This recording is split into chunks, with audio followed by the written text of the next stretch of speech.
Apocalypse, I can obtain infinite upgrades by drawing cards. Hello again, dear adventurers of the multiverse. Thanks for joining us once more on this epic journey.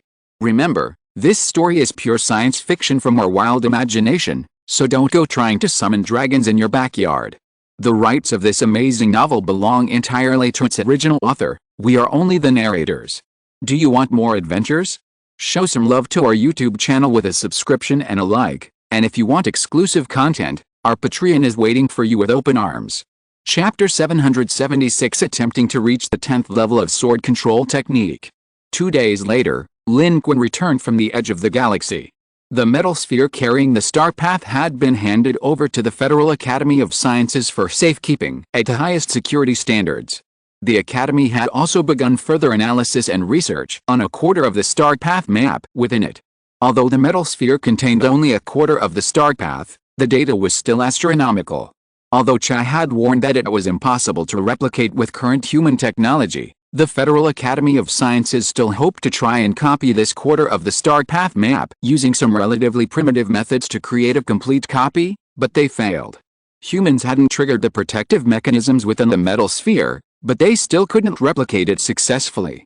The metal sphere itself was too advanced for current humans to comprehend, and the star path map within was even more unique. Even without the metal sphere, it seemed impossible to copy easily. There appeared to be another, extremely complex mechanism inside. Humans had no choice but to give up and completely shift their focus to analyzing and researching existing star paths. Lin Qun also inquired about it. According to current human assessments, if this star path could be pieced together, it should indeed be a program, not a fixed route, as Chai said. However, what exactly this program was and how it worked was still a mystery to humanity. They would only be able to see it clearly once all the metal spheres were assembled and the true star path was complete. Lin Qun personally escorted the metal spheres back. When he left the shuttle, besides the experts from the Academy of Sciences and the escort team waiting to welcome this quarter of the star path, he also saw Chu Yaowei. She looked at Lin Qun. That peach you gave me, its effects are more than 100 times stronger than the Federation's latest cultivation aids. Is it really a miraculous medicine? Chu Yaowei's face showed a rare blank expression. She was truly astonished by the effects of the peach Lin Qun had given her. The effects were incredible. Even now, some of its effects remained in her body, not fully digested. Digesting just one peach was almost equivalent to 1 or 2 years of her effort. Lin Qun laughed. Of course, would I lie to you about something I gave you? Chu Yaowei paused, not responding, but clearly pleased, not just because of the benefits the peach brought her. Later, the Federation's High Command held a meeting and ultimately decided to remain in the Swan Star system. The covert alliance with the Super Civilization Alliance had begun. Although Chai knew human civilization was here, the cooperative relationship existed, and a quarter of the star path was located here. Chai and the Super Civilization Alliance it represented would not harm the humans here, so it was still safe, and there was no need to leave. The metal sphere was still in human civilization's hands. Now that humans knew its value, it served as a protective shield for them, and had the power to restrain the Super Civilization Alliance's forces. Therefore, there was no need to worry about them leaving now and then turning around to gather a large force to attack and seize it. In fact, Chai didn't need to do that. If it wanted to, it wouldn't have needed to negotiate first. Since they had already located human positions, they could have deployed troops in advance, and by the time humans discovered them, they would already be surrounded. With a metal sphere as a starway, humanity could even seek help from the Super Civilization Alliance, including Chai and others, if they encountered any problems. However, both the Supreme Commander, the Old Man, and Lin Qun believed this was unwise. They should avoid showing too much connection with the Super Civilization Alliance. Lin Qun also felt something was strange. They had actually developed such a subtle connection with the Super Civilization Alliance. This was the nature of space. Nothing was absolute, and the relationships between civilizations were far more complex. Of course, there was another factor at play, the current special civilization battlefield. Otherwise, cooperation between civilizations would have been even more impossible. The crisis had temporarily subsided, and the Swan Star system, where humanity resided, remained safe, allowing human civilization to continue its development there. Lin Qun hadn't expected that the metal sphere he had obtained would hold such a secret. Along the way, he had heard many others searching for the starway, Brent and the Third Arm Overlord were both looking for it, but who could have imagined that he himself had miraculously obtained a portion of it, even managing to travel from the Third Arm to the Second Arm? Regarding this matter, the Supreme Commander Elder stated, regardless of how much truth or falsehood is contained in the information Chai shared with us, one thing is certain: the situation in System 613 is unpredictable and will inevitably slide into the abyss. We must prepare for the worst. If the entire System 613 falls and we cannot return to the conditions for survival it had before the civilization battlefield, we must leave System 613. And if the civilization battlefield is not over by then, this star path may be the key to our safe retreat. Lin Qun's thoughts coincided with those of the Supreme Commander Elder. Although the Second Arm is still relatively safe, it is clearly a life-or-death battle between the Super Civilization Alliance and the Divine Kingdom camp. Whoever wins, the remaining civilizations here will not fare well. At that time, it will not be a matter of contribution points, experience, or how much benefit the civilization can gain, but a matter of life and death, just like when we rushed out of the Third Arm.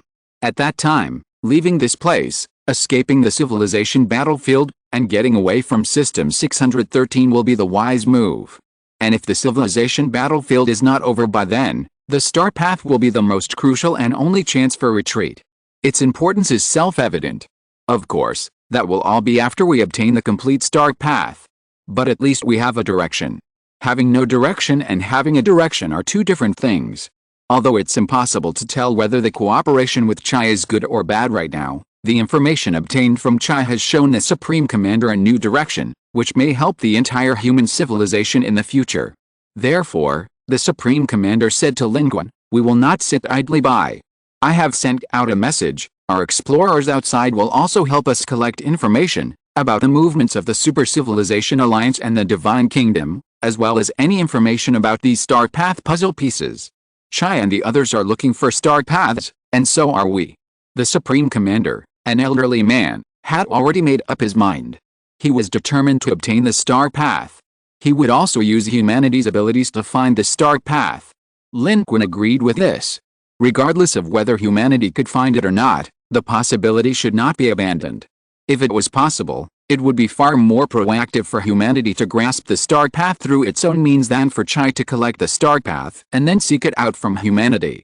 He hadn't known about it before, but now that he knew of such a path and such a possibility, he naturally couldn't let it pass. Lin Qun then returned to seclusion. During his 3 years of seclusion, Lin Qun had seen hope of breaking through to the 10th level of the sword control technique. One more step and he would be able to successfully break through to the next realm. Therefore, Lin Qun needed to strike while the iron was hot. No matter how the situation changed in the future, the current situation of the Second Arm was still optimistic. This was a rare window of opportunity, and he had to seize it to improve himself.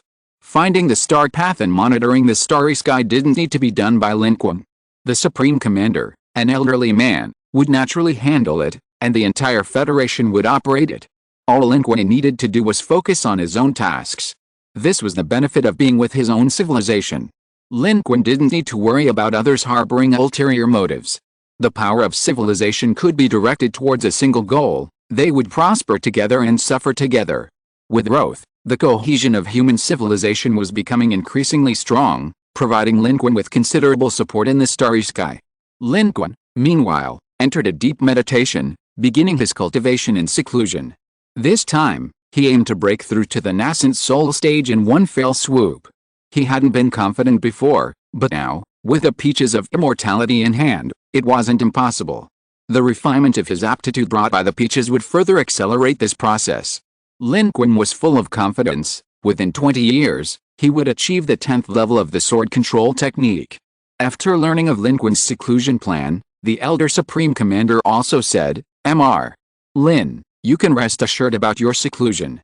According to our current deductions, even if there is a tendency for large-scale war between the Third and Second Arms, such a war takes time to break out. And on an interstellar scale, even if it does break out, it will take a very, very long time for the flames of war to reach us.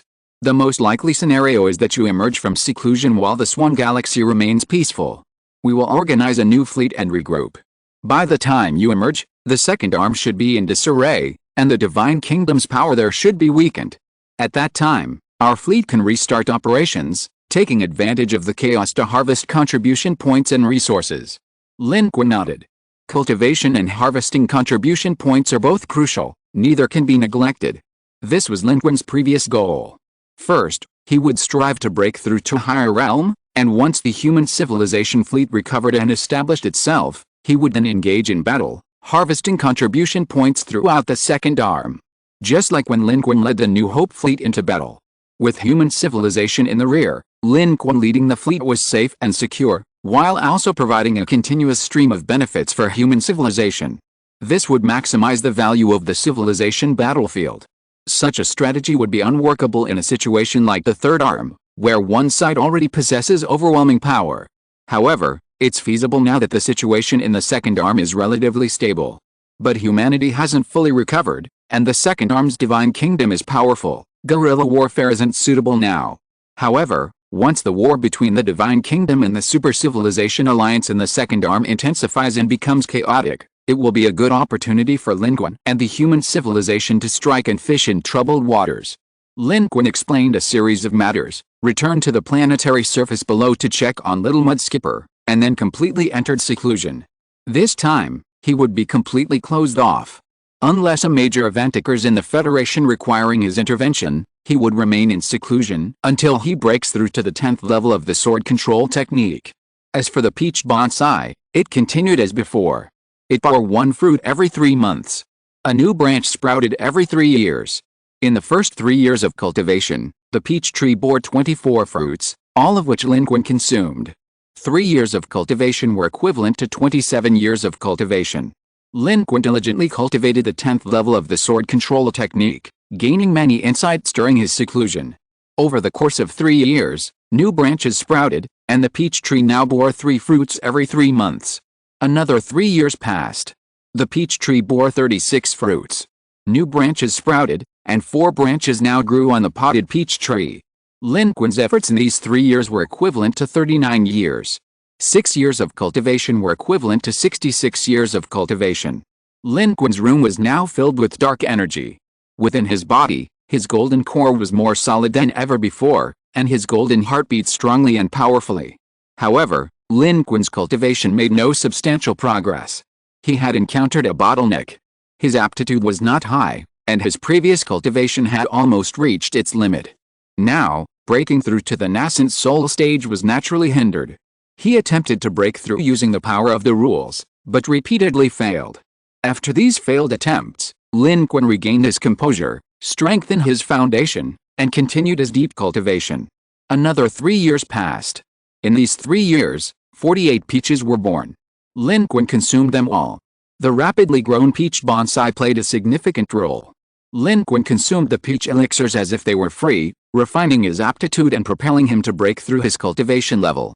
3 years of effort was equivalent to 51 years of normal cultivation.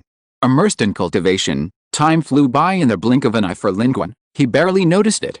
Only his goal of reaching the 10th level of the sword control technique became increasingly clear. And this time, Lin Qun's cultivation direction was successfully correct. He strengthened his foundation and started afresh, forcefully breaking through the unstable state of his cultivation level caused by his previous over-the-top cultivation, allowing him to successfully reach the 9th level of the sword control technique, the great perfection of the golden core stage. At this moment, the golden core within Lin Qun glowed faintly, hinting at the presence of wind and thunder. On the peach bonsai, a 5th branch had sprouted. From now on, the peach bonsai could bear 5 fruits in 3 months. It seemed to sense something, each leaf emitting a faint light, as if echoing the power within Lin Qun's group. Quite extraordinary. The entire room was filled with surging dark energy and rich spiritual energy, like a realm of immortals. Lin Qun knew he had reached a crucial point. Although his aptitude for cultivation was not strong, the improvement in his attributes and realm in this world, the amplification of various card abilities, and the ascension to evolver and source energy level were all his foundation and confidence. He and Chu Yaowei were able to become evolvers at the Foundation Establishment and Golden Core stages, not because the Foundation Establishment and Golden Core stages equaled evolvers in this world, but because they already had a foundation. And now, this foundation was also playing a role. With these hundreds of peaches consumed, Lin Qun's aptitude underwent a qualitative change. The door to the nascent soul stage was within reach. What he needed to do next was to shatter his golden core, transforming it back into spiritual energy, thus achieving nascent soul transformation. Reaching the nascent soul realm, Lin Qun calmed his mind, taking the first step towards a complete breakthrough. 3 more years passed. Lin Qun completed the core formation. Now, 6 branches of the peach bonsai had truly flourished, appearing exceptionally different. Lin Qun's core formation was also complete. The once powerful and solidified golden core had now transformed back into a ball of spiritual energy within him. The next step was to transform into a nascent soul. From now on, Lin Qun would have no time to consume peaches. He would focus entirely on breaking through his realm and condensing his nascent soul. His cultivation had reached a crucial juncture. Meanwhile, outside, the Federation had undergone significant changes in the past 12 years. Deep Sea 17 had already been repaired. Its armor had been 100% restored, and the firepower systems covering the entire Deep Sea 17 had been restored and upgraded. At the same time, the internal environment of Deep Sea 17 had also been upgraded and modified. This giant human spaceship, in terms of defense, combat power, and habitability, had greatly improved compared to before. Humanity has established factories in multiple locations across the Swan Star system. Large quantities of equipment, weapons, and products are flowing back to the Deep Sea 17 from these locations. Furthermore, new warships are under construction in batches. Several human projects have achieved breakthroughs. Various geniuses have emerged. Meanwhile, on the third orbital planet viewed from the Deep Sea 17, human intervention has accelerated the planet's self-cleaning process, and many areas have even regained their blue skies. However, the vast majority of the land remains a wasteland, filled with toxic swamps. On this day, Chu Yaowei was strolling on the planet's surface. She hadn't pursued the path of cultivation and didn't need to retreat into seclusion like Lin Qun, so she could occasionally come to the surface. She wasn't there to see the human construction projects, but to find little mudfish. As she walked through the city ruins, terrifying shadows swirled around her. These were mutated creatures. Because Chu Yaowei was currently far from the human-developed areas, this place remained dangerous even without human intervention. And since Chu Yaowei wasn't emitting any aura, she was naturally targeted by these lurking mutated creatures. Just then, a long, whale-like roar suddenly echoed from the clouds in the sky. Hearing it, the mutated creatures tucked their tails between their legs and fled in panic, disappearing in the blink of an eye. Chu Yaowei looked up. She saw a massive shadow looming in the clouds. A 700-meter-long flying whale emerged from the clouds, its strange runes emitting a dim light. Against this apocalyptic backdrop, it possessed a dark, monstrous beauty, like a world-destroying behemoth. But Chu Yaowei knew this wasn't a world-destroying monster, quite the opposite. It was jokingly called the Earth's #1 monster hunter, a self-propelled gas cleaner. This creature was, of course, the little mudfish. It was its arrival that had frightened away all the surrounding mutated creatures. In the past 12 years, its size had increased significantly. At 700 meters tall, it was enormous anywhere, and on this planet, traversing clouds and city ruins, it was as terrifying as Leviathan. Even humans would instinctively feel fear upon seeing it. But Chu Yaowei felt nothing. Chu Yaowei had come to find Little Mudskipper. She waved. Little Mudskipper seemed to recognize her, letting out an excited cry before swooping down towards its old friend. Chapter 777 Mr. Lin was struck by lightning. The little Mudskipper fell from the sky, exciting the entire Kun. Its large size and the force of its descent were astonishing. A dilapidated building in the distance was blown down by the force of its fall, collapsing and flying away like a pile of flour, raising a huge cloud of dust. With such a size, what mutated creature wouldn't be terrified?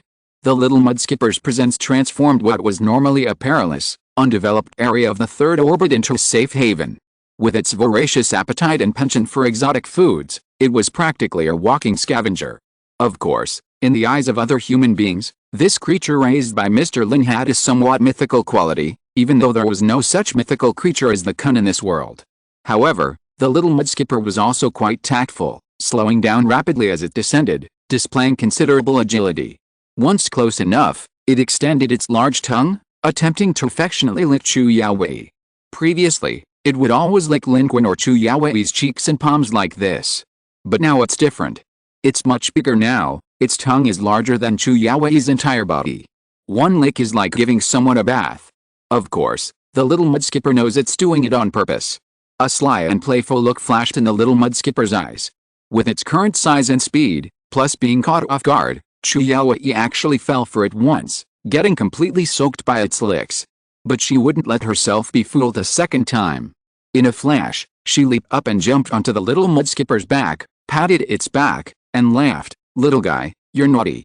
The little mud skipper is still a child, and Chuyaoi naturally knows that this playful interaction is not malicious, it's just because of closeness. She simply tapped the little creature's back. The little mud skipper let out a long cry, excitedly rearing up and soaring into the sky, accelerating and carrying Chuyaoi back into the boundless clouds above, soaring through the skies of this world.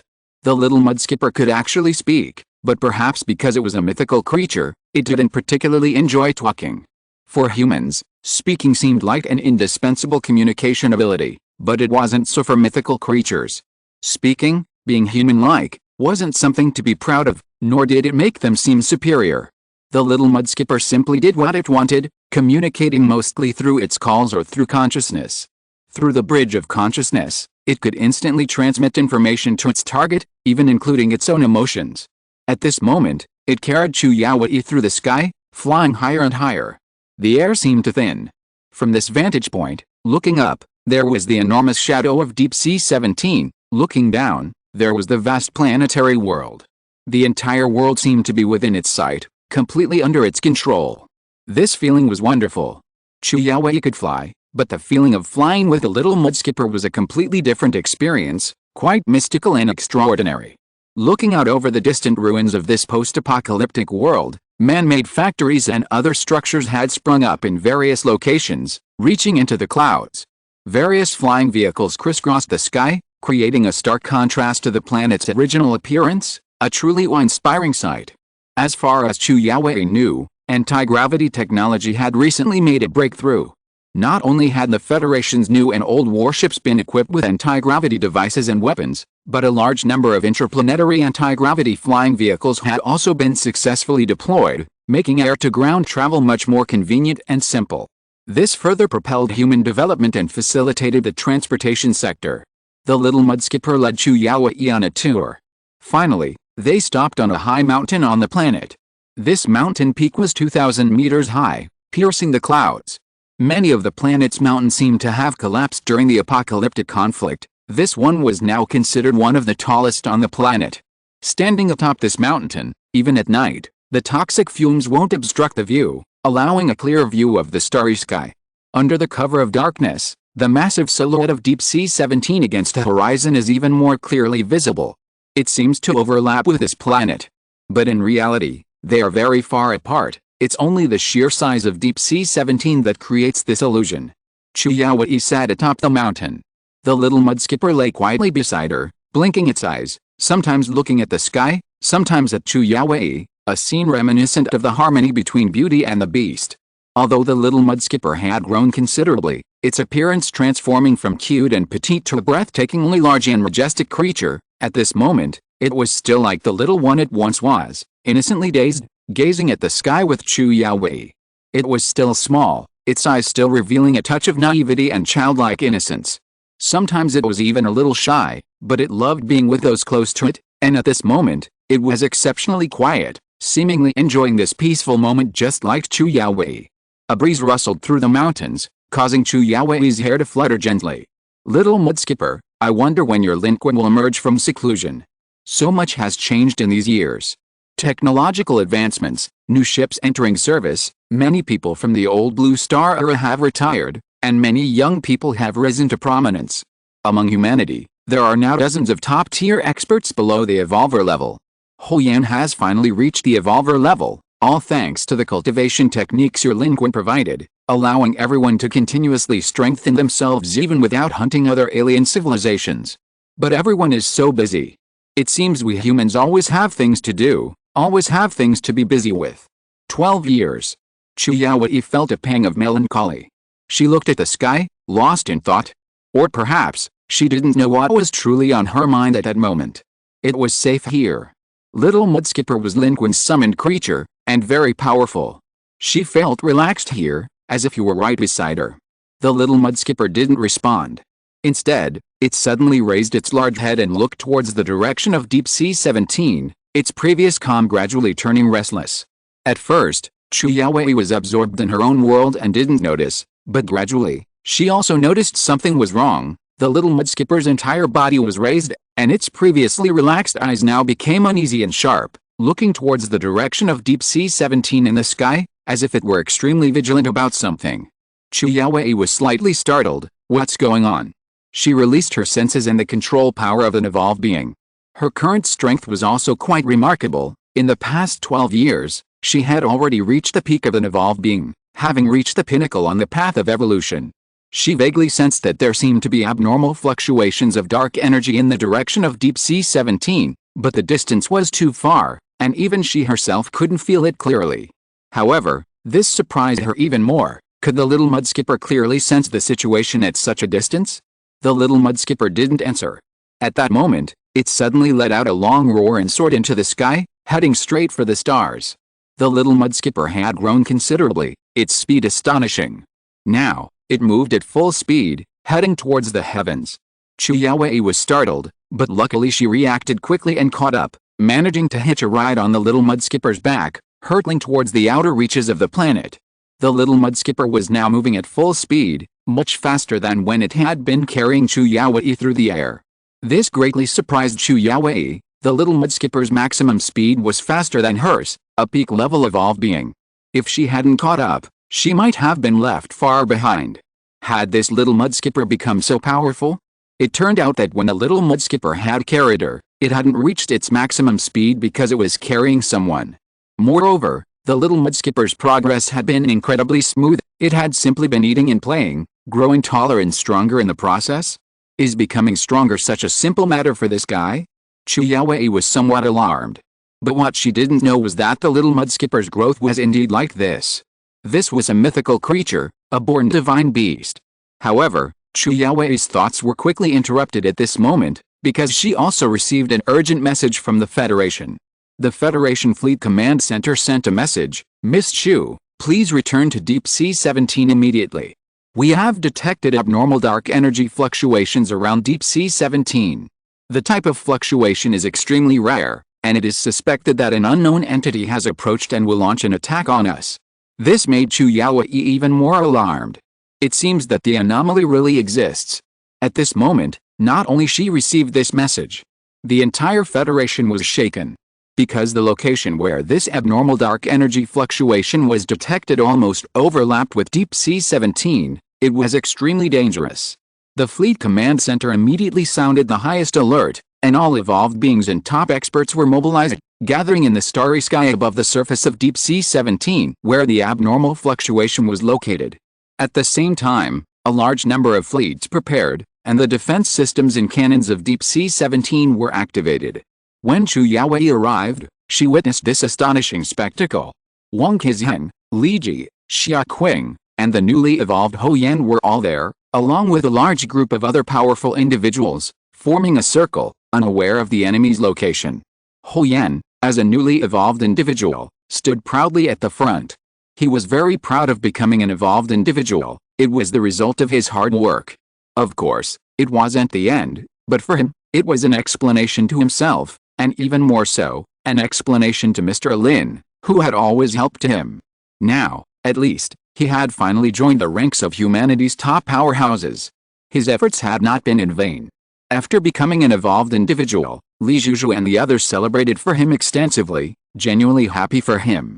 Hou Yan now seemed to be subtly becoming a leading figure among the younger generation. Although he was a cultivation fanatic and rarely appeared in public except for cultivation-related matters, he had ultimately achieved the status of an evolved individual, and his prominence was unparalleled. Even now, the positions of the younger generation of powerful individuals subtly revolved around him. While Chu Yaowei, Wang Qixian, and others were also focal points and possessed even greater strength, they were, after all, veteran powerhouses. Of course, Hou Yan himself didn't care about these things. He was more eager for Mr. Lin to emerge from seclusion and witness his own progress. This wasn't just about giving Mr. Lin an explanation, but also Hou Yan's own desire. He had always strived to catch up with Lin Qun and become a powerhouse like him. Now that he had become an evolved being, he felt closer to that person, a feeling of immense fulfillment and satisfaction that surpassed anything else. However, at this moment, everyone was bewildered. Ho Yan, Chu Yaowei, and the others hadn't detected the enemy's location. Where was the enemy? Why hadn't they appeared yet? Not only could they not find them, but the Deep Sea 17's defense system hadn't detected the enemy's exact location either. It seemed only the little mudfish vaguely sensed something, constantly roaring at the heavens and earth. However, in this vacuum environment, its roars were silent, but its astonishingly large size made those around it tremble with fear. Especially the younger generation, they were exchanging information in the communication channel. What is this? It's a Qun, supposedly Mr. Lin's pet. Did you know? My god, Mr. Lin's pet is this big? That's terrifying and amazing. Yes, Mr. Lin once rode it in battle. I've seen the footage, but it wasn't this big back then. Now, it's huge. Its aura is also amazing, no less than Miss Chu's. She's already a top-tier evolver, and it's said that she only needs one more opportunity to achieve source energy. This Mr. Lin's pet is this powerful. Listening to their discussions, Li Ji said, Brother Lin is still Brother Lin. 12 years of seclusion, and even a pet can cause such a big discussion. But where exactly is the enemy? Xia Qing said, I don't know. However, these young people probably don't know that we're also hiding in the same channel. We heard everything they said. Chu Yaowei didn't speak. She stared at the restless little mud skipper, her brows gradually furrowing. In the past, the little mud skipper usually wouldn't be this restless during any crisis. Unless it's related to Lin Qun. Chu Yaowei immediately thought of something. It was something Lin Qun had told her before his seclusion. A chill ran down her spine, and she immediately contacted the Supreme Commander. At that moment, Chen Weiying was already in command. But just then, a phone call came urgently. It was the Supreme Commander. This might not be the enemy, it might be Mr. Lin. Before his seclusion, Mr. Lin only mentioned to me and Chu Yaowei that if he succeeded in his seclusion, he might trigger celestial phenomena. However, he didn't explain in detail how he would trigger or manifest them, only saying it might be a lightning strike. Now, this situation is very likely not an enemy, but Mr. Lin about to successfully complete a seclusion and emerge. Chen Weiying was quite surprised. This Mr. Lin's cultivation is so advanced? He can even trigger celestial phenomena? How can celestial phenomena occur in space? Chen Weiying's question was also the reason why Lin Qun hadn't been able to explain it clearly before. The minor tribulation of breaking through from the golden core stage to the nascent soul stage is easy to describe within a planet, and Lin Qun roughly knows how it occurs. However, in the vacuum of the Deep Sea 17 outside the planet, there is no atmosphere, so who knows what's going on? Nevertheless, Lin Qun had indeed considered this. His attempt to break through to the nascent soul stage might trigger a lightning tribulation, so he informed Chu Yaowei and the Supreme Commander Elder in advance. However, no one knew about Lin Qun's seclusion, and so many years had passed. At this moment, no one immediately connected this anomaly to the situation. It wasn't until Chu Yaowei observed the little mudfish that she made the connection and made the correct judgment. This judgment left Chen Weiying completely stunned. Is this the world of experts? Cultivation can even trigger celestial phenomena? Just then, at the location of the dark energy anomaly outside the Deep Sea 17, the dark energy vibrated, a crack appeared in space, and faint flashes of lightning appeared, as if lightning from another world was about to arrive.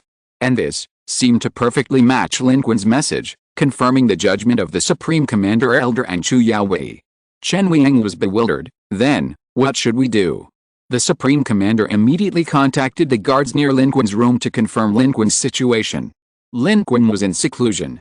This was of paramount importance to the Federation, and the Supreme Commander had arranged layers of defense to ensure Lin Qun's safety and prevent any disturbance. At this moment, the news coming from the other side was both exciting and unexpected. Your Excellency, Mr. Lin has emerged from seclusion. Mr. Lin has disappeared from the spot. Meanwhile, outside the Deep Sea 17, directly below, where dark energy was fluctuating and lightning was flashing, the little mudfish roared to the sky, its runes lighting up. It understood better than anyone else here what the surging lightning meant. But at this moment, the news had not yet been relayed to everyone. The powerful figures gathered around, the human fleet and the operators of the weapon systems, were all terrified.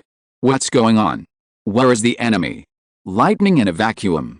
No, that might not be real lightning, but rather generated by dark energy. The surrounding young human experts were even more terrified, feeling the astonishing power within the lightning. Wait, look! A figure has emerged. He's incredibly fast, heading straight for the center of this lightning. Who is that?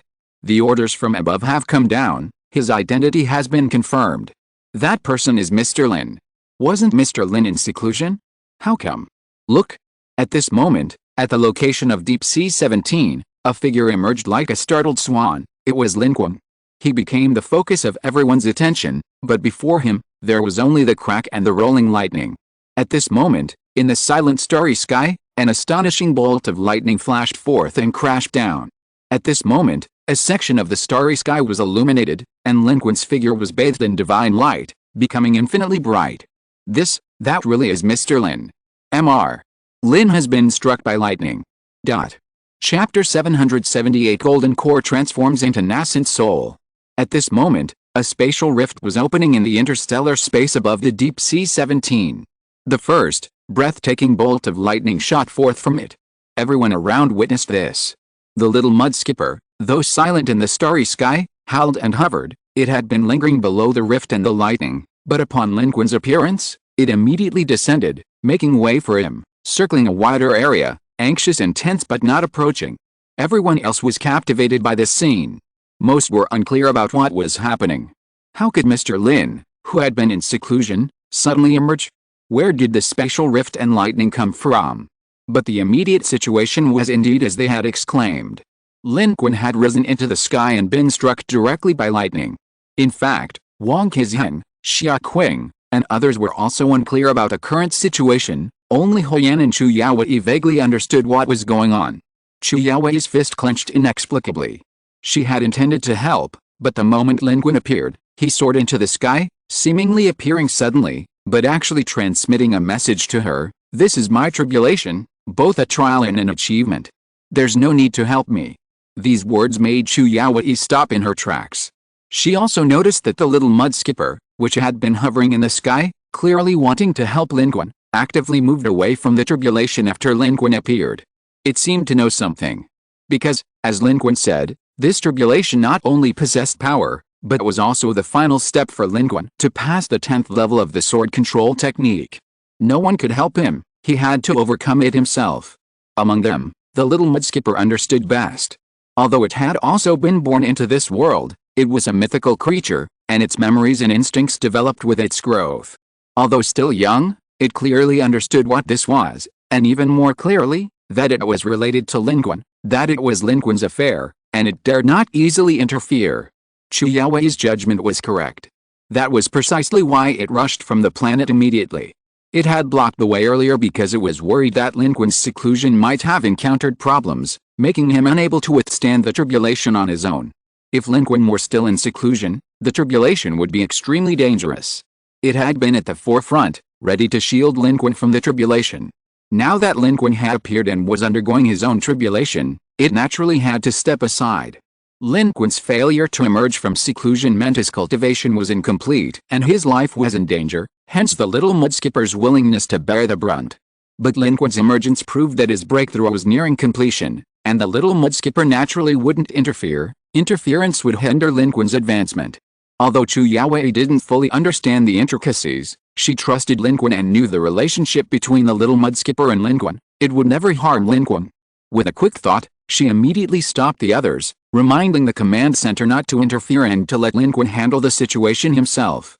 Huyan, standing to one side, also looked up, his gaze reflecting the rolling thunder, his eyes filled with an indescribable expression. He didn't know much, but his cultivation path was similar to Lin Qun's. From this moment, he sensed that the spatial rift and the thunder not only possessed power but also the ability to cleanse and transform one's marrow. He also realized that Mr. Lin's closed-door breakthrough was at a crucial stage. 12 years of seclusion, the legend he had been chasing was about to take another step forward. Moreover, such progress could trigger such a natural change, causing the thunder to tremble. What a realm! What a strength! Huyan suddenly felt that his own small breakthrough to becoming an evolved being was nothing. The gap between him and Mr. Lin was still so vast. He was excited. He was happy for Lin Qun and thrilled to witness such a scene. He also looked forward to and longed for the day when he could reach that point himself. Under Chu Yaowei's reminder, Chen Weiying chose to trust her and directly issued orders that the human fleet and the Deep Sea 17's defense systems were not activated, ensuring they would not interfere with the process. In the command center, Chen Weiying and the others were also somewhat shocked and bewildered, unsure of what was happening. They had witnessed all sorts of strange and unusual things since venturing into space. But this was the first time they had ever seen their own cultivation trigger a natural anomaly. The detection results confirmed this. There were no enemies. The astonishing stellar lightning seemed to have been caused by Lin Qun himself, generated by the cosmos itself. Chen Weiying couldn't help but exclaim, "This only proves that Mr. Lin truly lives up to his reputation. Even a breakthrough in his cultivation can create such a commotion." But Chen Weiying was also secretly pleased. Chu Yaowei's message had clearly indicated that Lin Qun's cultivation had reached a critical point, on the verge of another breakthrough. If successful, Lin Qun's combat power would undoubtedly increase once again. Mr. Lin's 12 years of seclusion and subsequent emergence was already good news. If his strength had further improved, it would be even better. Human civilization's technological capabilities were constantly advancing. The strength of humanity's elite was also constantly improving. Human civilization as a whole was advancing triumphantly. At this moment, the live broadcast showed the Supreme Commander pacing back and forth in his office, awaiting good news from Lin Qun. As high-ranking officials of the Federation, everyone hoped Lin Qun would successfully break through to the next realm. The stronger he was, the better for human civilization. Conversely, only some people present were unclear about the situation, simply following orders and remaining still. Watching Lin Qun rush towards the rift and lightning in space, feeling the surging power within, they were all deeply shocked. Especially the younger generation, they were once again experiencing the awe-inspiring power of Mr. Lin. The first bolt of heavenly lightning fell from the sky, but Lin Qun neither dodged nor evaded, his body bursting with golden light. His Vajra realm divine power and golden bell shield activated simultaneously, and Lin Qun withstood the lightning, bathed in the light. Lin Qun also activated the electromagnetic cannon's ability, drawing the heavenly lightning into his body, cleansing his marrow and bones. This. Mr. Lin is bathing in heavenly lightning. 12 years. I feel like we've all grown a lot, but Mr. Lin, after 12 years of seclusion, is still invincible among us humans. Judging by this, it seems like there are no enemies. This is something Mr. Lin has triggered. He might be cultivating. Cultivating like this? This is too outrageous. He must really be cultivating. Look, those powerful figures and even our Federation haven't reacted. If there were real enemies, wouldn't they have attacked? Mr. Lin must be cultivating. This is too fantastical. Is this what a high-level life form is like? When will we be able to reach this level? In the communication channel, the talkative younger generation watched this scene and discussed it animatedly, experiencing a tremendous shock. It utterly crushed the pride of these young geniuses. The gap was too vast. They were the chosen ones of the new generation, but their growth time was limited, and they hadn't experienced much. Most of what they knew came from various sources. Seeing and experiencing it firsthand was incredibly shocking, leaving them both yearning and incredulous. Little did Lin Qun know that his emergence from seclusion would once again shock a new era. Lin Qun wasn't thinking about such things, he barely paid attention to the young people below. After sending a telepathic message to Chu Yaowei, he immediately focused on his tribulation. This tribulation of transforming from a golden core to a nascent soul wasn't a major tribulation, just a minor one. There were only a few bolts of heavenly lightning. Lin Qun vaguely sensed that there were probably only 7 bolts. But this was still very important to Lin Qun. With the help of this tribulation, he could completely complete this final transformation, like a butterfly emerging from its cocoon, thoroughly forging his nascent soul realm. Lin Qun then rose towards the sky, actively welcoming the tribulation. He vaguely sensed the spatial rift. It seemed to connect to another fantastical world, from which this heavenly tribulation originated. Human detection suggests that this heavenly lightning has no origin, but it does exist. However, it seems to involve Lin Qun's innate abilities in a connection to another world. Current human technology cannot pinpoint the location of that world, so they can only analyze it as naturally occurring, originless dark energy lightning from the universe. But Lin Qun also discovered that although he could sense the lightning tribulation originated from another illusory world, he couldn't reach that world through the spatial rift before him. It was like the southern heavenly gate opening, Lin Qun might not be able to leave this world through the southern heavenly gate and reach that heavenly court. That was the world within the card. The spatial rift and lightning were part of the sword control technique card. When the effect corresponding to that part of the card ended, Lin Qun would simply be kicked back. Therefore, there was no need for Lin Qun to try to rush through. Meanwhile, within Lin Qun's body, his core-shattering process was already complete.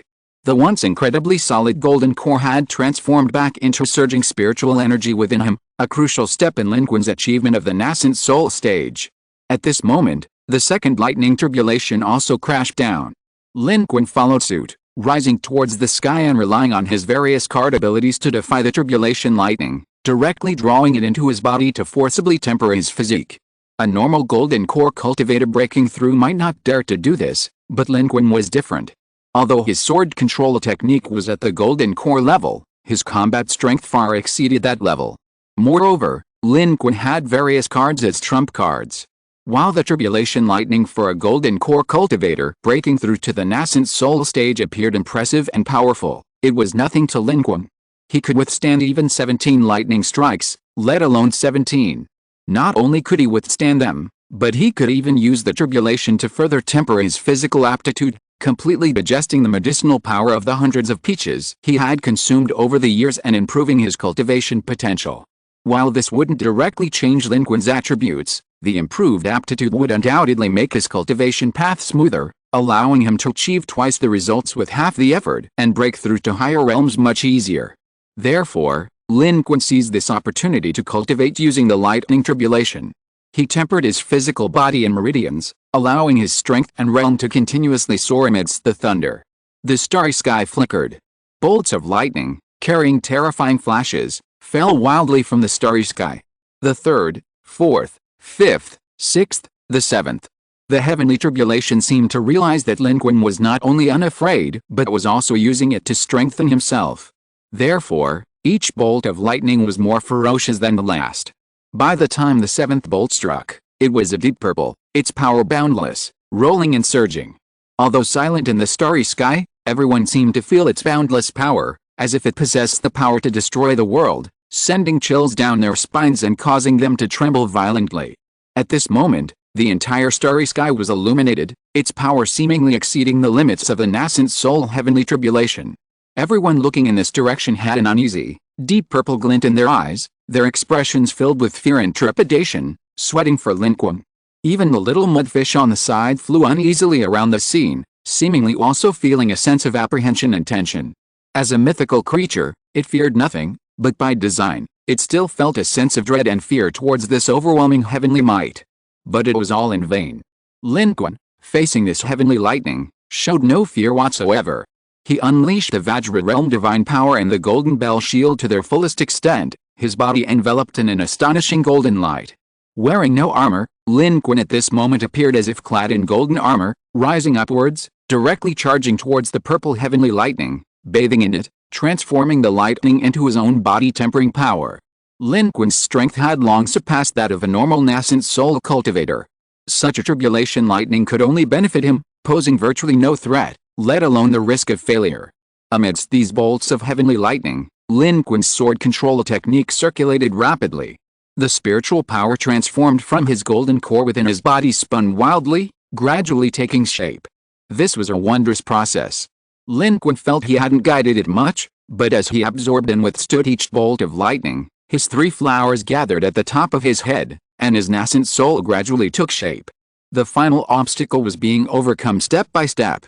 Not only was spiritual power surging, Lin Qun sensed that the golden heart within his sea of consciousness, representing the source of the world's combat power, suddenly began to beat faster, flowing with golden energy streams that merged into Lin Qun's condensing nascent soul. The nascent soul's spiritual power was instantly enveloped in a faint golden halo.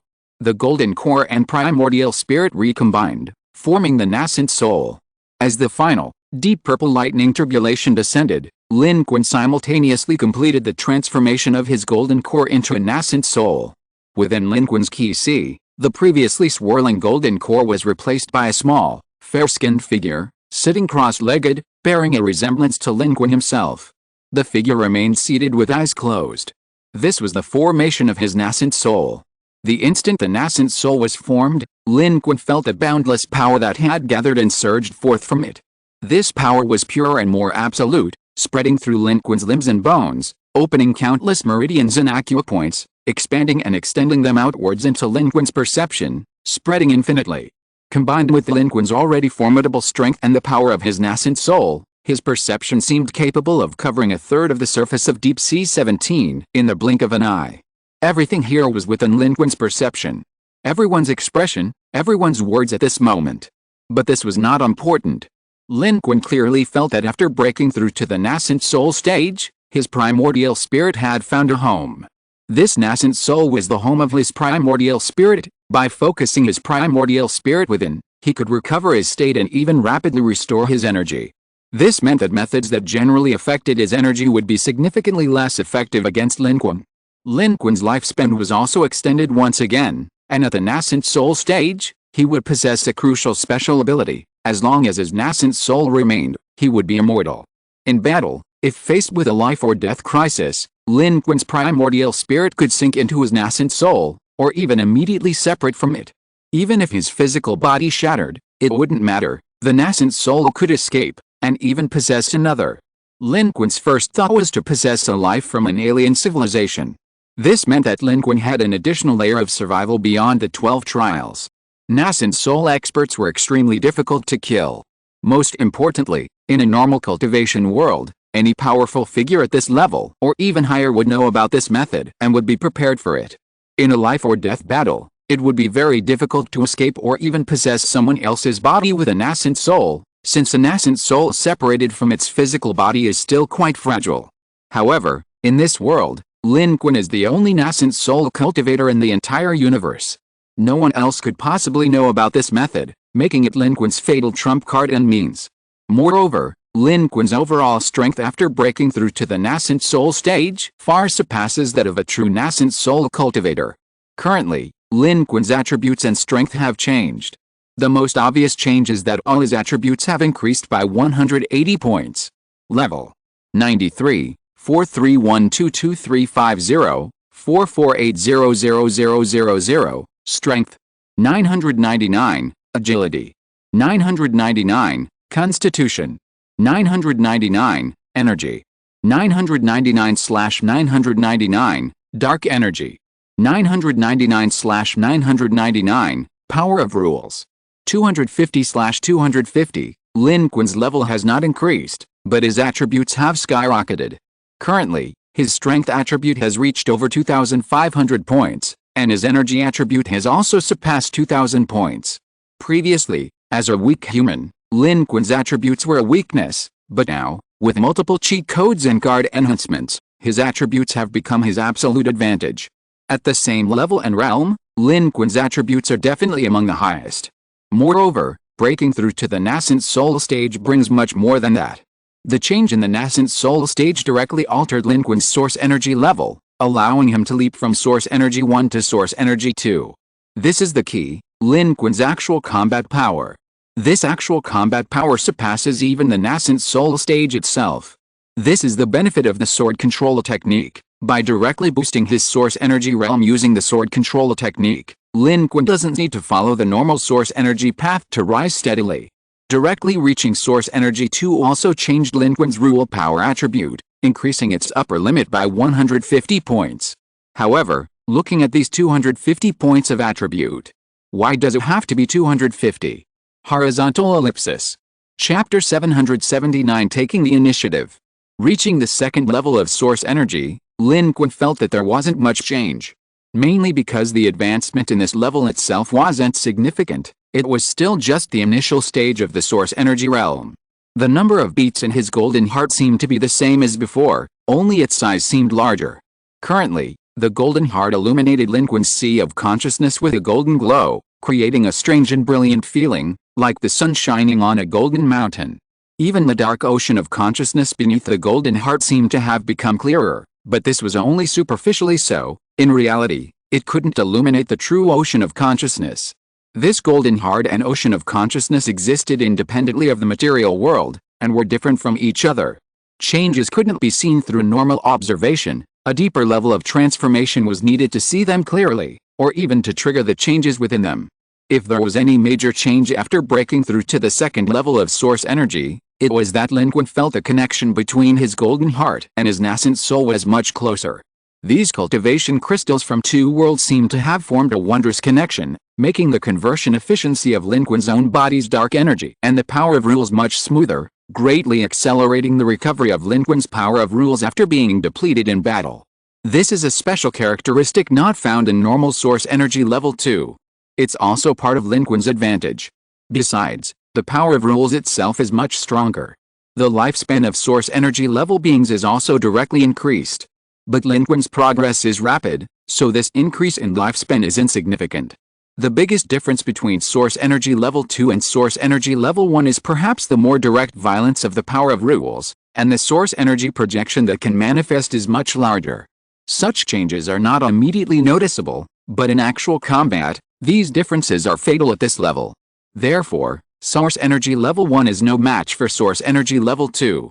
Of course, source energy projection is not just huge, it can be large or small.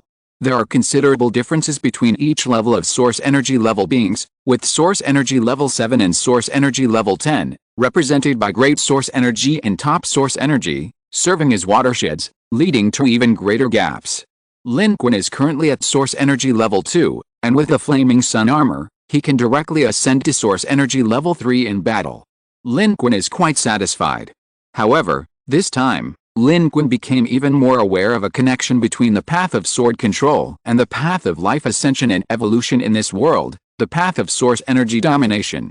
It seemed that the two paths of cultivation within him were influencing each other as they progressed, causing unpredictable changes. But currently, the influence and changes between the two were not yet significant. It was still the path of cultivation supporting the path of evolution in this world. In fact, the strength of Lin Qun's current source energy surpassed his own level of sword control. While sword control had helped Lin Qun achieve the levels of evolver and source energy, these levels of sword control did not inherently represent these realms. Rather, Lin Qun possessed the foundational attributes and strength, allowing him to rely on the leapfrog boost brought by sword control to advance his realm.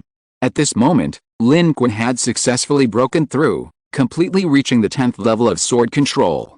The relevant content of the Great Zheng sword formation in the Azure origin sword technique also surfaced in Lin Qun's mind at this moment. Furthermore, Lin Qun's sword shadow splitting technique could be further improved, allowing him to create even more sword shadows when using sword formations and sword energy. However, Lin Qun's body was now descending, heading towards the crowd and the fleet. Having just withstood 7 lightning tribulations unscathed, not even his clothes were torn, Lin Qun descended bathed in divine light, possessing a somewhat sacred and powerful aura. The already stunned onlookers, who had witnessed the entire event, instinctively fell silent, staring blankly as Lin Qun landed. Beside him, the little mudskipper flew over, circling Lin Qun excitedly. It was clear it was happy for Lin Qun, and hadn't seen him for many years, missing him dearly. It even licked him with its tongue. Fortunately, Lin Qun was strong enough to react quickly, otherwise, his sacred image would have been ruined by the little mudskipper, leaving him soaked. Lin Qun was somewhat surprised by the little mudskipper's change, yet it was also expected. The Qun was a colossal beast that devoured the heavens, a mythical creature. It's normal for a small creature to grow slowly. The larger it gets, the better its appetite, and naturally, it grows faster. These past 12 years have passed, and its wild growth to this extent is no exaggeration. At 700 meters long, it's already a true ferocious beast. However, it's still a ways from fully maturing into a colossal beast capable of devouring planets. But the little mudskipper's strength and size are now sufficient for it to truly join Lin Qun on the battlefield. Lin Qun, meanwhile, has landed below. His gaze sweeps over the crowd of onlookers. Lin Qun sees many unfamiliar faces, each with considerable strength, averaging over 600 to 700 points in attributes. While this may seem insignificant compared to Lin Qun, by human standards, these are already top-tier experts. Moreover, there are quite a few young people among them. Lin Qun immediately understands. The younger generation of humanity has risen again. And with a path paved by their predecessors, their path to growth is smoother, avoiding many detours, allowing them to achieve remarkable success at a young age. This was almost impossible in previous explorations of human civilization. Lin Qun was advancing, And human civilization was advancing as well, with individuals within humanity striving in their own ways. Lin Qun looked at them, feeling a pang of emotion. Perhaps, if humanity had possessed such strength and capability back when Blue Star was a level 3 civilization battlefield, perhaps so many wouldn't have perished. But there are no what-ifs in this world. The previous level 3 civilization battlefield on Blue Star had inflicted heavy losses on human civilization, but it had also accelerated its growth, leading to its current achievements. Upon seeing Lin Qun, they all respectfully made way. Those who had witnessed it before, and those who hadn't, were filled with boundless awe for Lin Qun. After witnessing that scene, memories flooded back. This was humanity's first human. Now, standing alive before them. At this moment, facing Lin Qun, they respectfully made way, looking at him, opening their mouths to respectfully address him as Mr. Lin. This was a human legend. Lin Qun wasn't wearing any communication equipment, wasn't on their channel, and wasn't wearing a helmet, but he could still understand what they were saying by lip syncing. Lin Qun was already used to this. He simply nodded and slowly walked through the crowd. Then, he flew towards the distant spaceship. The people he knew were all there. Even before he arrived, he could already sense them. There was an evolved human inside. Ho Yan had finally broken through, reaching the level of an evolved human. Seeing this, Lin Qun felt somewhat gratified. Besides that, he also saw the cannons on the surface of the Deep Sea 17, and various new types of spaceships and warships he hadn't seen in the Federation fleet on either side. In these 12 years, the Federation seemed to have undergone many changes. Technological progress was reflected in every aspect. He wondered if the situation on the second cantilever had been figured out. Was it time to act? Lin Qun also had a plan in mind. Right now, he had achieved his goal. In less than 20 years, he had reached the 10th level of the sword control technique in 12. Next, Lin Qun wanted to take the initiative and harvest contribution points on the second cantilever. A crazy card draw. Self-cultivation and improving his sword control skills were fundamental. Harvesting contribution points and frantically drawing cards were what Lin Qun truly wanted to do. This special civilization battlefield had finally opened, and the second cantilever was relatively safe and stable, making it an easier time to harvest contribution points. He couldn't afford to waste such an opportunity. Besides, wasn't the purpose of his years of seclusion to improve his strength so he could generously harvest them? Although he had been in seclusion for so many years, Lin Qun's urge to draw cards had returned. It was time to draw cards. Therefore, having just completed the transformation from Golden Core to Nascent Soul, looking at the changes in the Federation and the familiar yet unfamiliar faces, Lin Qun was already planning to run out and harvest contribution points. At this moment, he had already flown to the spaceship ahead.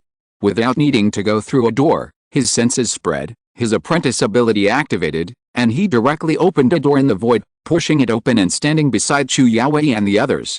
Seeing Lin Qun return, everyone crowded around him. It had been a long time since they'd seen each other, and the commotion Lin Qun's emergence from seclusion had caused was considerable. Everyone had a lot to say. "Brother Lin, you've broken through again." Li Ji rushed to the front, his face beaming with excitement, even happier than Lin Qun himself. Lin Qun nodded. These were all his own people, there was nothing to hide, especially after such a commotion. Tisk tisk, Brother Lin, you're amazing. Another step forward in 12 years. Li Ji and the others were all powerful figures in the Federation. They knew better than anyone that the stronger one was and the higher one's level, the harder it was to advance. Lin Qun's current speed of advancement was absolutely incredible. In the starry sky, I doubt many civilizations with source energy could achieve this rate of advancement, Xiaoqing added. So many years had passed, she was more mature and composed. Looking at Lin Qun, her eyes held a smile, she was happy for him too. Lin Qun's gaze swept across the group, giving him a general understanding of everyone's condition. Even Li Ji had made progress in the past 12 years, though still in the early stages of evolution, his aura was significantly stronger than before. Xiaoqing and Wang Qizhang had also entered the intermediate stage of evolution, their auras far more powerful and remarkably restrained. Among them, the strongest aura at present undoubtedly belonged to Chu Yaowei. Her talent was the strongest, and she was the first to become an evolutionary. Coupled with her own hard work, she had almost reached the pinnacle of evolution. Naturally, she was the strongest among this group. Noticing Lin Qun's gaze, Chu Yaowei smiled slightly at him. Finally, Lin Qun's gaze fell on Hou Yan. Hou Yan also looked up at Lin Qun, his eyes filled with excitement. The person he most wanted to know about his becoming an evolutionary was undoubtedly Mr. Lin. Lin Qun was the goal he had strived to achieve, and naturally, he was the person he most wanted to prove his growth to. Lin Qun patted his shoulder with a smile. Well done. Hou Yan nodded vigorously. Lin Qun didn't say much to him, but he was still incredibly excited. This one sentence was an affirmation of him, and it was what he most hoped for. Behind him, Li Zhuzhu turned her head, her eyes sparkling as she looked at Hou Yan. She noticed that Hou Yan was gripping her hand particularly tightly at this moment. She seemed to be able to feel the emotions in the person in front of her at this moment, and she was genuinely happy for Hou Yan. Everyone's eyes were on Lin Qun, but only Li Zhuzhu's eyes kept following Hou Yan. It was like that before. It was like that now. Here, Lin Qun also saw many other familiar faces, such as Jerry, Li Xing, and others. They had all grown up and were now the backbone of the Federation's high-energy field. Lin Qun hadn't actually expected that his emergence from seclusion would cause such a commotion, attracting the attention of almost the entire Federation, and so many people had come. In the Federation nowadays, people are generally scattered in various places, so it's not easy to see so many people at once. Only Lin Qun's emergence from seclusion could attract so many people at once. Therefore, he had no time to assess his current level and state, focusing instead on talking to these old acquaintances, like a superstar surrounded by admirers.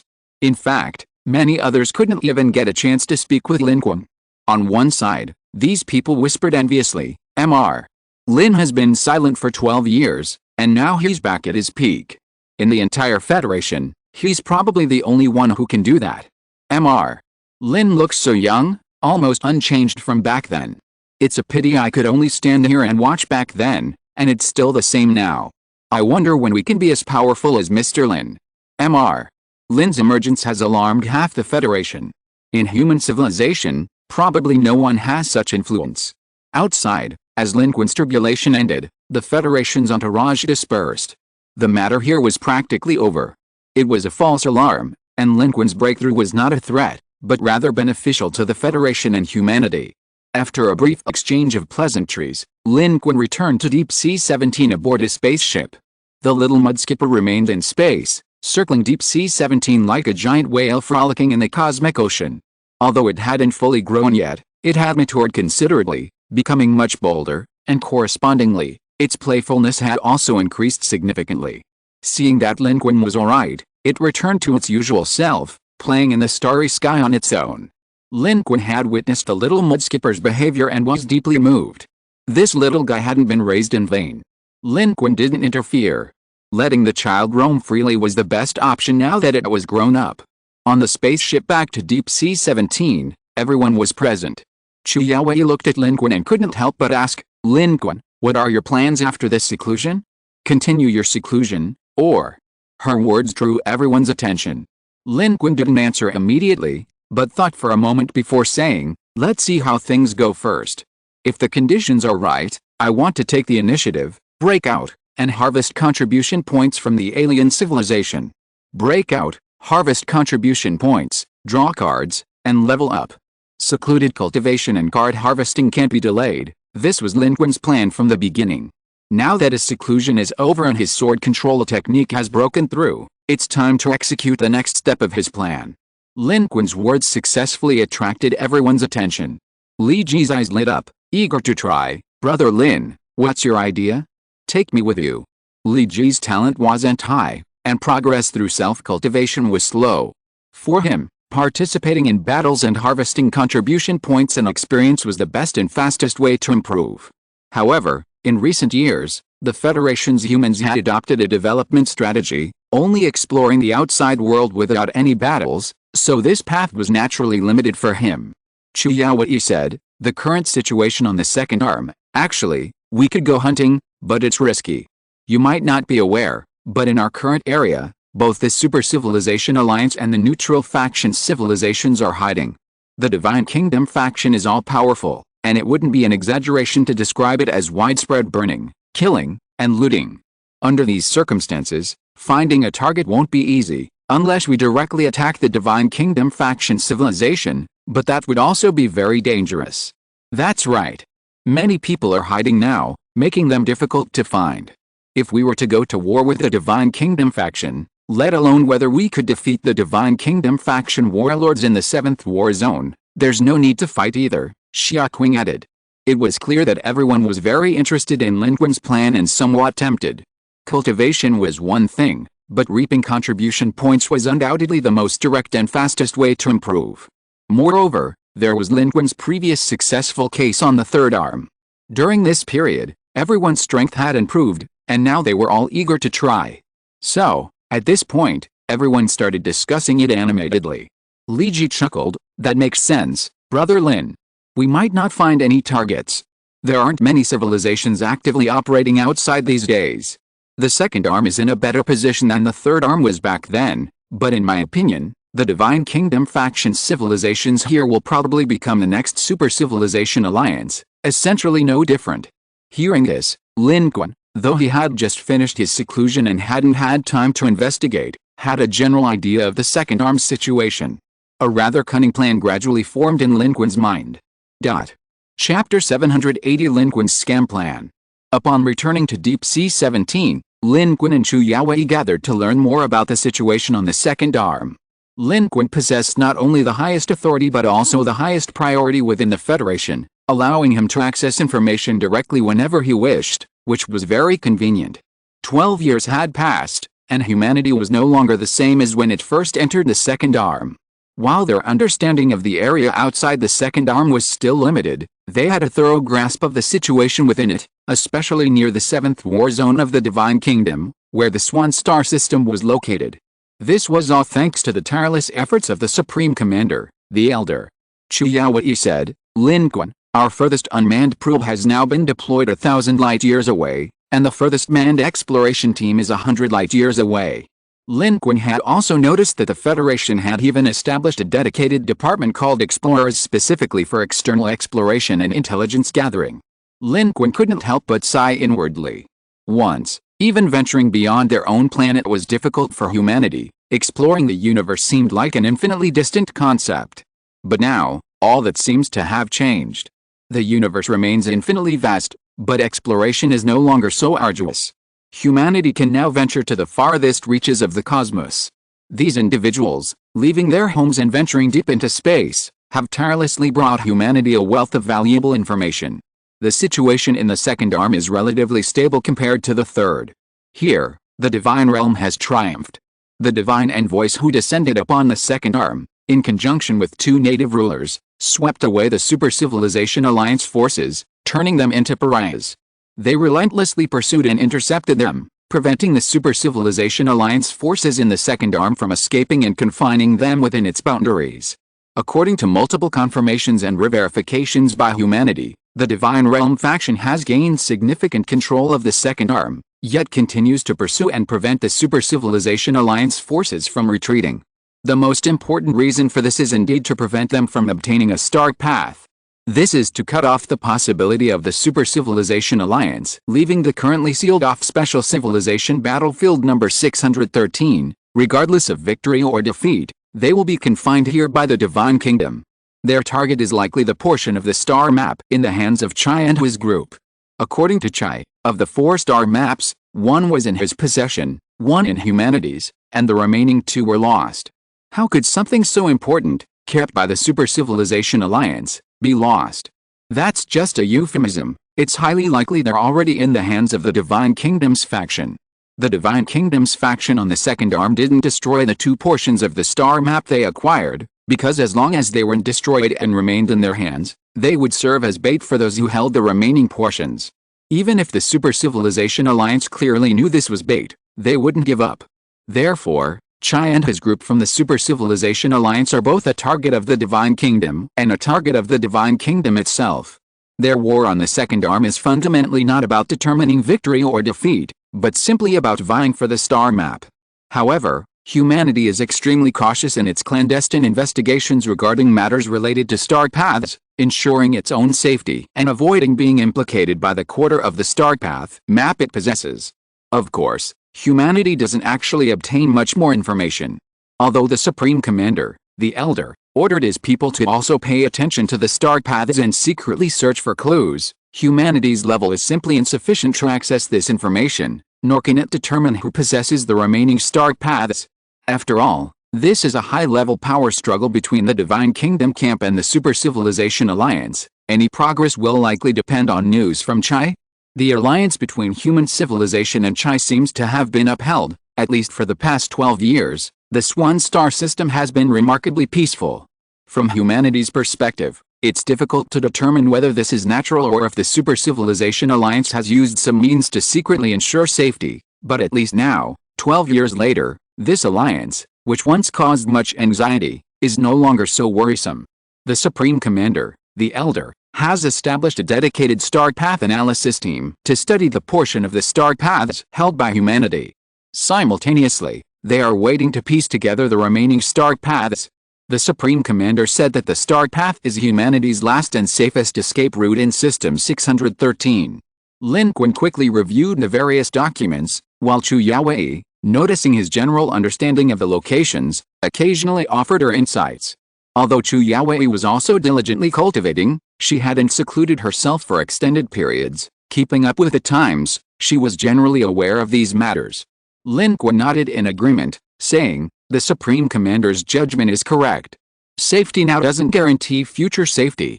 System 613 might offer refuge everywhere, or it might offer no place to survive. The true escape route is to leave System 613 altogether." Lin Qun had already discussed this with the Supreme Commander, and they were completely aligned. The Third Arm War had taught them all a lesson. There is no absolutely safe place in space, and System 613, now a battlefield of civilization, is no exception. If it suits them, remaining in System 613 would naturally be beneficial. However, if they were to find a way out, it couldn't be the retreat from System 613 back to System 613, that wouldn't make much sense.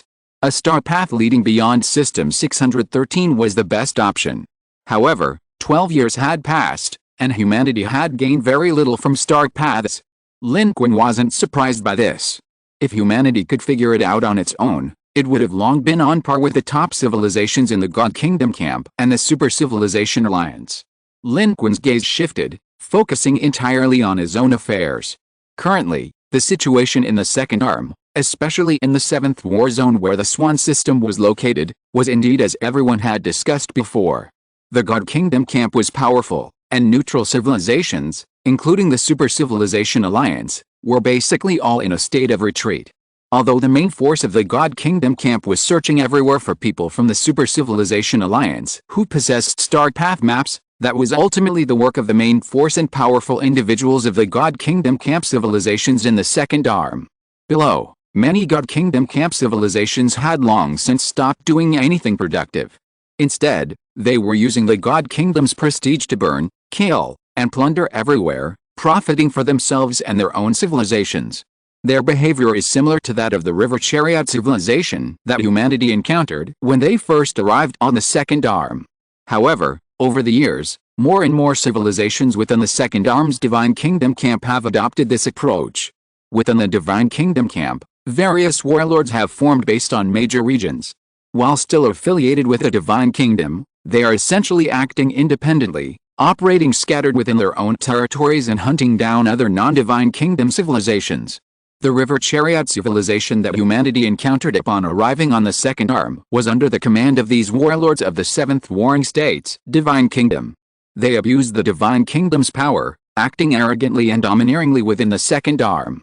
This trend is more pronounced the further away from the Divine Envoys and the main forces of the Second Arm's Divine Kingdom camp civilizations.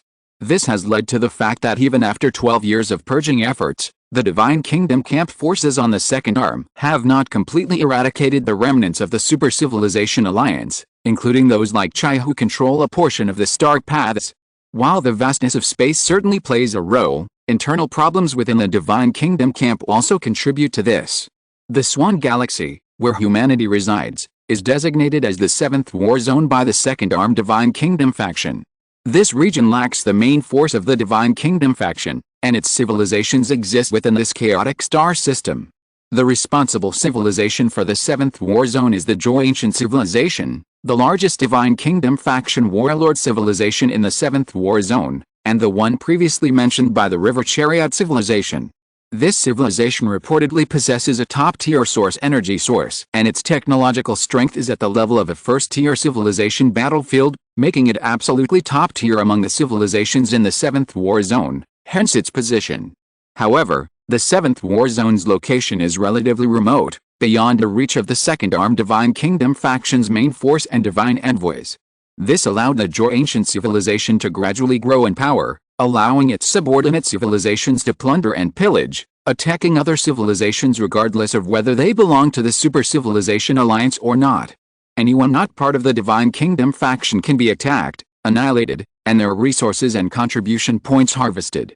After all, under the rules of the civilization battlefield, killing other civilizations that meet certain conditions yields contribution points and experience. In other war zones, except for the locations of a few divine envoys and the main forces of the Divine Kingdom faction civilizations, the situation was largely the same. Therefore, while the Divine Kingdom faction civilizations in the Second Arm currently lacked the terrifying technology of the space-sweeping Trojan virus of the Third Arm Super Civilization Alliance, their modus operandi was nearly identical. Apart from the Divine Kingdom faction civilizations, no one else could survive here. Regardless of the initial intentions of the Divine Kingdoms and their envoys, the reality of the Second Arm was not much better than the Third Arm. It remained an extremely dangerous place for neutral faction civilizations. It was only because these various Divine Kingdom faction civilization warlords had limited strength and lacked the technological means and power of super civilizations to completely eradicate them that they had places to hide. Moreover, if they hid well, they might never be discovered. This is why the Second Arm did not experience the kind of civilization exodus seen in the later stages of the Third Arm. Therefore, humanity had remained undiscovered for so long in the Swan Star system. Seeing this, Lin Qun finally grasped the situation in the Second Arm. The second cantilever is too vast. While the Divine Kingdom faction itself possesses cohesion, it lacks the capacity to manage such a large area. Furthermore, they are not a single civilization. Having defeated the Super Civilization Alliance of the second cantilever, they all prioritize their own interests, naturally leading to the current state. However, Lin Qun also observed that under these circumstances, the Divine Kingdom faction civilizations in various regions are not entirely disorganized. They are basically united by war zones and warlords. If any Divine Kingdom faction civilization is bullied, regardless of its strength or importance, the warlords and other Divine Kingdom faction forces within that war zone will intervene, as this is tantamount to protecting their collective interests. Only in this way can they ensure sufficient confidence to attack others. Anyone who dares to resist will be suppressed. Not every civilization in the Divine Kingdom faction is powerful, some are weak and opportunistic. Similarly, not all neutral civilizations are insignificant, some are quite powerful. However, the Divine Kingdom faction comprises numerous civilizations, and its warlords are often incredibly strong.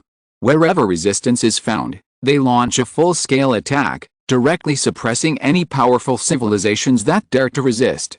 Even neutral civilizations with some strength are no match for the Divine Kingdom faction civilizations in a single region. Gradually, capable civilizations have gone into hiding, afraid to show their faces or resist. These Divine Kingdom civilizations have become increasingly arrogant and reckless. Beneath the battlefield of interstellar civilizations, the original cosmic landscape has changed. The Second Arm has now become the backyard of these Divine Kingdom civilizations. Regardless of the Divine Envoy's initial intentions, the situation has developed to this point, and it's likely beyond the control of the Divine Kingdom's higher-ups or even the Divine Envoy.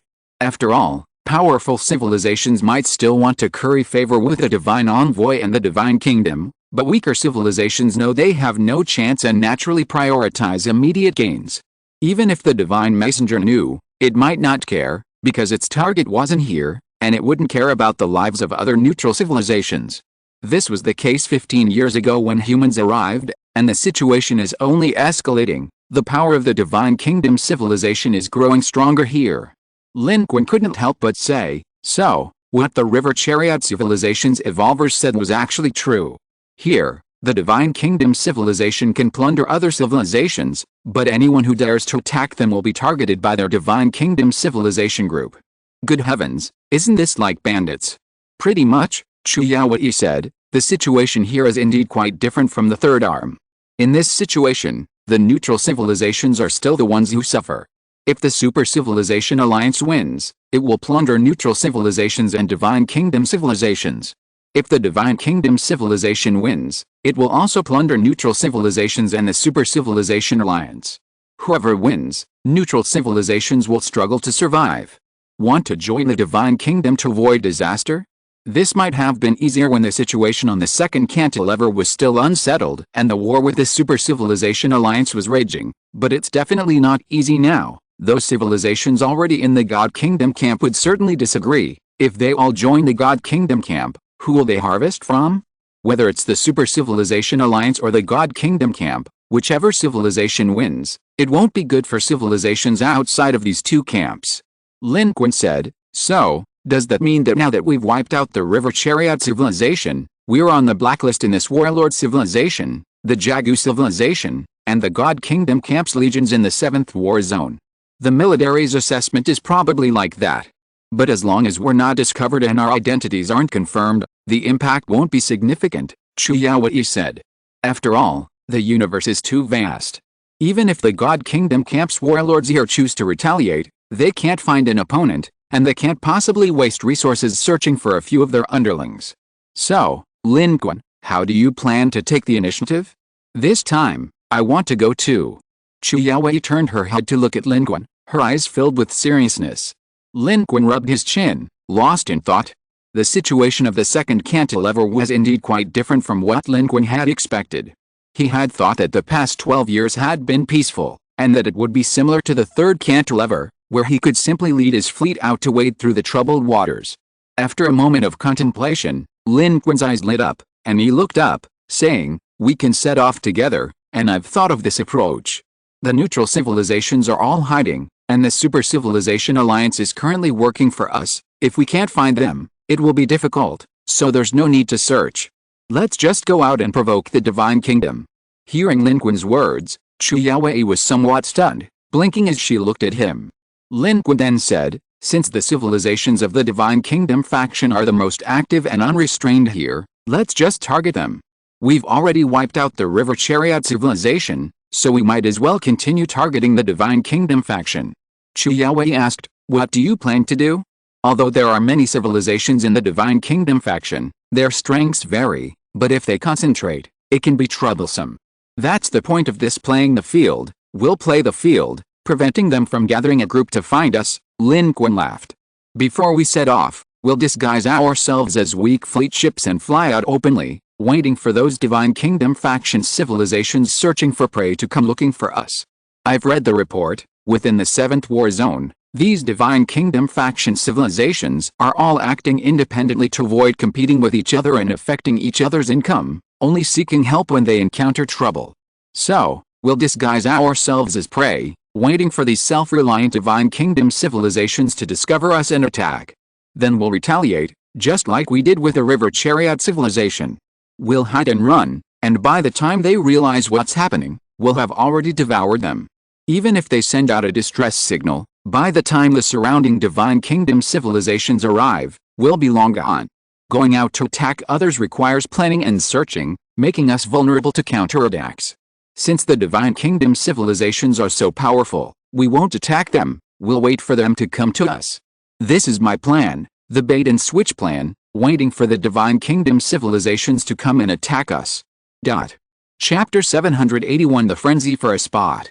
Lin Qun's plan came to him suddenly, but as he discussed it with Chu Yaowei, it gradually became clearer and more refined through exchange and research. Moreover, Lin Qun himself became increasingly excited, talking more and more, because he gradually realized that his plan was feasible. Wasn't the second arm currently dominated by the powerful Divine Kingdom, with its civilizations roaming freely, hunting for prey? Perfect. When Lin Qun and his group went hunting, they wouldn't need to bother finding targets. They could simply disguise themselves as prey and wait for these Divine Kingdom civilizations to hunt them down. Then they could turn the tables and kill them. Other neutral civilizations were hard to find, but the Divine Kingdom civilizations, which were everywhere, were the best targets. Going to find an opponent involved too many considerations. Waiting for someone to attack only required considering whether they could win. The 7th War Zone had no overlord, nor any extremely advanced civilizations, And even if they did, the probability of encountering them was extremely low. No matter who they encountered, Lin Qun was confident he could escape. Chu Yaowei listened for a while, seemingly understanding but not quite, and said, "This. I roughly understand the key point. If we take the initiative to find targets, it's troublesome and risky, and we might be discovered beforehand. But if we disguise ourselves as prey and wait for others to come after us, we're much safer, and we don't have to find targets ourselves." Exactly, Lin Qun narrowed his eyes. These Divine Kingdom civilizations want to take advantage of the situation to harvest contribution points, so we'll use their psychology to harvest their contribution points in return. Moreover, I can have Papito do this disguise. They have very advanced technology in this area. They can use information deception to disguise our entire fleet. To others, we'll appear as weak and numerous easy prey. This way, it will also help us distinguish between strong and weak enemies. If they can see through our information deception, they must be powerful, and we can avoid battle in advance. If they can't see through it, their technological strength must be weak, and we can deal with them calmly. Our goal is contribution points. We'll target powerful civilizations and fleets, and if we find them, we'll avoid fighting them, regardless of whether we can win, because the rewards are too low. Our main targets are the weaker civilizations within the God Kingdom faction. This way, our risks can be greatly reduced, Lin Qun excitedly added details. Chu Yaowei listened, stunned, looking at Lin Qun, and couldn't help but say, "Li Ji told me you used to be a pro at PUBG in other games. I didn't believe it before, but now. However, this plan is very good, safe and highly feasible, taking advantage of the greed and arrogance of those God Kingdom faction civilizations." In Chu Yaowei's view, Lin Qun's plan was indeed somewhat despicable. Humanity's strength is not weak now, and Lin Qun's combat power is even more astonishing. Pretending to be weak to deceive people is truly despicable. But Chu Yaowei also liked this plan because it was relatively safe and reliable, with high feasibility. As for whether attacking the God Kingdom faction civilizations would offend them or even the warlords of the 7th War Zone, even the Divine Envoy Bikus wanted to kill Lin Qun, so why would Lin Qun be afraid of that? Moreover, the arrival of humans on the Second Arm had already wiped out the River Chariot civilization. Based on the information gathered over the years, they should have long been on the blacklist of the Divine Kingdom faction civilizations under the jurisdiction of the 7th War Zone's powerful warlord, the Joy Ancient civilization. They had nothing to fear. Lin Qun smiled. "If you want to reap the rewards, you have to be prepared to be reaped yourself. But don't blame me for not warning you. Come with me, or you might not be able to steal the kills." Lin Qun's eyes gleamed, as if he could see countless contribution points and cards beckoning him. After 12 years of cultivation, he had reached the 10th level of sword control technique. Now it was time to emerge from the mountains and rake in contribution points. Lin Qun immediately set off, finding the Supreme Commander Elder and Chen Weiying to discuss the feasibility of this plan, which they both agreed to. The Supreme Commander Elder said, "The development of civilizations has its own methods, and the advancement of the strong has its own path. The battlefield of the special civilization in Star System 613 is both dangerous and an opportunity. We shouldn't cower in one corner. Mr. Lin, you should take a group of people out. The Federation of Humanity and I unconditionally support your plan and will fully cooperate with your attack. But I have only one request: return the same way you went," Chen Weiying said. "Mr. Lin, the Third Fleet is ready to depart at any time. You can choose any people to form your fleet." They all supported Lin Qun's plan, even welcoming it. This was also a path to enhancing civilization's strength. Moreover, with Lin Qun protecting them, safety was assured. The Third Fleet Chen Weiying mentioned was naturally the human Third Fleet, led by the Spear-class Star Destroyer. Currently, the Third Fleet was the most advanced in the human fleet, comprising 9 of humanity's most powerful new warships, including the Spear-class Star Destroyer. Lin Qun, after communicating with the Supreme Commander, realized that while changes in space were slow, humanity's progress was rapid. The human fleet had expanded to 8 fleets, and the quantum communication technology Lin Qun had only begun using before his hibernation now covered almost 90% of the Federation's applications. Anti-gravity technology, new warship materials, nanomechanics, biomedicine, these technologies had all made significant breakthroughs and developments in recent years. Human civilization, stumbling along, had taken one step after another. According to the Supreme Commander, This rapid progress was not only due to the efforts of human civilization itself, but also benefited from the positive aspects of war. During the war, humanity came into contact with many civilizations and traveled to many places. From these civilizations and places, humanity acquired a great deal of resources and technology. Many of these things had a transformative effect on overcoming technological bottlenecks. Furthermore, the items obtained through direct interaction in the civilization marketplace using contribution points also greatly contributed to the development of human civilization. It was these things that shortened the time required for technological progress. Human civilization today has reached a new level compared to its time on Xianyu. Moreover, not only has technology improved, but the overall quality of humanity has also increased, as has the population. The entire human civilization is showing a thriving new look. The Supreme Commander, an elderly man, said, however, you must also be careful. You can review the data again. We have collected a lot of information over the years. The Super Civilization Alliance of the Third Arm is concentrating its movement towards the Second Arm, as is the main force of the Divine Kingdom on the Second Arm. A large-scale war could break out between the two sides at any time. Although the current predicted outbreak locations are the 3rd, 5th, and 9th war zones designated by the Divine Kingdom on the Second Arm, you must still be careful when traveling within the Second Arm. Although the civilizations of the Divine Kingdom faction operate independently, their main forces are still engaged in their duties, directly under the jurisdiction of the Divine Envoys who descended from the Second Arm. Lin Qun nodded, indicating that he understood. He wouldn't go to these war zones. Lin Qun estimated that executing his bomb and run plan in the 7th war zone would be sufficient. There was no need to go elsewhere. Immediately, the first thing Lin Qun needed to do was naturally to assemble his team. The first person he approached was Papadu. Papadu was a crucial link in Lin Qun's bump and run plan. Although humanity had made great progress, it still lagged far behind the Yunbei civilization in information deception and disguise. Papadu could ruthlessly refuse others, but it couldn't refuse Lin Qun and could only be forcibly pulled into the team to prepare for the modification of the human Third Fleet. Immediately, Lin Qun selected the original members for the main fleet personnel of the Third Fleet. The flagship of the Third Fleet was a Lance-class star destroyer. Its captain and main crew were all old acquaintances of Lin Qun's. Suji and her team had worked together for a long time, and Lin Qun found them easy to use. This was Lin Qun's ideal combination. Next, Lin Qun chose the strongest lineup. Harvesting contribution points was one aspect of fleet harvesting, but more important was harvesting contribution points from high-energy human individuals, which would bring a direct and rapid boost to combat power. Lin Qun's first choices were naturally all his own people. He brought Chu Yaowei and Li Ji. Between Xiaoqing and Wang Qizian, Lin Qun chose to bring Wang. This was Xiaoqing's own request. She chose to stay. Xiaoqing and Hou Yan, as strong human evolved beings, remained in the Swan Star system. Lin Qun chose to keep Hou Yan because, in his view, Hou Yan had more talent in cultivation. Unlike Lin Qun, who had a card-drawing cheat, Hou Yan couldn't utilize the contribution points and experience gained from hunting alien civilization participants as effectively as Lin Qun. For Hou Yan, it was better to spend his time cultivating. Lin Qun specifically sought out Hou Yan, explained these points, and offered him new guidance.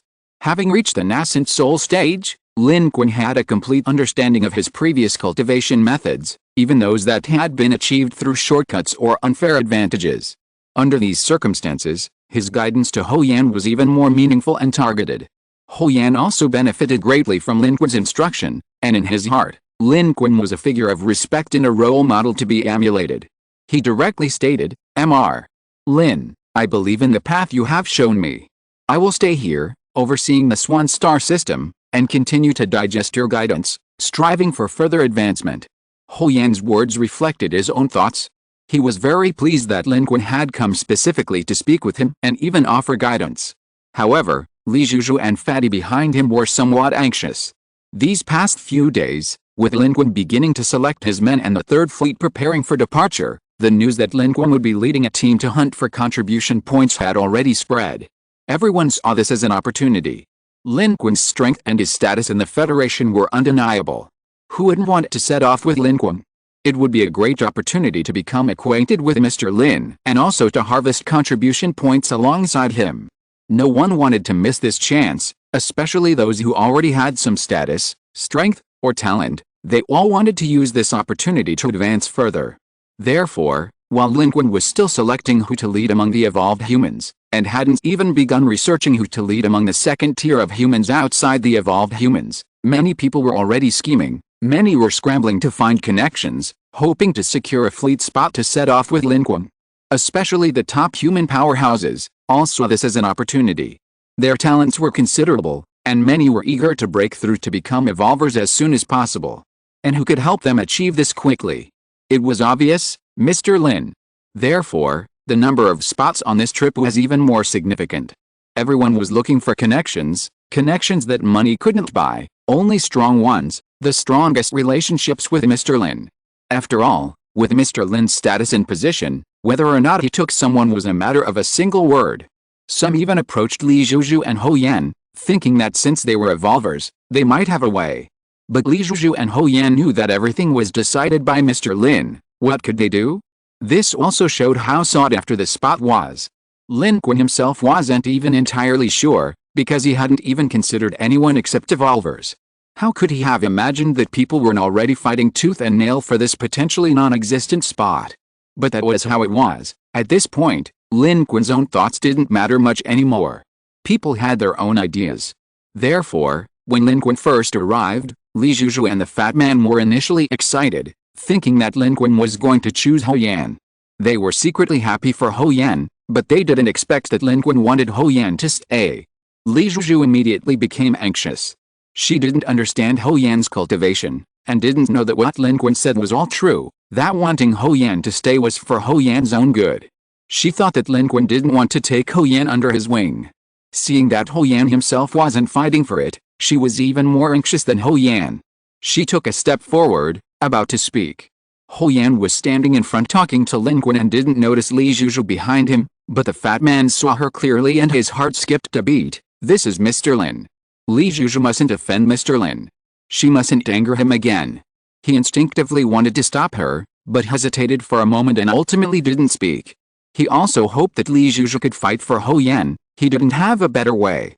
Perhaps, letting Li Zhuzhu say something at this moment was the best choice. His strength was inferior to Li Zhuzhu's, and he didn't understand that staying was the best option. Seeing everyone else scrambling to go, he naturally thought it would be best for Hou Yan to go as well. However, before Li Zhuzhu could speak, she suddenly stopped. Lin Qun, as if by magic, produced a peach and handed it to Hou Yan, saying, "This is a peach. You can think of it as a spiritual herb that can help with cultivation. For you, the effect of this one peach should be equivalent to about 2 years of cultivation, and it also has the effect of tempering your aptitude. You stay here and cultivate diligently."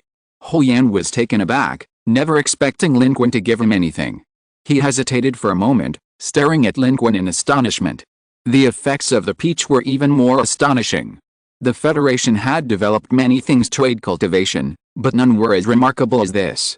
One peach was equivalent to 2 years of cultivation, and could even improve aptitude? This was an absolute elixir.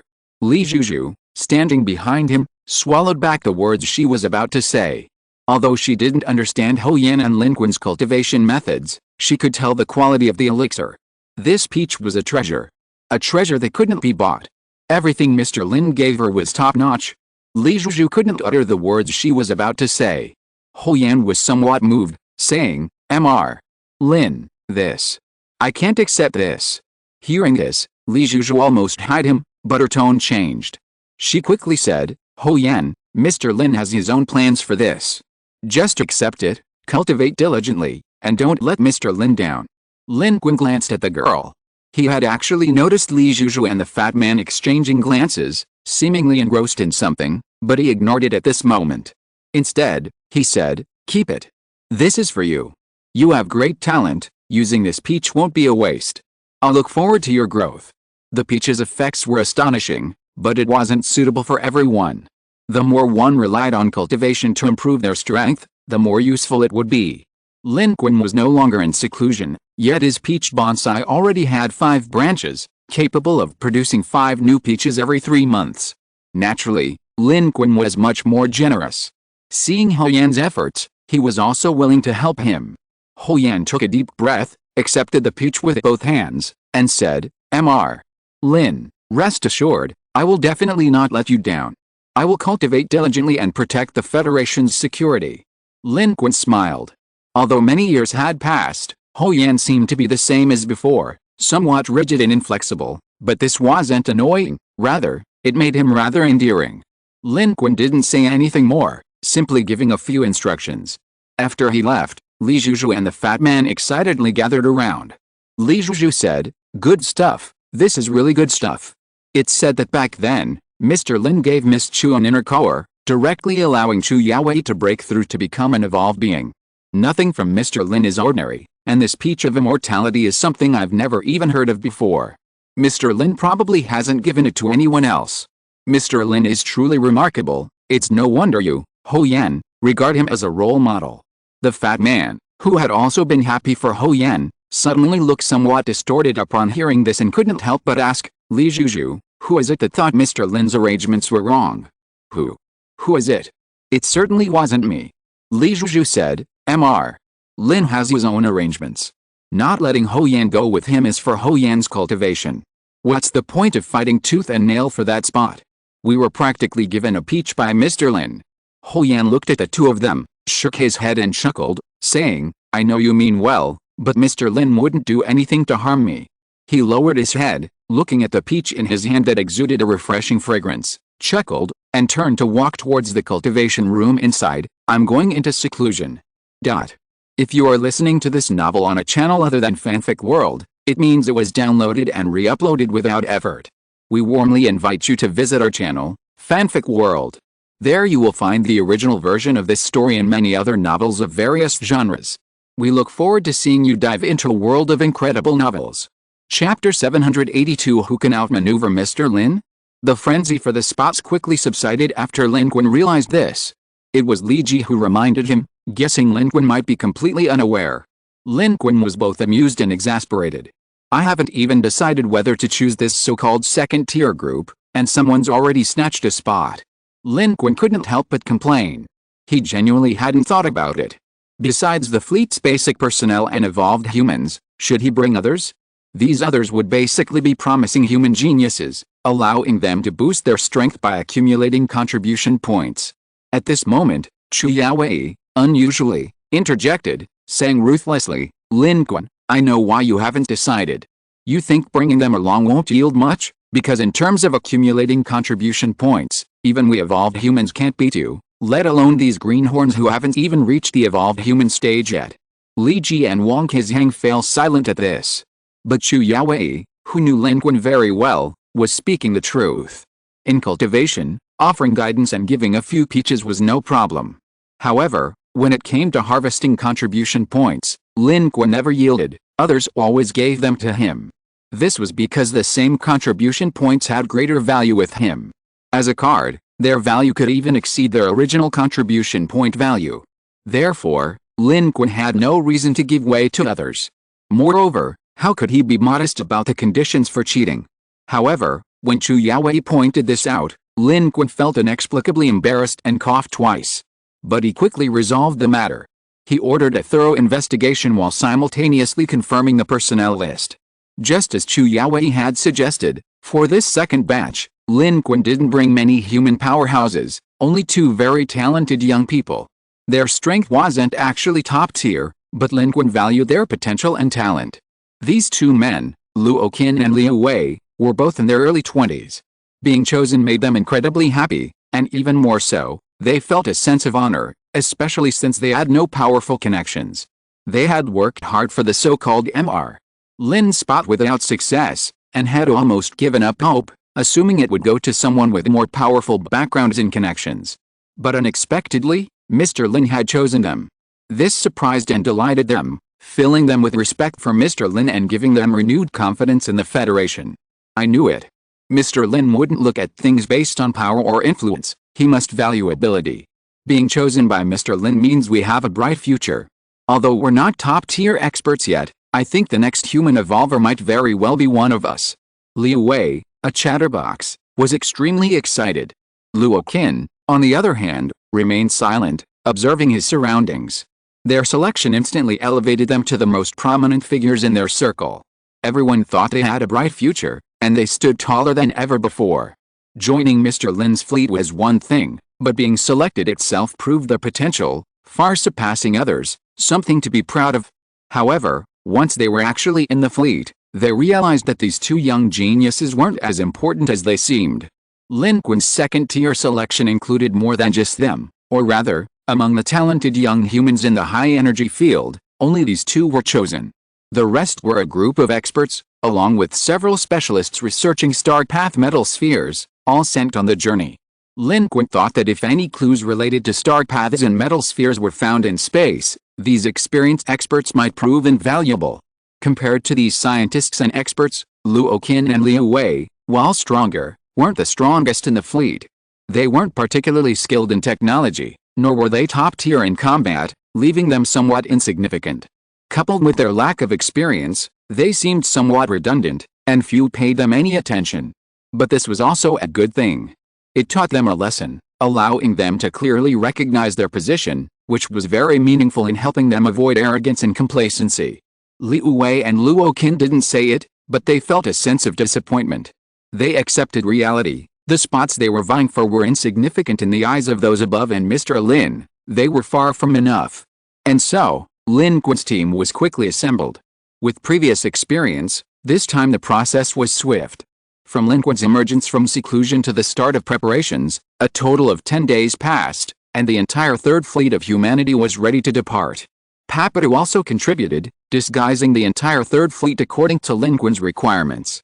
Once activated, the human fleet would appear to be of varying strengths, enough to deceive most civilizations lacking sufficient technological capabilities. And within the Divine Kingdom camp, truly powerful civilizations were actually only a minority, especially those who acted as bandits. Lin Qun also revised his bump-and-run plan. This plan also carried many risks, but how could there be no risk when trying to harvest contribution points? Risk was inevitable. Within acceptable limits, it was a feasible plan. At the same time, Lin Qun also used these days to thoroughly familiarize himself with his source energy level 2 cultivation and solidify his source energy level 2 strength. Immediately, Lin Qun personally issued the order. The third fleet of humanity would depart directly from the Swan Star system. The first destination had already been chosen, based on information sent back by members of the Humanities Explorer Department. Near that location, a civilization from the Divine Kingdom faction, with strength at the level of a typical level 2 civilization, had recently appeared, seemingly searching for prey. This destination was 7 light-years from the Swan Star system, a safe location. Before departure, the Supreme Commander, an elderly man, led the Federation's high-ranking officials to personally see them off. Watching the massive fleet set sail and disappear into the vast starry sky, many people watched this scene, each with their own emotions. Those who had fought tooth and nail to board the ship felt regret and disappointment, watching the fleet sail away, feeling as if they had missed an important opportunity. But many more were filled with anticipation, hoping they would gain something. Li Zhuzhu and Fanny also came to see them off. Ho Yan did not come. This cultivation fanatic had already begun a new round of secluded cultivation, determined not to waste the spiritual medicine Lin Qun had given him. For some on the third fleet, which had already set sail, this was their first time venturing out of the main force of human civilization. But for others, it was nothing new. Suji and her team were highly experienced. She said, "This time, our technology in all aspects is far superior to before. As the main operators of the warships, we feel it most acutely. The fleet is getting better and better." As a veteran of the fleet and an experienced captain, Suji had the deepest understanding of the changes. She didn't stop, methodically directing the fleet to perform a warp jump, converging on the target location, while simultaneously issuing orders for the entire fleet to activate camouflage. The fleet consisted of 9 warships. Utilizing the information deception technology provided by the Yunbei civilization, including Papadu, all entered camouflage mode. From the outside, the fleet appeared extremely backward, like a civilization that had only recently ventured into space, exuding an aura of primitiveness and backwardness. The Divine Kingdom civilization our explorer team discovered, 7 light-years away, isn't particularly strong. At most, they're at the lower end of the second-tier civilization battlefield. If we disguise ourselves well enough, they might not dare to attack us easily and could potentially rally other Divine Kingdom civilizations to join the attack. So, we'll disguise ourselves like this, As newcomers to space, a lagging fleet. With the information deception technology provided by the Yunbei civilization, they won't be able to see through our fleet's true strength. Lin Qun added. At that moment, before them, streaks of light flashed by as the entire fleet entered a warp, rapidly traversing space. Due to the time dilation effect, the outside world would pass even faster. Lin Qun and his team's warp was also traceless, preventing anyone from tracing back to the large human force lurking in the Swan galaxy. When they could see the starry sky again, they were already 7 light-years away from the Swan galaxy. To avoid alerting the target civilization, they didn't immediately enter the target God King faction's activity area. Instead, they teleported to a nearby location and began the performance, slowly approaching, appearing as a civilization just learning to walk in space, having only recently left their home planet and not yet understanding what the outside world was like, acting recklessly and completely unaware of the God King faction's activities nearby. Humanity's disguise was remarkably convincing. Humans had experienced such an era, making this a natural performance. We're too good at disguising ourselves. Wasn't this exactly what we were like when we first entered space? Wang Qizhang found the simulated Third Fleet's current state somewhat amusing. Chu Yaoyi said, "This is our first move, let's see if the God King faction takes the bait." Of course they will. They're now kings and queens, believing they control the entire second cantilever 7th war zone. Once they find a target, they certainly won't let it go, Li Ji said confidently. They were all eagerly anticipating the outcome. Human civilization is growing stronger, and strength brings confidence and limitless possibilities. Naturally, this leads to confidence, and with confidence comes expectation, the expectation of gaining something, not becoming someone else's gain. In the entire fleet, only one person looked distressed. That was the weasel werewolf, Papadu. It was constantly brooding, muttering to itself in a corner, "I've done everything I was supposed to do. Why did they have to bring me along? I have no fighting power at all." It muttered incessantly when Lin Qun wasn't around, but as soon as Lin Qun appeared nearby, it immediately changed, full of energy, without a single complaint, as if it had inexhaustible strength. But how could Lin Qun not know these mutterings it made in front of others? How could it not know that these mutterings were destined to reach Lin Qun's ears? This was Papadu's little scheme, a subtle way of expressing its frustration, hoping to gain some attention and benefits from Lin Qun. Lin Qun, however, simply ignored it. These Yunbei civilization beings are indeed remarkable, far more powerful than Lin Qun and humanity had anticipated. While Lin Qun felt confident entering space, believing he and humanity could escape unscathed even in danger, the starry sky still the starry sky, vast darkness, endless stars, no one knows what they might encounter. Having Papadu with them would be invaluable in unexpected situations. Human civilization is stronger than before, but still only a nascent star civilization. In situations where humanity is helpless, Papadu will certainly have a solution, providing an extra layer of protection. This was Lin Qun's lesson learned from their previous experience of being trapped in the Divine Kingdom's targeted spatial blockade, unable to find a way out. Perhaps with the Yunbei civilization beings with them then, they might have already escaped unscathed. These weasel wolf beings, though usually reserved, are capable of anything if they themselves are in danger. Now, they and human civilization are in the same boat. If Lin Qun and humanity are finished, their lives won't be any better, especially in this battlefield of civilizations. Their ships are gone, and they have no strong warriors. Even if they have technology and intelligence, it's useless. If they leave human civilization, they will either be discovered and killed by other civilizations, or they will have to seek refuge with others, but their lives may not be as good as when they were with human civilization. Therefore, Lin Qun completely ignored Papadu's grievances. It may feel aggrieved, but it would not stand idly by if something really happened. Now, Lin Qun's attention was entirely focused on the starry sky in front of him. "Mr. Lin, we have entered the target's active area," Suji reported to Lin Qun. "The entire fleet has entered camouflage mode, and we should be able to disguise ourselves quite well." Lin Qun narrowed his eyes, a dangerous and sharp light flashing in them, and said, "Good, let's wait for them to hunt us." Lin Qun and the human Third Fleet did not have to wait long.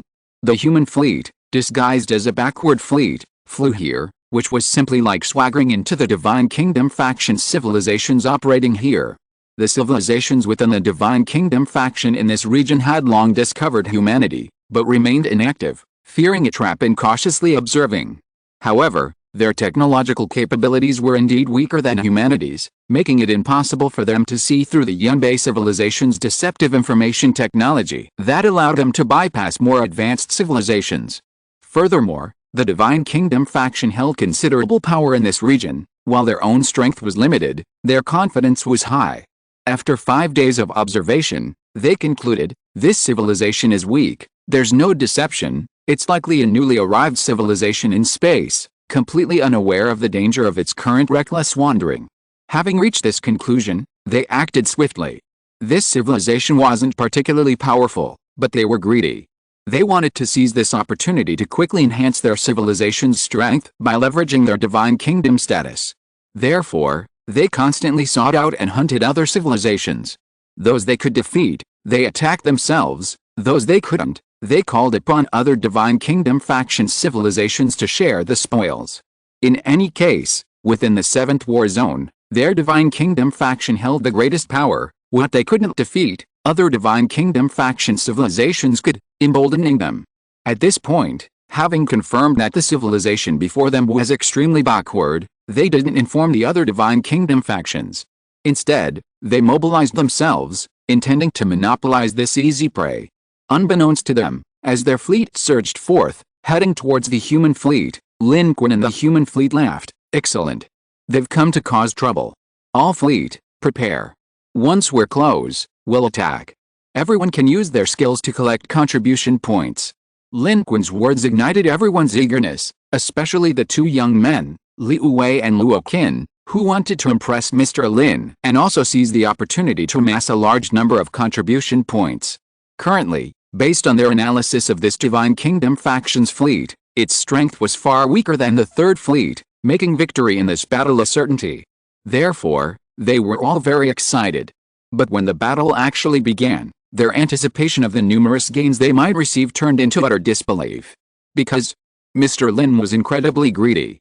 As soon as the battle began, Lin Qun attacked, his source energy sweeping across the starry sky, slicing through enemy warships like wheat being harvested.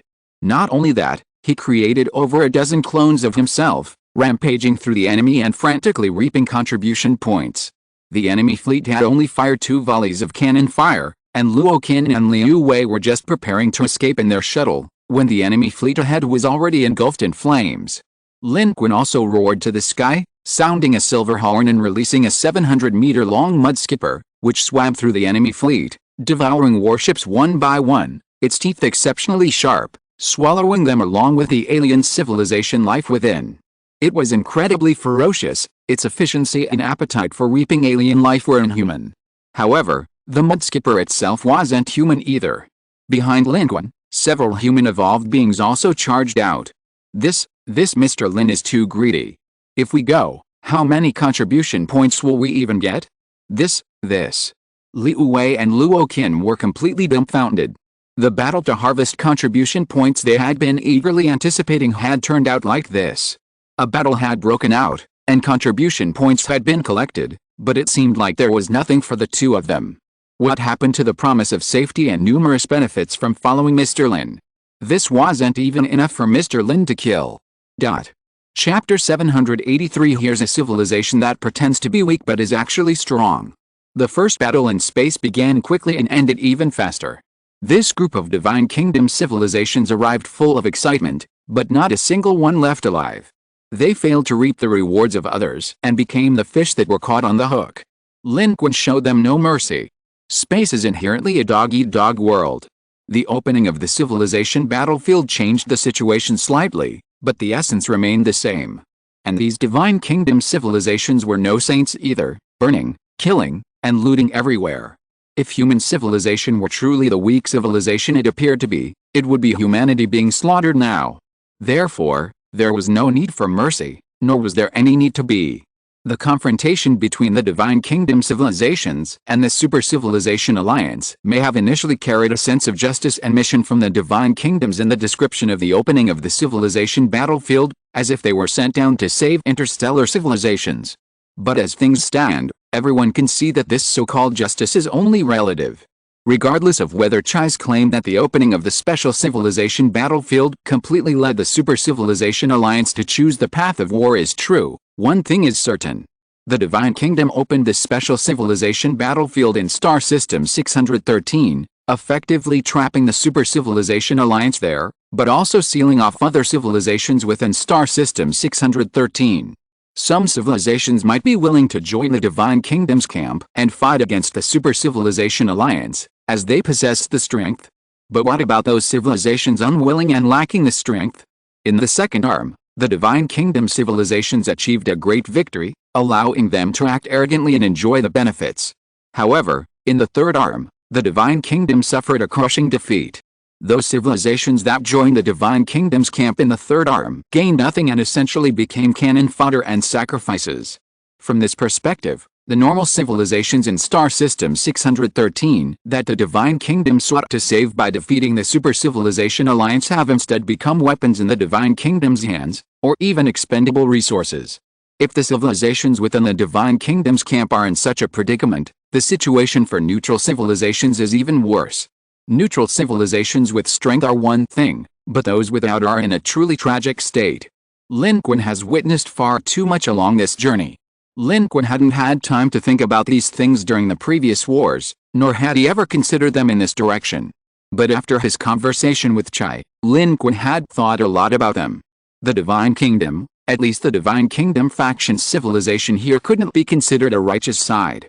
The Divine Kingdom's opening of the civilization battlefield, encouraging civilizations to join its faction to fight against the Super Civilization Alliance, was actually misleading. Why fight against the Super Civilization Alliance? Why join the Divine Kingdom faction civilization? It's understandable for a powerful civilization or group of civilizations to want to seize the resources of the entire star system. If a civilization is powerful enough, it needs more resources. What's wrong with that? This is the most common situation in space. If you can't win, you can just use your own methods to leave. Can't you just leave if you can't win?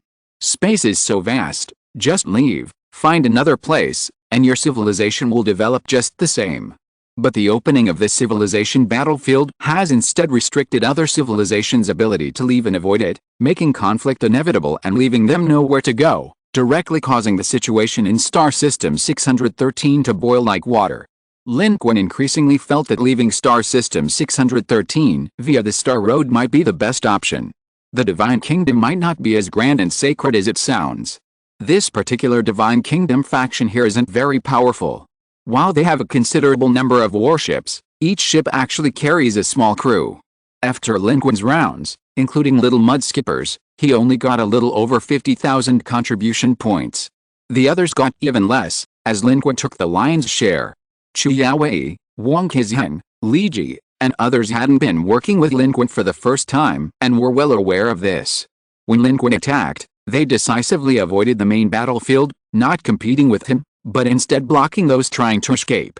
Their gains, though far less than Lin Qun's, were still considerable. Moreover, this way, they didn't compete with Lin Qun for contribution points, they didn't interfere with each other, yet everyone gained something, the optimal model. Those who slipped through the net, Lin Qun didn't have time to deal with, so they were dealt with conveniently. Only Liu Wei and Luo Qin were completely unaware of the situation and were dumbfounded. They basically didn't get a single drop. Like a whirlwind, the fleet from the Divine Kingdom faction that had deliberately provoked them was completely wiped out by Mr. Lin and the Evolvers. When Lin Qun and the others returned, Li Ji saw their expressions, laughed, patted them on the shoulder, and said, "If you want contribution points, it's up to you. We won't let you have your way, because we're stronger and more useful than you are. Look, Brother Lin didn't let us have our way either, because the contribution points are more useful to him than to us." Lin Qun wasn't deliberately refusing to give up his contribution points. As Li Ji said, it was more beneficial for Lin Qun and the civilization to gain more contribution points.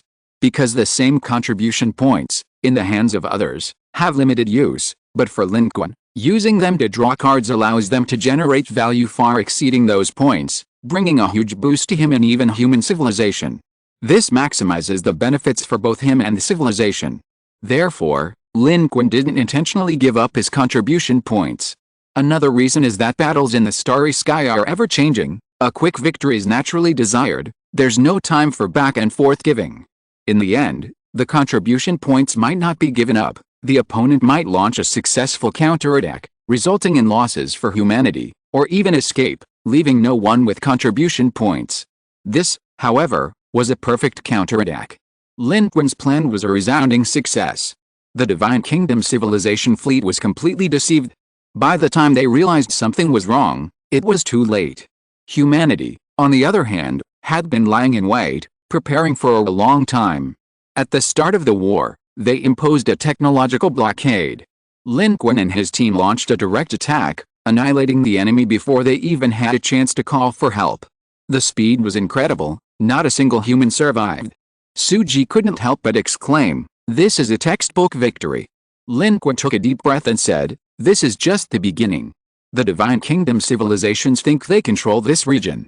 They are bold and reckless, especially these mediocre civilizations, weak in strength but insatiable in their greed. This is our opportunity. This is indeed just the beginning." After this success, Lin Qun and his group continued to delve deeper into space, using themselves as bait to lure the hunters from the Divine Kingdom faction civilizations into attacking them. In space, when the strength is roughly equal, whoever takes the initiative suffers. The human fleet and Lin Qun's strength are even greater than those civilizations. They directly transformed into a bait fleet, crashing around everywhere. With the added advantage of Papatu's information deception technology, most civilizations simply couldn't detect that humans were playing dumb. These Divine Kingdom faction civilizations were actually quite cautious and careful, generally observing carefully before making their move, but they all arrived full of excitement only to quickly realize they had been tricked, wolves in sheep's clothing. They were directly harvested by human civilization. Lin Qun and his group went all out, frantically harvesting contribution points. However, the total number of contribution points that could be harvested from a single fleet encounter was actually not much. The civilizations that Lin Qun was baiting were all middling civilizations, mostly war fleets. How many people could a fleet have? A single warship might have tens of thousands of soldiers at most, and a fleet, at most, wouldn't have many participants. Some of these civilizations had hidden their non-combat personnel, while others had long since declined, leaving only their fleets. Therefore, the contribution points harvested in a single collision wouldn't be many. However, the forces of the Divine Kingdom faction civilizations in the vicinity were very active, with many fleets on the move, so the total number of contribution points gained wouldn't be small. Lin Qun had enough patience. The current civilization battlefield had entered another stage, and harvesting contribution points wasn't easy, especially in such a large-scale cosmic space where finding prey was difficult. It required time, luck, and enough patience. Lin Qun had all of these. After a month of wandering, he bumped into 3 Divine Kingdom faction civilization fleets. Lin Qun's contribution points finally gradually increased, approaching 200,000. Everyone else also gained something, receiving a lot of experience points and contribution points, making the trip worthwhile. Chu Yaowei even exclaimed, "This can be considered another form of waiting for a rabbit to run into a tree stump." Liu Wei and Luo Qin gradually adapted to this state of war, figuring out how to successfully extract contribution points from Lin Qun, the maniac who was obsessed with harvesting them. Their gains were no longer a pitiful single digit. However, this was still different from what they had imagined.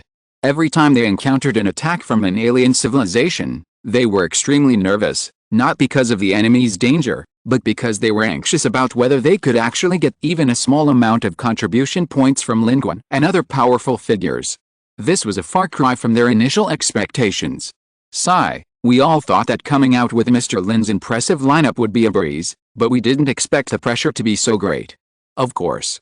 Sharing contribution points with Mr. Lin and Miss Chu, if you're slow, you get none. How could the pressure not be immense? While they complained, they actually grew significantly. It wasn't just about contributing experience. Through repeated combat, they accumulated a lot of experience, leading to substantial growth, especially after fighting alongside Lin Qun and his group. They learned from their tactics, and their combat strength improved dramatically. Lin Qun's underhanded tactics along the way have been very successful, and his assessment of the Divine Kingdom civilizations in this region has been accurate. So far, they haven't encountered any Divine Kingdom civilizations with the strength to threaten their fleet. Most have been swiftly crushed. Many civilizations were wiped out before they could even send out a message. This is normal. Truly powerful civilizations wouldn't need to roam around like plunderers, acting as interstellar bandits. The Divine Kingdom civilizations they've encountered along the way don't even have source energy. The most powerful civilizations only have 2 evolved beings, or their technological strength is comparable to current human civilization. It is precisely because these civilizations, whose strength is neither particularly great nor small, have chosen this path that they are not receiving excessive attention from the upper echelons of the divine kingdoms and their envoys. They are not important in themselves, merely filling a quota. In a truly dangerous situation involving a major war with the super-civilization alliance, they might be used as cannon fodder, but for now, they have no need for these mediocre civilizations and have left them to their own devices. However, even though Lin Qun and the human fleet have been very efficient in their operations, some civilizations within the divine kingdoms have still managed to send out relevant information, reporting it to the largest warlord of the divine kingdoms in the 7th war zone, the Jagu civilization. The Jagu civilization's orders have already been issued throughout the area near the human fleet's operations. A divine kingdom civilization with a powerful energy source at its helm received this order and had already begun its covert operations. It issued a command to a group of surrounding divine kingdom civilizations. Recently, in our area, there is a very cunning civilization fleet.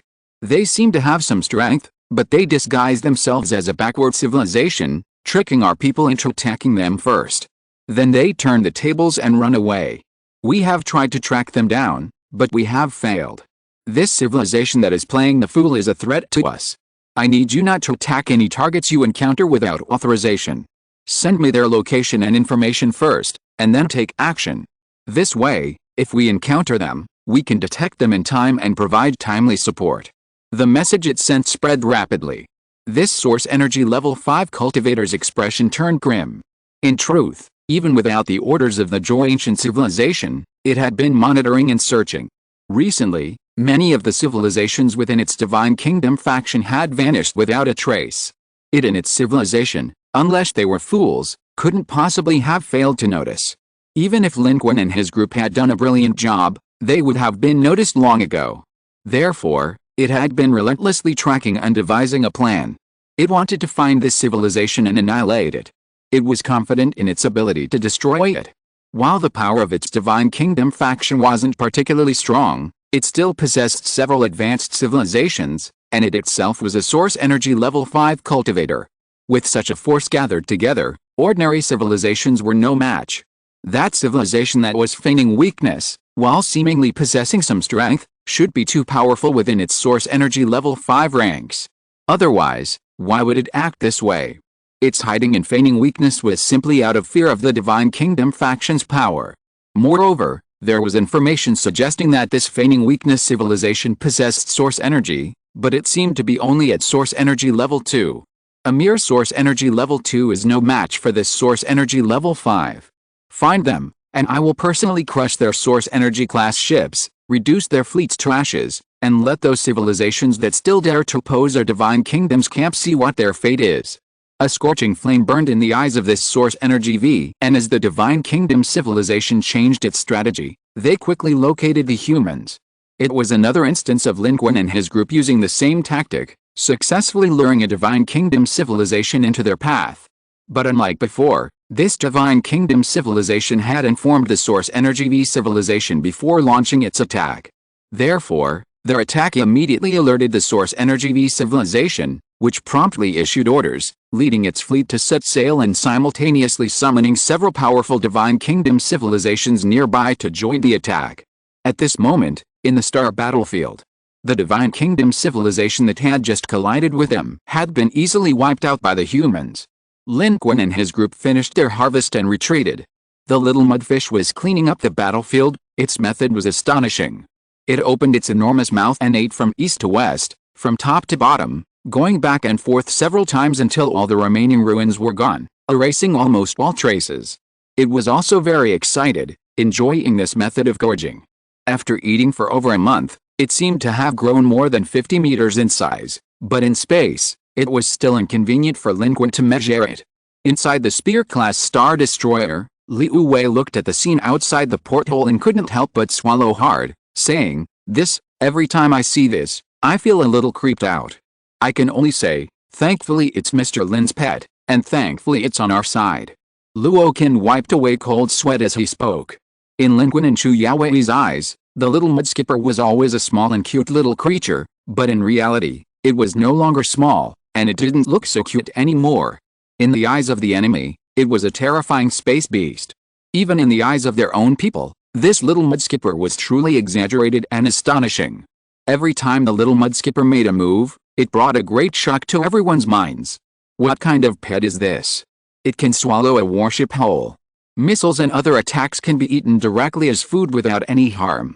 Most importantly, it seems to be able to eat and digest anything. How scary is that? Anyway, in Liu Wei and Luo Qin's eyes, the little mudskipper was now really terrifying. They dared not approach it, both during and outside of battle, for fear that the little mudskipper would lie and roll around, or turn its head and casually eat them as snacks. Among the new generation of humans, they were undoubtedly among the elite, quite proud of themselves, even harboring some open rivalry and disdain for each other. However, after their journey these past few days, they realized that their pride seemed utterly insignificant in the face of true powerhouses like Lin Qun, and that they weren't that useful. This was a blow to them, but it also made them more humble and cautious. For them, this was also part of their growth. These two had now become true friends. However, just then, an alarm suddenly sounded from the bridge ahead. Suji frowned and said, "Mr. Lin, we seem to be being watched. We've detected multiple jump signals. At least 3 fleets are jumping towards our location. It seems the Divine Kingdom civilization has come knocking." Dear readers, please vote for us on the last day of the month. Chapter 784 One Arrow and Soul Scattered. The Divine Kingdom faction has indeed discovered us. Lin Qun immediately looked at the radar. He wasn't surprised. He knew that during this time, they had been active in this area, and many Divine Kingdom civilizations had already fallen into their trap and been annihilated. It would be absurd if these nearby Divine Kingdom civilizations were completely unaware. Although they appeared to be moving freely, they weren't loosely organized civilizations, but rather civilizations under the Divine Kingdom faction. The mysterious disappearance of 1 or 2 Divine Kingdom civilizations was one thing, but the disappearance of entire Divine Kingdom civilizations in an area was another matter entirely. Lin Qun was aware that their activities here would be discovered sooner or later. However, he had already thoroughly investigated this area, and moving to another location would require re-exploration, which was why he had been greedily reluctant to leave. Now, seeing the enemy's impending leap, Lin Qun hesitated briefly before saying, "Let's stay put and see what their strength is." Suji opened her mouth, hesitated, and turned to look at Lin Qun. She was still somewhat nervous. Lin Qun chuckled, "If their strength is average and they haven't received any reinforcements from the Divine Kingdom faction, isn't this just a gift of contribution points delivered to their doorstep?" Suji's expression was quite intriguing. Only Lin Qun could say something like that.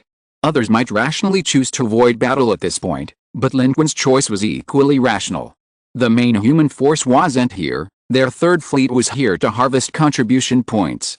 While the Divine Kingdom faction civilizations that had jumped in were targeting humanity, who knew who was stronger? Lin Qun and his group had reaped considerable gains along the way, but they hadn't revealed their true strength. Given the current situation in the 7th War Zone, unless the Jagu civilization arrived, the other Divine Kingdom civilizations might not pose a real threat to Lin Qun. This was the source of Lin Qun's confidence. Strength was their foundation. They were here to harvest contribution points, and in this situation, even if the enemy discovered them, the forces they sent were likely no match for Lin Qun and the human fleet. Why should Lin Qun run away immediately? This wasn't the first time human civilization had dealt with the forces of the God Kingdom faction. While the God Kingdom faction boasted numerous civilizations, it also included those of varying levels. Therefore, he simply decided not to leave. He would assess their strength first.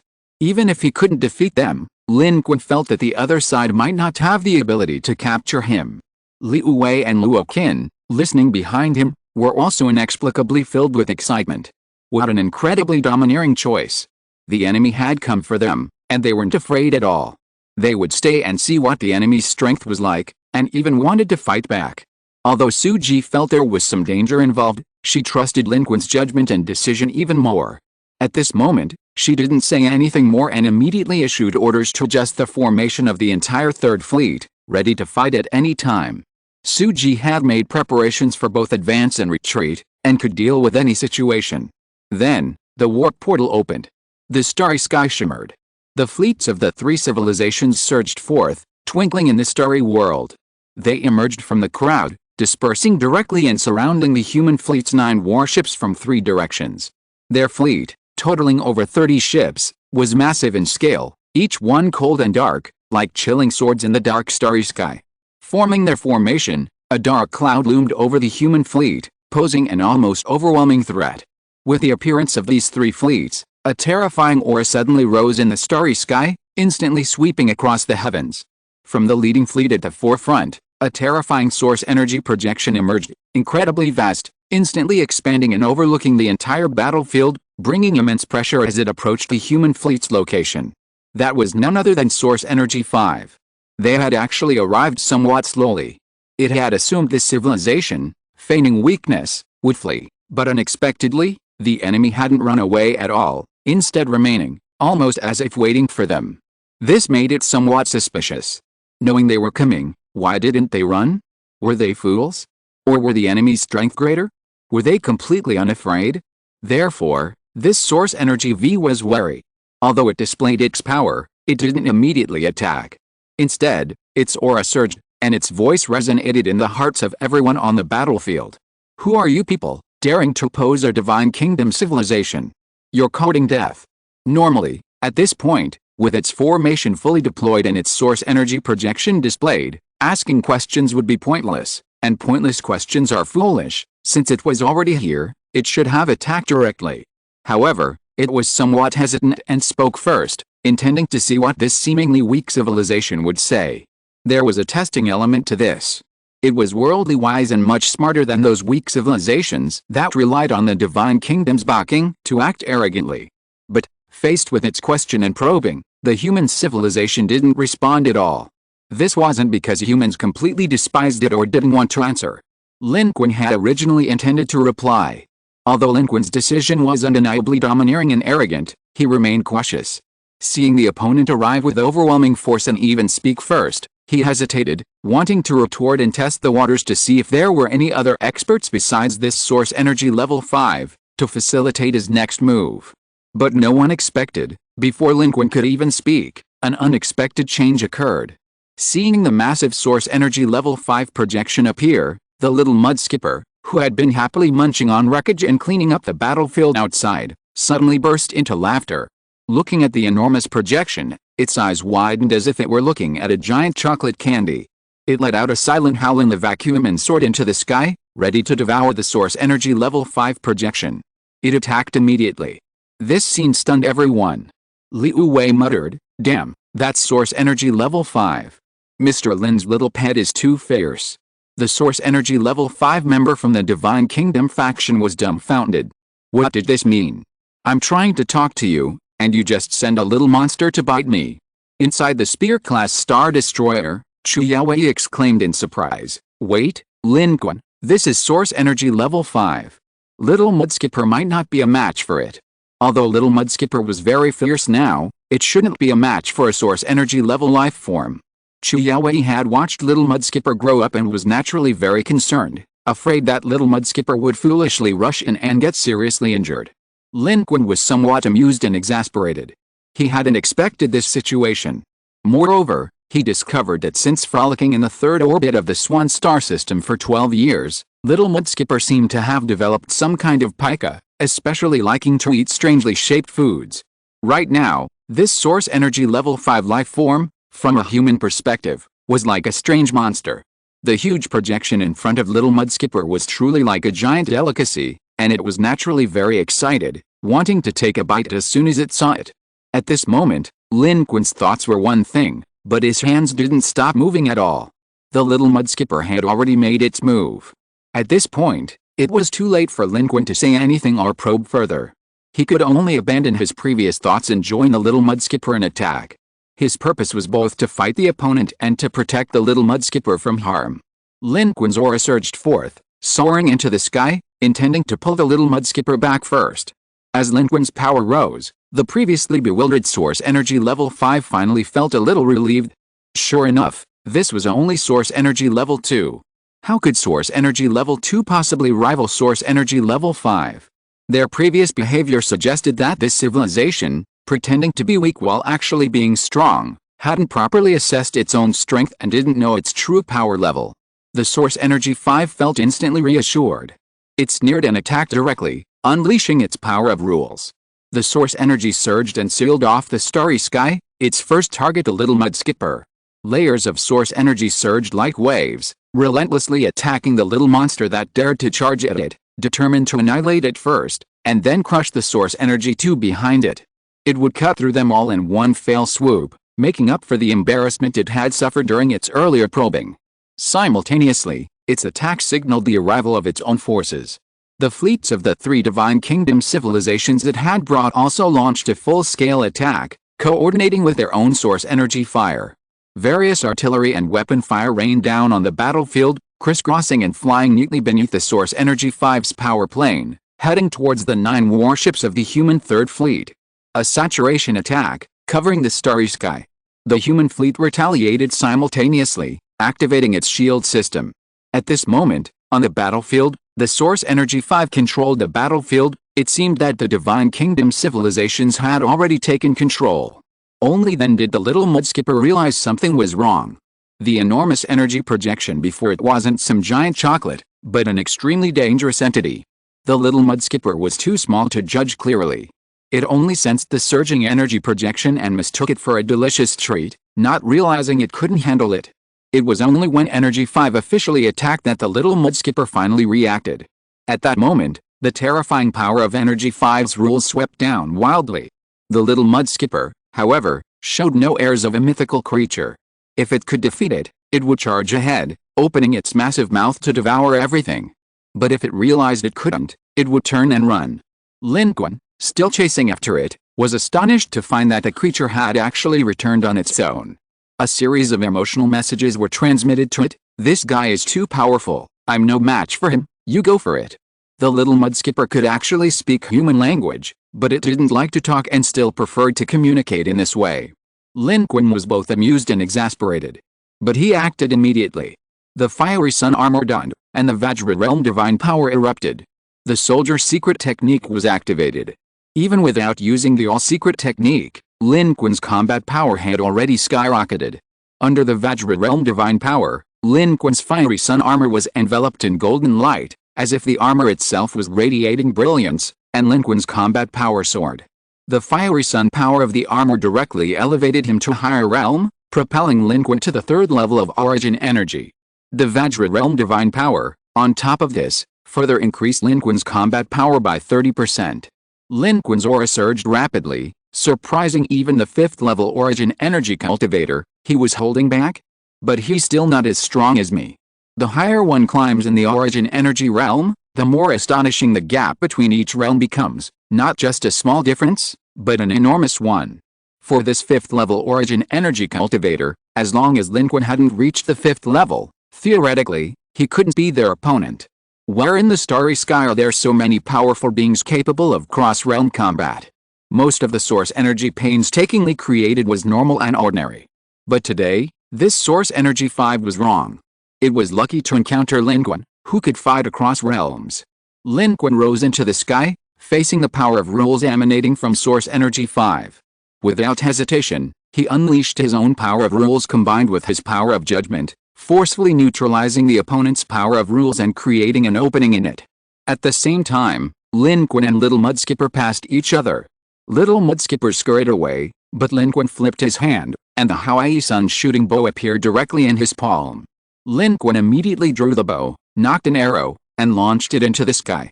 Now, Lin Qun possessed the ability to forge his own bows and arrows. The Hawaii bow's arrows were no longer consumables. Using them was no longer a concern. He drew the bow and fired. In point-to-point, one-on-one long-range combat, the Hawaii bow was even more effective than the immortal slaying sword. Lin Qun's arrow, striking upwards in an instant, traversed thousands of miles, leaving a shocking and astonishing trajectory across the entire battlefield. Its unstoppable force shattered the layers of power and even the rules of the Source Energy 5, striking its massive source energy projection amidst its utter terror. The terrifying power erupted in all directions.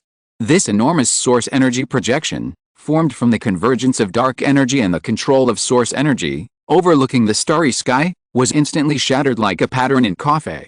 Countless amounts of dark energy disintegrated, only now was the full power of this arrow fully absorbed. The power of this arrow directly pierced through the source energy projection of the Divine Kingdom faction Source Energy 5. That's a great source energy level weapon. A great source energy level weapon. The Source Energy 5 of the Divine Kingdom faction was instantly terrified. Because this arrow had struck its true form, it would likely be severely injured, if not killed. Although the opponent's source energy realm was not as high as its own, its combat power was simply terrifying. However, Lin Qun's arrow, imbued with his own power of rules and perception, shattered the projection of the Divine Kingdom faction Source Energy 5 while simultaneously locating its true form. Lin Qun swiftly turned in mid-air, drawing 3 more arrows and pointing them directly at a warship among the 3 fleets of the Divine Kingdom faction's civilization on the battlefield below. Without hesitation, Lin Qun unleashed a barrage of arrows. 3 streaks of light, traveling at high speed, covered 1,000 miles in an instant, piercing the sky. Once he attacked, he wouldn't hesitate, showing no mercy. Previously, Lin Qun had naturally been reluctant to waste the arrows of his Hawaii bow, but things were different now. He fired 4 arrows without hesitation, unleashing a thunderous attack. The Source Energy 5, having just retreated and still feeling terrified, suddenly felt a warning. The opponent's killing moves were relentlessly coming, and they were the same thunderous killing moves from the high source energy weapon. At this moment, even Source Energy 5 was shocked. This high-level source energy weapon must be a consumable, right? A consumable. Can it be used like this? Source Energy 5 was terrified. With Lin Qun's current strength and the power of the Hawaii bow, he could easily kill Source Energy 5. Source Energy 5 knew this, so it didn't dare to confront Lin Qun's 3 arrows. Seeing them coming, it quickly lunged forward, desperately trying to retreat. But it was still too slow. Lin Qun had later specifically studied archery, especially its application in actual combat. Therefore, although Lin Qun's 3 arrows were almost fired in a straight line, their positions were actually different. Only 1 arrow was aimed directly at the target, to force Source Energy 5 to evade. The remaining 2 arrows were predictions of its evasive maneuver. And Lin Qun succeeded. The Source Energy 5 from the Divine Kingdom faction did indeed dodge Lin Qun's arrows, but while it dodged the first arrow, it couldn't dodge the 2 arrows following behind. From a visual perspective, the scene looked as if the Source Energy V of the Divine Kingdom faction had run headfirst into Lin Qun's attack. It was a rather comical and unbelievable sight on the battlefield. Despite being the stronger Source Energy V, it was Lin Qun who had cornered it. 2 arrows pierced through, a blinding flash of pale light. The Source Energy V was pinned to the edge of space by Lin Qun, its terrifying power instantly pulverizing it. Lin Qun's current amplification wasn't as powerful as when he used the Heavenly Manifestation technique, but his current strength, combined with the power of these 2 arrows from the Hawaii Sun shooting bow, was enough to annihilate the Source Energy V. The first arrow struck the Source Energy V spaceship. The warship was advanced, its shield system reacted immediately, and the life inside even attempted to intercept with weapons, but all failed, pierced by Lin Qun's powerful arrow.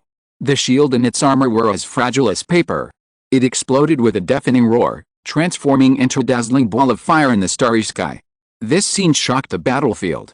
Especially the beings of the Divine Kingdom faction, who had come full of confidence, never expected such a turn of events. Their strongest combatant, the Source Energy 5, had been annihilated in a single exchange. At this moment, Lin Qun sheathed his arrow and retreated. With Source Energy 5 dead, the remaining minions were no longer worth wasting the Hawaii bow on. Before Lin Qun, the civilization battlefield notification appeared, Source Energy 5 killed. He gained a full 28 million experience points. Chapter 785 Card Draw. 3 Lights Divine Water. Level 94, 332315550, 466000000, Strength 999, Agility 999, Constitution 999, Energy 999/999, Dark Energy 999/999, Power of Rules 250/250. A large amount of experience points were gained. Lin Qun quickly glanced at his current level. He had already reached level 94 in this battle. However, while hunting ordinary life forms yielded the same contribution points, the experience gain was minimal. Only by killing high-energy life forms, evolvers, and source energy level beings could he gain a large amount of experience at once. The stronger the life form, the higher the experience bonus it provided to Lin Qun. Some special civilizations had a significantly larger base experience value. Lin Qun, who hadn't gained much experience after reaching level 94, suddenly gained 28 million, making level 95 seem imminent. And once he reached level 95, level 100 wouldn't be far behind. At level 100, new changes are likely to occur. And with these current 94 strikes, Lin Qun's attributes have already increased across the board, with agility and constitution approaching 2,500 points each. Lin Qun glanced at the attribute panel and then looked away. The battle wasn't over yet. Now wasn't the time to settle accounts for spoils and achievements. The fifth source energy civilization of the Divine Kingdom faction was dead, and the remaining fleet and life forms were in complete disarray. Lin Qun didn't hesitate and quickly charged down, cooperating with a human fleet to launch a full-scale counterattack. In fact, the three fleets of the Divine Kingdom faction civilizations that came to besiege humanity at this time were all quite strong, the weakest being on par with a human's third fleet. Their combined attack had indeed put considerable pressure on the human fleet. If the fighting continued like this, resulting in a stalemate, the human fleet would inevitably suffer losses.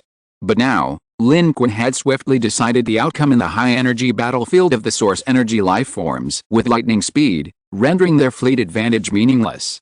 Because these three civilizations were not capable of dealing with source energy life forms of this level, their defeat in the high-energy battlefield had already tipped the scales of war in their favor. Inside the warships of the three Divine Kingdoms' punitive fleets, each life form watched the scene unfold before them with expressions of terror. He's here. Our source energy is dead. Our source energy is dead. Who can stop him? Who can stop him? He's here. They all realized that things were dire. But it was too late. At that moment, Lin Qun charged downwards, his Hao Yi Sun shooting bow replaced by the immortal slaying sword. The ancient immortal slaying sword gleamed with sword light, its boundless aura sweeping across the starry sky, carrying an irresistible and astonishing power, accompanying Lin Qun as he descended from the heavens. Lin Qun swept the immortal execution sword, unleashing a burst of sword energy. Instantly, the sword energy crisscrossed, and combined with the sword shadow-splitting technique, the immortal execution sword energy split into multiple strands, each incredibly awe-inspiring. The vast sword light surged and grew, infinitely expanding, seemingly filling the entire starry sky. They charged forward in parallel, an unstoppable onslaught, engulfing the entire fleet of the Divine Kingdom civilization. The enemy fleet directly in front was utterly destroyed by Lin Qun. Warships were pierced and exploded, turning into clusters of intensely blazing fire in the starry sky. It was a truly magnificent scene. The three major punitive fleets of the Divine Kingdom's faction, which had been so aggressive, simultaneously retreated. They raised their shield systems, and various weapons flew through the air, attempting to block and intercept Lin Qun's sword light, but all to no avail. Under the immortal execution sword, their weapons and shield systems were separated, and then the sword sliced through their warships, cleaving them one by one. Sword energies relentlessly annihilated their fleets. Before Lin Qun, notifications of increasing contribution points scrolled incessantly, his experience and contribution points growing simultaneously. And before him, these forces of the Divine Kingdom, originally there to punish human civilization, were no match for him.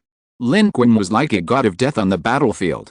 The three fleets of this Divine Kingdom even carried some kind of special source energy level weapon, which they deployed in response to Lin Qun's arrival, attempting to influence him and hinder his advance. But these weapons never had a chance to function. Before they could fully unleash their power, Lin Qun's immortal execution sword had already arrived, shredding them all. They had no chance to activate or unleash their full potential. The source energy weapons, destroyed before they could even be used, naturally had no effect on Lin Qun. Lin Qun's source energy combat power had now become the decisive force on this battlefield. After killing the enemy's 5 source energy powerhouses, no one could stop Lin Qun's advance. Behind Lin Qun, witnessing the scene, Lin Qun was invincible like a god of death, and the morale of the human fleet, from officers to ordinary soldiers, soared. Seeing this, Suji gave the order, the entire fleet advanced, cooperating with Mr. Lin to launch a counterattack.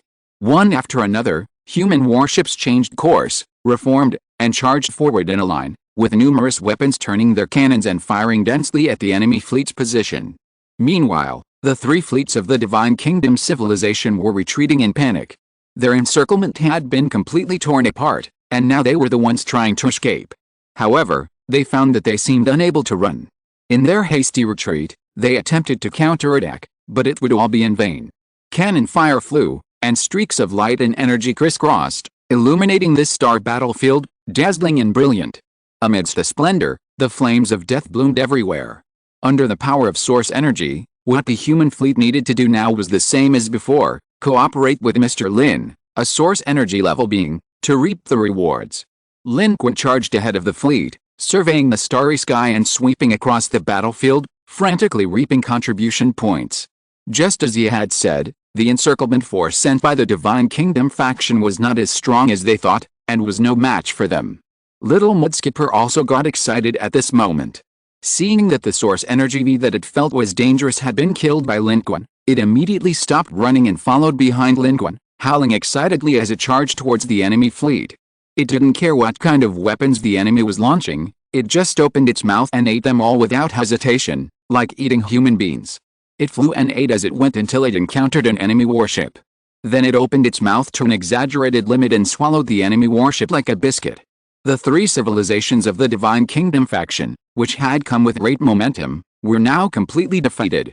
Their morale had already been on the decline after their own source energy V was swiftly annihilated. Seeing the enemy source energy attack and the little mudfish cooperating with the human fleet in a counterattack, they completely collapsed. Starting with the fleet of the source energy V's own civilization, the collapse began from top to bottom. Everyone retreated, desperately trying to escape. They only wanted to get away from here as quickly as possible. They never dreamed that this civilization, which had been feigning weakness, was so terrifyingly powerful.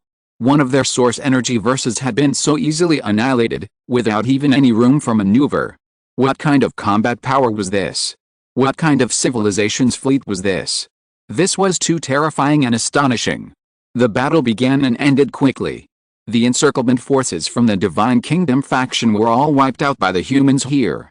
Lin Qun took the opportunity to harvest another batch of contribution points, bringing his total to 280,000. After the battle, the human fleet quickly left the battlefield, and Lin Qun began drawing cards on the way 200,000 contribution points.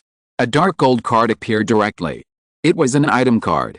Name: Golden Sunlight Divine Water Type. Item card rank, S. Description: using this card grants you 5 drops of Golden Sunlight Divine Water. Using this Golden Sunlight Divine Water will affect any target that comes into contact with it, reducing their flesh and bones. Theoretically, it can affect any form of life and any strength of life. The specific effect depends on the amount of Sunlight Divine Water used and the target's own strength and resistance. Special Note 1: this card is one of the 3 Lights Divine Water series cards. Collecting Golden Sunlight Divine Water, Silver Moonlight Divine Water, and Purple Starlight Divine Water will synthesize 3 Lights Divine Water. 3 Lights Divine Water is the first holy medicine, capable of reviving the dead, restoring flesh and bones, and curing all poisons in the world. Special Note 2: the effect of Sunlight Divine Water is not negated by any external items. Condense Sunlight Divine Water. Lin Qun also had some memories of this 3 Lights Divine Water. This seems to be the treasure of the primordial celestial venerable, the 3 Lights Divine Water, which consists of 3 parts: sunlight, moonlight, and starlight. Each part possesses deadly power, but when combined, their effects are completely opposite to their individual effects, making it the most sacred medicine in the world. Right now, Lin Qun has drawn the Sunlight Divine Water, one of the 3 Lights Divine Water. Looking at its effect, Lin Qun was somewhat alarmed. The combined effect of the 3 Lights Divine Water is, needless to say, incredibly astonishing. It can even directly revive the dead. Among the cards Lin Qun obtained, there are 12 Trials cards with resurrection abilities, but almost none that can revive people so purely and cleanly. This single Sunlight Divine Water is already quite remarkable. The description of the Sunlight Divine Water seems somewhat complex, but in reality, it means that once you come into contact with it, the only way to resist its effects is through your own constitution. Any other means of resistance are ineffective and have no effect on the Sunlight Divine Water. Moreover, this substance can be used on any form of life, regardless of its strength. This meant it could be directly used on beings at the Dominator level. Lin Qun immediately thought of because previously, when the 5 suns were in the sky, if this sunlight divine water had been dripped onto Hao Yi's arrow and fired, because, who had transformed into a sun to attack, wouldn't have been simply repelled, he would likely have been immediately corroded by the sunlight divine water. If he dared to approach in his true form, he would have been severely injured. In that case, if the dominator of the Super Civilization Alliance had intervened, Because would probably have perished on the spot. Lin Qun was also tempted by the 3 lights divine water, but he didn't know when he could draw the moonlight and starlight, but this sunlight divine water was more than enough for him. Lin Qun chose to materialize it. A small golden porcelain bottle appeared in Lin Qun's hand. Inside were 5 drops of sunlight divine water, strangely not coalescing, like 5 pearls. Lin Qun sensed it and found that activating this sunlight divine water wasn't difficult. It could be attached to weapons or used in various of Lin Qun's methods. Lin Qun was very satisfied. This was a killing move that was effective even against a Dominator-level powerhouse, so he carefully stored it away to use only at a crucial moment. There were 5 drops of this sunlight divine water. Even if he used 2 or 3 drops, he would still have a few drops left to synthesize the true 3 lights divine water in the future, more than enough. Meanwhile, the human fleet had already set sail again. Suji discussed the matter with Lin Qun, and they decided to relocate. It's indeed time to move. We've already been exposed in this area. Now, if we counterattack the Divine Kingdom forces that are besieging us, it will likely alert the largest warlord in the 7th War Zone's Divine Kingdom faction, the Ego Civilization. Staying here might lead to the fate of even stronger individuals. Our goal is to gain more contribution points. There's no need to get entangled with their top-level forces. At Lin Qun's suggestion, they temporarily withdrew from this area. And as Lin Qun said, everything that happened here not only quickly spread among the Divine Kingdom faction civilizations in this area, but also rapidly reached the Ego Civilization. Deep within the Jawbone Civilization's spaceship, one source energy level 5 died, and the battle ended very quickly.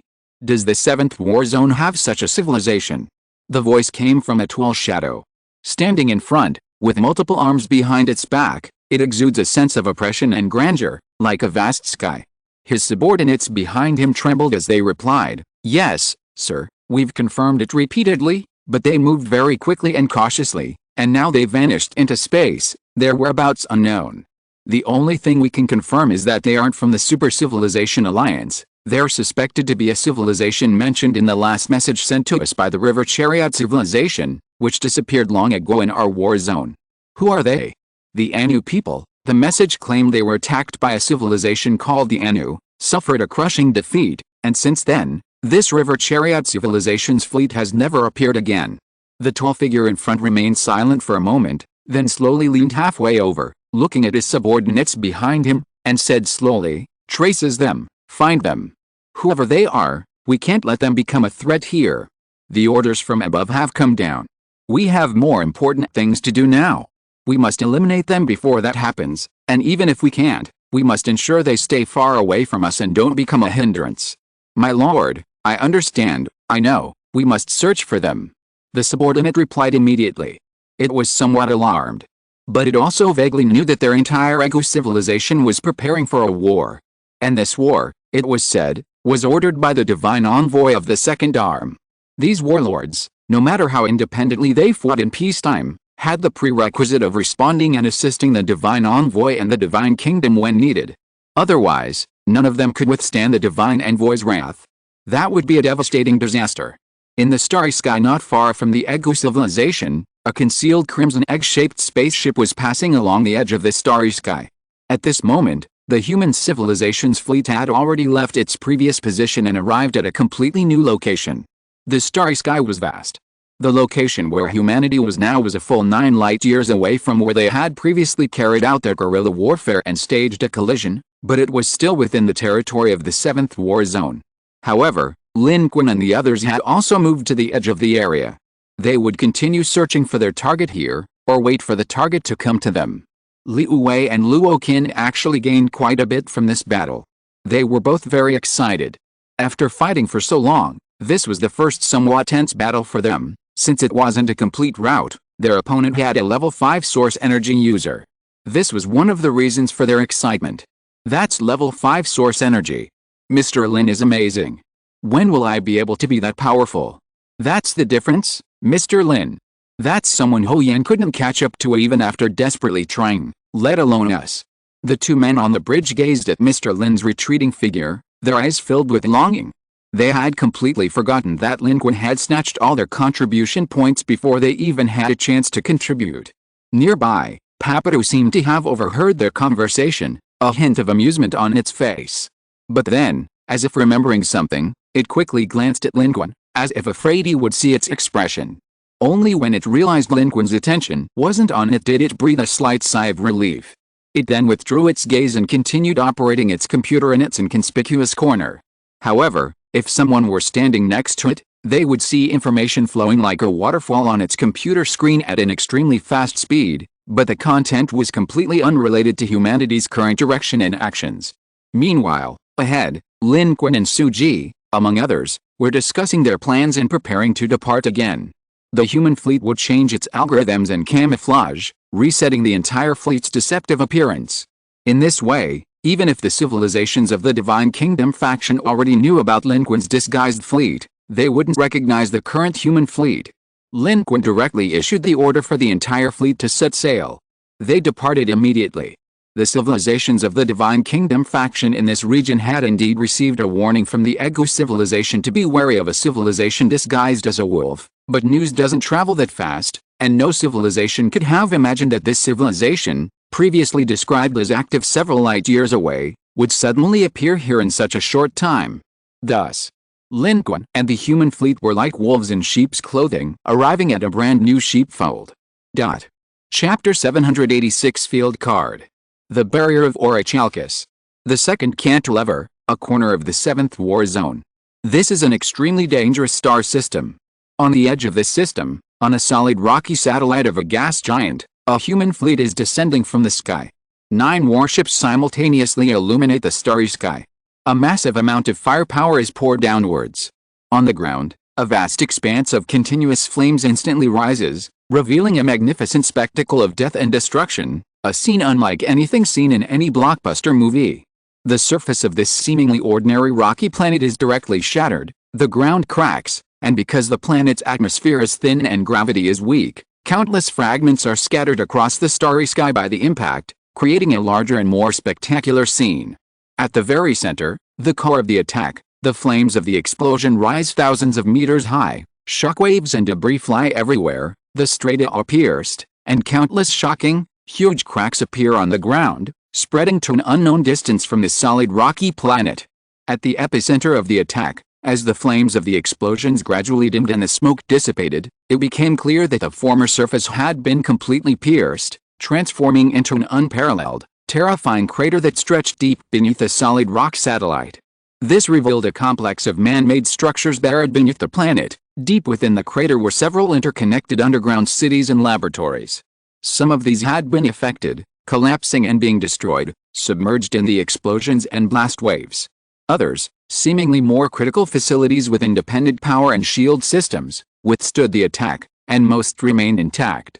However, they were all utterly astonished, seemingly unprepared for the attack, terrified by the violent explosions and assaults. They rushed out in panic. These alien civilizations all looked up in terror, their pupils reflecting the firelight, gazing at the human fleet in the sky. At that moment, the boundless shadow cast by the human fleet enveloped them all. Lin Qun stood atop the Spear-class Star Destroyer, coldly surveying the scene below, the faces of alien civilizations bathed in firelight. His gaze was exceptionally ruthless. This place was an unexpected boon for Lin Qun and the human fleet. Having moved from the previous star system, they were unfamiliar with this region, making no substantial progress or gaining any additional information for several days.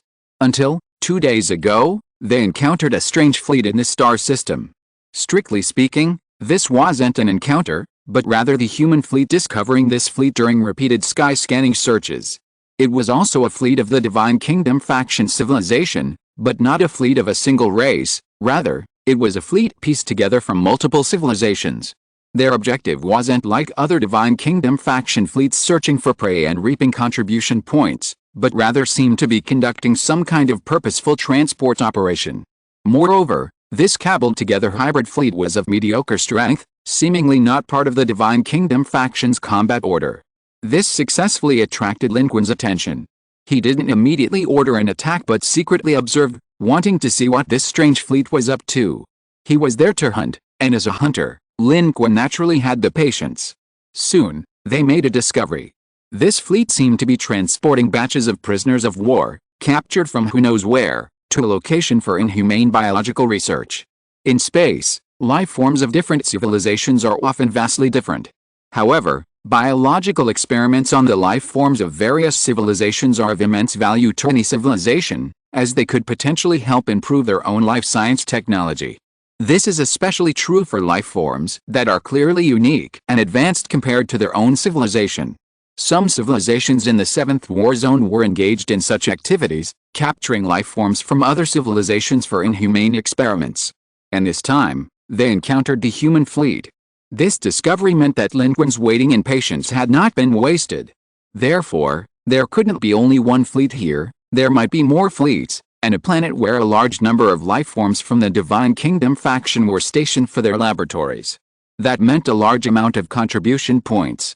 Lin Qun and the human fleet followed them, carefully observing and tracking them. Although they were cautious, their technology was simply not advanced enough, and they didn't realize they were being followed. Thus, Lin Qun and the human fleet followed a trail directly to this star system. The location of the secret laboratory of the God Kingdom civilization in the Seventh War Zone was right here. And soon, the exact location was discovered. Hence, the scene just now unfolded. Now that they had found their target, Lin Qun and the human fleet had no reason to wait any longer. They opened fire immediately, blasting open the laboratory. Scanning revealed that the laboratory contained many different races of life. Some were beings from the God Kingdom civilization conducting live biological experiments, while others were experimental subjects captured by them. Those experimental subjects were no longer human, but tortured beyond recognition. The scene could only be described as horrific and gruesome. In the history of human warfare, human research on living humans was already inhumane, let alone research on life forms from a civilization other than their own. Looking at this scene, Lin Qun seemed to see the humans of his past on Earth. Back then, many humans were also kept in captivity, studied, and tortured, suffering unbearable pain and misery, only wishing for death. Lin Qun saved many people, but some of them have never recovered. And many more have long since died. Some of those studies were genuine research, but others were actually the result of the perverse psychology of those alien civilizations, subjecting other civilizations to inhumane torture that wasn't research at all. Lin Qun looked at the scene below, his heart burning with rage. Not only him, but everyone who had come from the blue star era felt anger. The starry sky is cruel, the law of the jungle prevails, everyone understands this principle. But understanding doesn't mean one won't feel anger. Immediately, Lin Qun's figure plummeted from the sky. He crashed into the ground like a cannonball. The firepower of the ground defense systems pierced through the smoke and dust, striking him, but it was all useless. Lin Qun's physique was as high as 2,500 points. These conventional ground artillery fires couldn't even grasp him. His body, bathed in the firepower, landed with lightning. The moment it landed, it was like a real cannonball hitting the earth. The ground sank, a terrifying roar echoed, and billowing dust rose as surrounding buildings collapsed one after another. Countless arcs of electricity raced through the dust, annihilating all life within and around the area. Some cried out in agony, begging for mercy on their knees. But Lin Qun showed no hesitation, slaughtering them all. The experimental subjects were the same. For them, living was worse than death, and death was preferable. Lin Qun was not one of their kind, all he could do was give them a swift death. The last one to fall before Lin Qun was an evolved being. It stared at Lin Qun in utter terror. In its eyes, this unknown life form was nothing short of a demon. It had seen powerful beings, but never one so terrifying. Bathed in lightning, its every step shook the earth. Most terrifyingly, its gaze carried the true power of death. Wherever it looked, those fleeing were instantly torn apart, dying a gruesome death. He simply stood there, scanning the area, and from him, death spread in droves, as if no one could survive his gaze. What a terrifying existence! But its pride forced it to suppress its terrified ugliness. It collapsed to the ground, howling, "Who are you? Attacking us is tantamount to offending the Divine Kingdom faction. Do you know the consequences of offending the Divine Kingdom faction? "You're all dead, you're all dead." It could only try to alleviate its fear with this. But that was all. The next second, its brain exploded. Its death was the same as those it had seen. Instantly killed by a single glance. It, a mere evolved being, probably never dreamed of such an end. Killed by a single look. Lin Qun didn't even bother to answer a word. He was like the Grim Reaper, leaving destruction in his wake. In the end, the entire land sank, swallowed by dust. Lin Qun's body immediately rose. Before Lin Qun, the contribution point notification was rapidly flashing. This time, Lin Qun gained over 400,000 contribution points. There were many participants here. Adding the contribution points he'd gained in the 2 months since moving to this area, he now had nearly 700,000. Back on the warship, the human fleet regained altitude. Everyone was already very familiar with this kind of battle. Even Liu Wei and Luo Qin had gradually adapted from their initial discomfort to their newfound familiarity with Lin Qun and the entire human fleet's rhythm. The fleet rose. Chu Yaowei stood by the window, glanced at the world below, and slowly withdrew her gaze. For the past month, humanity had been operating on the edge of the 7th war zone, reaping losses from many Divine Kingdom civilizations. They had also discovered that the Divine Kingdom civilizations of the 7th war zone were tracking them, but humanity was already adept at this and hadn't been caught. The 5 strongest source energy warriors had all come and gone. Who would dare to track them now? Lin Qun and the others knew perfectly well. It must be the biggest warlord of the Divine Kingdom civilizations in the 7th war zone, the Egu civilization. Lin Qun, however, came for contribution points and had no need to wage war against the Egu civilization. Therefore, he consistently avoided them. Behind the Egu civilization were the true main force of the Divine Kingdom faction in the second arm, along with 3 rulers. While dealing with smaller-scale Divine Kingdom civilizations was harmless, potentially alerting the Egu civilization, a direct confrontation would be a direct provocation of the Divine Kingdom faction, likely eliciting the attention of its main force. At that point, regardless of any connection between Lin Qun, humanity, and the Super Civilization Alliance, they would likely be labeled as members of the Super Civilization Alliance. Currently, humanity does indeed control a portion of the Star Paths, a target of the Divine Kingdom. If discovered, without waiting for Bikusa's return, Lin Qun and humanity would become the direct targets of the 3 rulers of the Divine Kingdom faction in the second arm. With his contribution point in hand, Lin Qun quickly processed it, set up an array, and began drawing cards. During this period, Lin Qun's fairy card set was being used quite frequently, and in conjunction with the cards of the God of Craftsmen, he crafted a considerable number of arrows. After all, in the starry sky, Lin Qun couldn't cultivate in seclusion like he had in the Swan Star system before. His cultivation was limited to techniques like the Vajra Realm Divine Power and the Great Evolution Technique. Therefore, Lin Qun recently crafted quite a few arrows for the Haibo, but his only regret was that, despite all this time, he still didn't seem to have developed a deep connection with the God of Craftsmen. Currently, apart from the Haibo, he hadn't been able to craft anything else remarkable. On the contrary, the God of Craftsmen seemed somewhat annoyed by Lin Qun's daily intrusion, more precisely, his intrusion every 12 hours. Therefore, sometimes, even using the luck from the fairy card set, Lin Qun might not be able to summon this being. After all, it wasn't entirely based on good luck.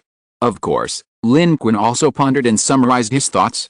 It does seem a bit odd to have someone forge divine weapons for him every 12 hours, but Lin Qun, fearing a lack of firepower, felt that making the most of his time and opportunities to create a bunch of Haoyi's divine arrows wasn't wrong. However, today, this God of Craftsmen could take a break. Because Lin Qun's focus was on drawing cards. He used all 600,000 contribution points to draw cards directly. Soon, the first dark gold card appeared. Name, Orichalcum Barrier Type, Field Card Skill Card Field Card Rank, S Description. Using this card, you can deploy an Orichalcum Barrier, a circular area with a radius of 50 kilometers, covering any specified environment, ignoring terrain, in the current environment.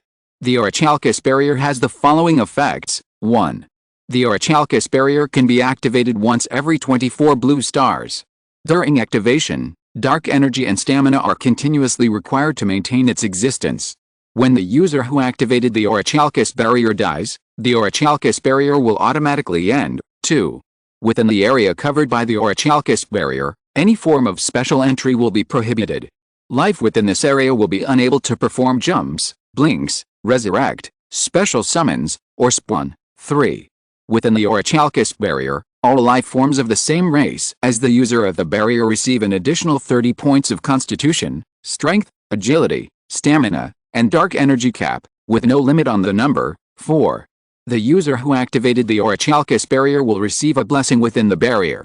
For each life form of the same race affected by the orichalcous barrier's effect, the user will receive an additional point of rule power, up to a maximum of 1000 points. This effect requires the user's level to be no lower than source energy 1. 5. Each activation is only once. The orichalcous barrier cannot be destroyed by any power or effect. Special note 1. This card is one of the orichalcous barrier series cards. Obtaining orichalcous barrier, orichalcous double barrier, and orichalcous triple barrier will grant a card, orichalcous perfect barrier. Special note 2. Orichalcous barrier can only exist for a maximum of 1 hour. The dark gold card appeared in Lin Qun's hand. This card is one of the famous cards in the Yu-Gi-Oh! World.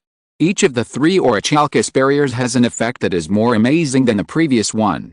The effect of this first barrier is actually relatively weak.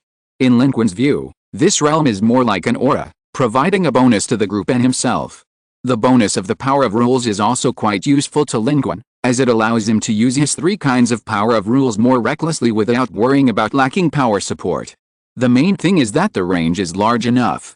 However, Lin Qun has no recollection of this orichalcous perfect barrier. Perhaps this will be a special card. At this moment, the second card also appeared. This card was a special black card, yet another card from the Gate Path series. Name, Gate Record Type, Skill Card Description. Using this card, without any ritual or materials, grants the record ability of the 6th apprentice in the Gate Path series. Gaining the record ability corresponding to this sequence, one can form a scroll in their mind and record any ability or special effect displayed by any target. Currently at source energy II, a maximum of 2 abilities effects can be recorded. Recording may fail. The stronger the target, the higher the probability of failure. This skill can be activated once every 6 hours. I recorded. Special note 1. This skill cannot be upgraded. The number of record skills increases based on the user's strength. Special note 2. This card is an ability card from the Gate Path series and is a special card. Collect the Gate Apprentice, Gate Trick, Gate Divination, Gate Records, Gate Flash, Gate Guardian, Gate Wanderer, Gate Traveler, and Gate Star Key. No rituals or materials required. To achieve true godhood, sequence 0 Gate, and master its full authority, complete power, and mythical creature form. Special note 3. Once you obtain 1 card from this set, regardless of your card pool tier, you have a chance to draw subsequent cards from that set, but these cards will always appear in sequence. Furthermore, for each additional card from this set you own, your chance of drawing another card from that set increases by 3%. Load. Chapter 787 Heaven-Splitting Divine Palm. The second card was also from the Door series. At this point, Lin Qun had acquired Apprentice, Trick, Divination, and Record. The probability of drawing this series of cards had reached 12%. Although not many, it was still significantly higher than others. Moreover, this Door series of cards came from the mysterious world, offering Lin Qun a richer variety and greater functionality. The Apprentice's Door allowed Lin Qun to combine it with his portal ability to exceed the speed limits of living beings within a certain range, opening doors everywhere and traveling freely. Incredibly convenient, greatly aiding in both raids and battles. Divination, needless to say, provided a perception boost, which, combined with Lin Qun's own perception, had a synergistic effect greater than the sum of its parts. And this record was even more powerful. In the original work, its effect was to record extraordinary abilities for one's own use. But here, it was much more than just extraordinary abilities. Looking at this effect, Lin Qun immediately realized that he could use this ability to record the power of others' rules, and even the power of the sovereign, which he himself couldn't even fathom yet. The power of dominance. Recording 2 powers of dominance. Who can tell if I am a source energy or a dominator? Even if the foundation is insufficient, Lin Qun can activate the law of heaven and earth, and with the recorded powers of dominance, perhaps he can truly rival a true dominator. Even if the failure rate of recording the dominator's abilities is relatively high, recording the rule power of other source energy level life forms is still possible. Each source energy's rule power is unique, each with its own wonderful uses. Lin Qun already has 3 kinds of rule power. If he can obtain 2 more, he will be an evolver with 5 kinds of rule power, and there probably isn't another one like him in the entire 613-star system. Lin Qun's heart pounded at the thought. This is a direct boost to combat power. At this moment, the last dark gold card also appeared. This one is a special skill card. Name: Heaven-Splitting Divine Palm. Type: Secret Manual Skill Card. Description: using this card, you can obtain the cultivation technique of the Heaven-Splitting Divine Palm. This skill was created by Jade Cauldron True Man, and this skill is a simplified and enhanced version. There are 5 forms. First form: 5 mountains supporting the sky. Second form: bright sun shaking the universe. Third form: piercing the clouds and piercing the sun. Fourth form: mysterious dragon shattering the sky. Fifth form: heaven shattering palm. Mastering all 5 forms grants the power to open the heavens. Load. This card appeared, its description being the shortest of the 3 cards drawn this time, yet it immediately caught Lin Qun's eye. Heaven-Splitting Palm. This was an astonishing divine skill. Lin Qun remembered that it seemed to originate from the Lotus Lantern or somewhere else, its power comparable to the Tathagata Palm, said to descend from the heavens. At its mastery, it was said to be able to open the heavens, equivalent to the attack of a great Luo Golden Immortal. Of course, such a skill, despite its reputation, could only exert its full potential and upper limit of effectiveness. This depended on both the power of the Heaven-Splitting Palm itself and the user's strength. The user's upper limit of strength determined the skill's upper limit of power. The same move, no matter how powerful, will have drastically different effects and power depending on whether it's used by a key refining stage cultivator or a Grand Luo Golden Immortal. After completing this round of card draws, Lin Qun temporarily put away the cards from the Orichalcus barrier, but immediately loaded the records and the 2 skills. Heaven-Splitting Palm. Heaven-Splitting Palm is a secret manual card. Lin Qun needs to cultivate it or spend contribution points to upgrade it. Therefore, upon loading, the various cultivation methods of Heaven-Splitting Palm immediately flooded Lin Qun's mind. Although its content wasn't as extensive as techniques like sword control, and was quite concise, it was still somewhat obscure and difficult to understand. However, after reading it, Lin Qun was terrified. The power of Heaven-Splitting Palm was extremely astonishing. If Lin Qun successfully cultivated the 5th form, without considering any other amplification or enhancement, his current source energy level 2 combat power alone would be enough to shake stars and deflect planets from their original orbits with a single slap. This was at least a great source energy level, or even comparable to a slightly weaker top-tier source energy level, a truly astonishing technique. If the amplification factor is taken into account, the combat power of this Heaven-Splitting Palm will be even more astonishing and terrifying. This is precisely the top-tier skill ability that Lin Qun currently lacks. The ability to record through the gate is similar to the description. It's also quite interesting to use. Activating this ability and closing your eyes, a slowly unfolding scroll appears before you, on which you can sketch and record content. Lin Qun didn't focus on cultivating the Heaven-Splitting Palm. Instead, he first tried this recording ability from the gate's pathway. After all, while the Heaven-Splitting Palm is incredibly effective, like other techniques, it requires time or contribution points to master. Having acquired this recording ability, Lin Qun could use it immediately. The recording ability requires a target, so Lin Qun found Chu Yaowei to cooperate with. The first attempt was successful. Lin Qun recorded Chu Yaowei's talent ability on the virtual scroll. Chu Yaowei's talent ability is high level and unique, a weakened version of an ability similar to equality for all beings within a certain range. After obtaining it through recording, Lin Qun was able to use it. When he used this ability, he seemed to see the book unfurl before him, the words recording Chu Yaowei's abilities glowing. Then, Lin Qun could use it freely. However, with each use, the records would dim slightly, seemingly indicating that the recorded abilities would disappear after too many uses, requiring re-recording or a different ability. Nevertheless, Lin Qun guessed that his success on the first try was likely due to Chu Yaowei's excellent cooperation and her lower cultivation level compared to him. He suspected that against an enemy or someone stronger than Lin Qun, the success might not have been so smooth. Afterward, Lin Qun began cultivating his Heaven-Splitting Palm. The fleet had already set sail again, and there were no other objectives at the moment. He couldn't afford to cultivate a long period of seclusion like the sword control technique, but the Heaven-Splitting Palm was perfectly feasible. In terms of cultivation, Lin Qun was now at the 10th level of the sword control technique, equivalent to a nascent soul stage cultivator. Furthermore, Lin Qun regularly ate the peaches of immortality like fruit, which improved his aptitude. Although the heaven-splitting palm technique was obscure, it wasn't difficult for him to learn. He quickly mastered the simplest first move. With the added boost from the cheat-like upgrade, Lin Qun succeeded in just a few days, spending 1,000 contribution points. The first move, 5 mountains supporting the sky. Lin Qun tested it out in his alternate dimension. A single strike had the power to cleave mountains and split rivers. Actually, Lin Qun didn't value this effect much. His Emperor Seal technique and others were far more powerful. The previous moves were just a transition. Lin Qun's goal was the 5th move. The 5th move possessed true great power. Before drawing cards, Lin Qun had over 720,000 contribution points. He spent 600,000 on the card draw, leaving him with a full 120,000, which he would use to upgrade this skill.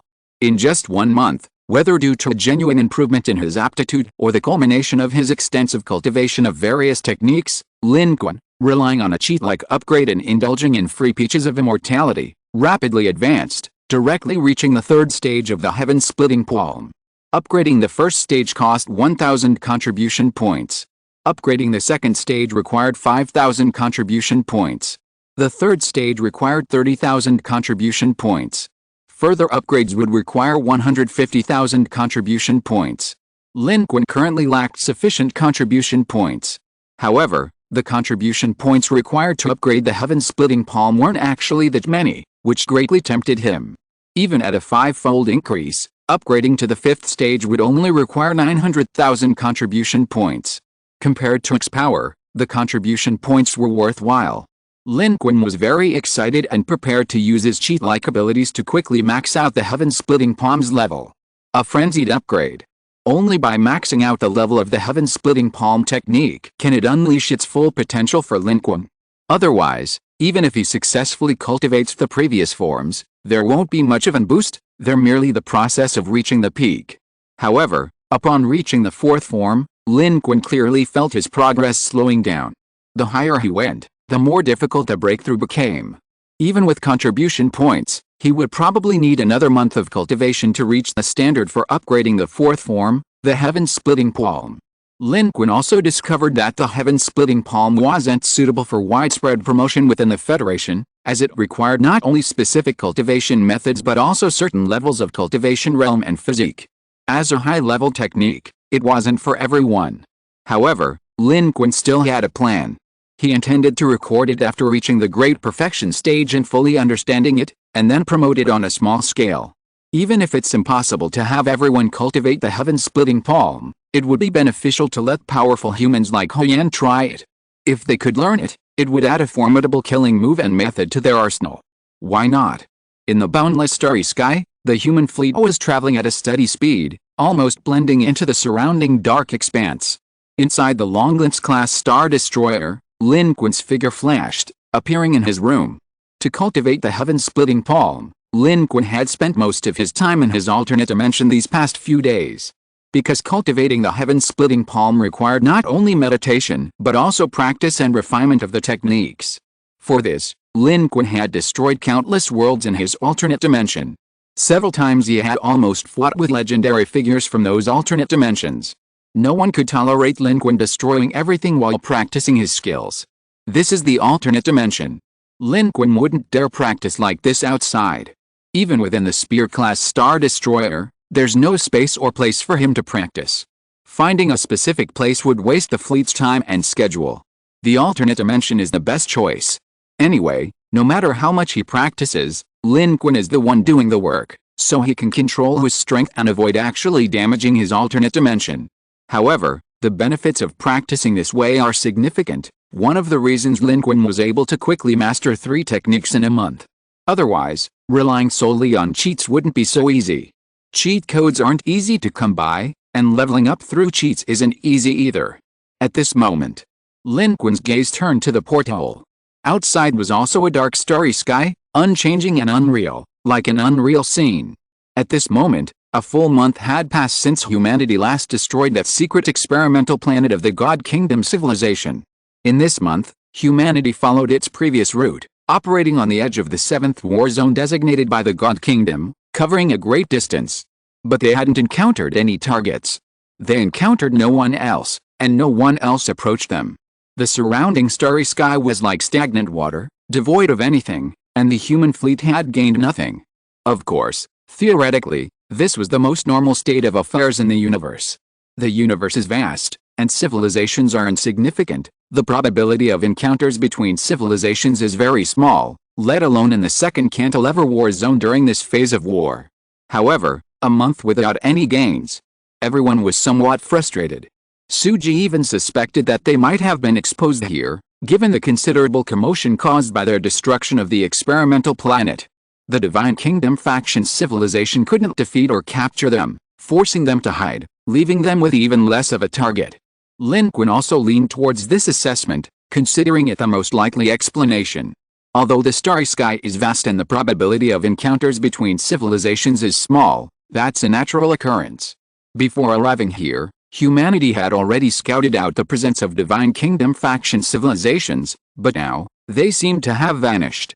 The tracking Divine Kingdom civilization had been shaken off, but even when they weren't, they were merely following silently without any other activity. Lin Qun, having finished this round of cultivation, was focused on quickly maxing out his new skill level, which naturally meant he was obsessed with contribution points. After discussing with Suji for a while, they made a joint decision. The human fleet moved again to see if they could find any new targets in a different location. Drawing cards and upgrading both required contribution points, and Lin Qun, having not drawn cards for a month, was getting cravings. Of course, this action was still based on the premise of safety and feasibility. The human fleet quickly sprang into action. During this time, Suji had also been observing the surrounding starry sky and maintaining continuous contact with the human federation in the Swan Galaxy. On one hand, she was confirming the safety of the main human force, and on the other hand, she was using the human forces in the Swan Galaxy to search for targets. Under the joint search, human civilization indeed locked onto a new location, a suspected activity of the Divine Kingdom civilization, which could serve as a new target for Lin Qun and the human fleet. And this newly identified location was not on the edge of the 7th war zone, but rather deeper within it.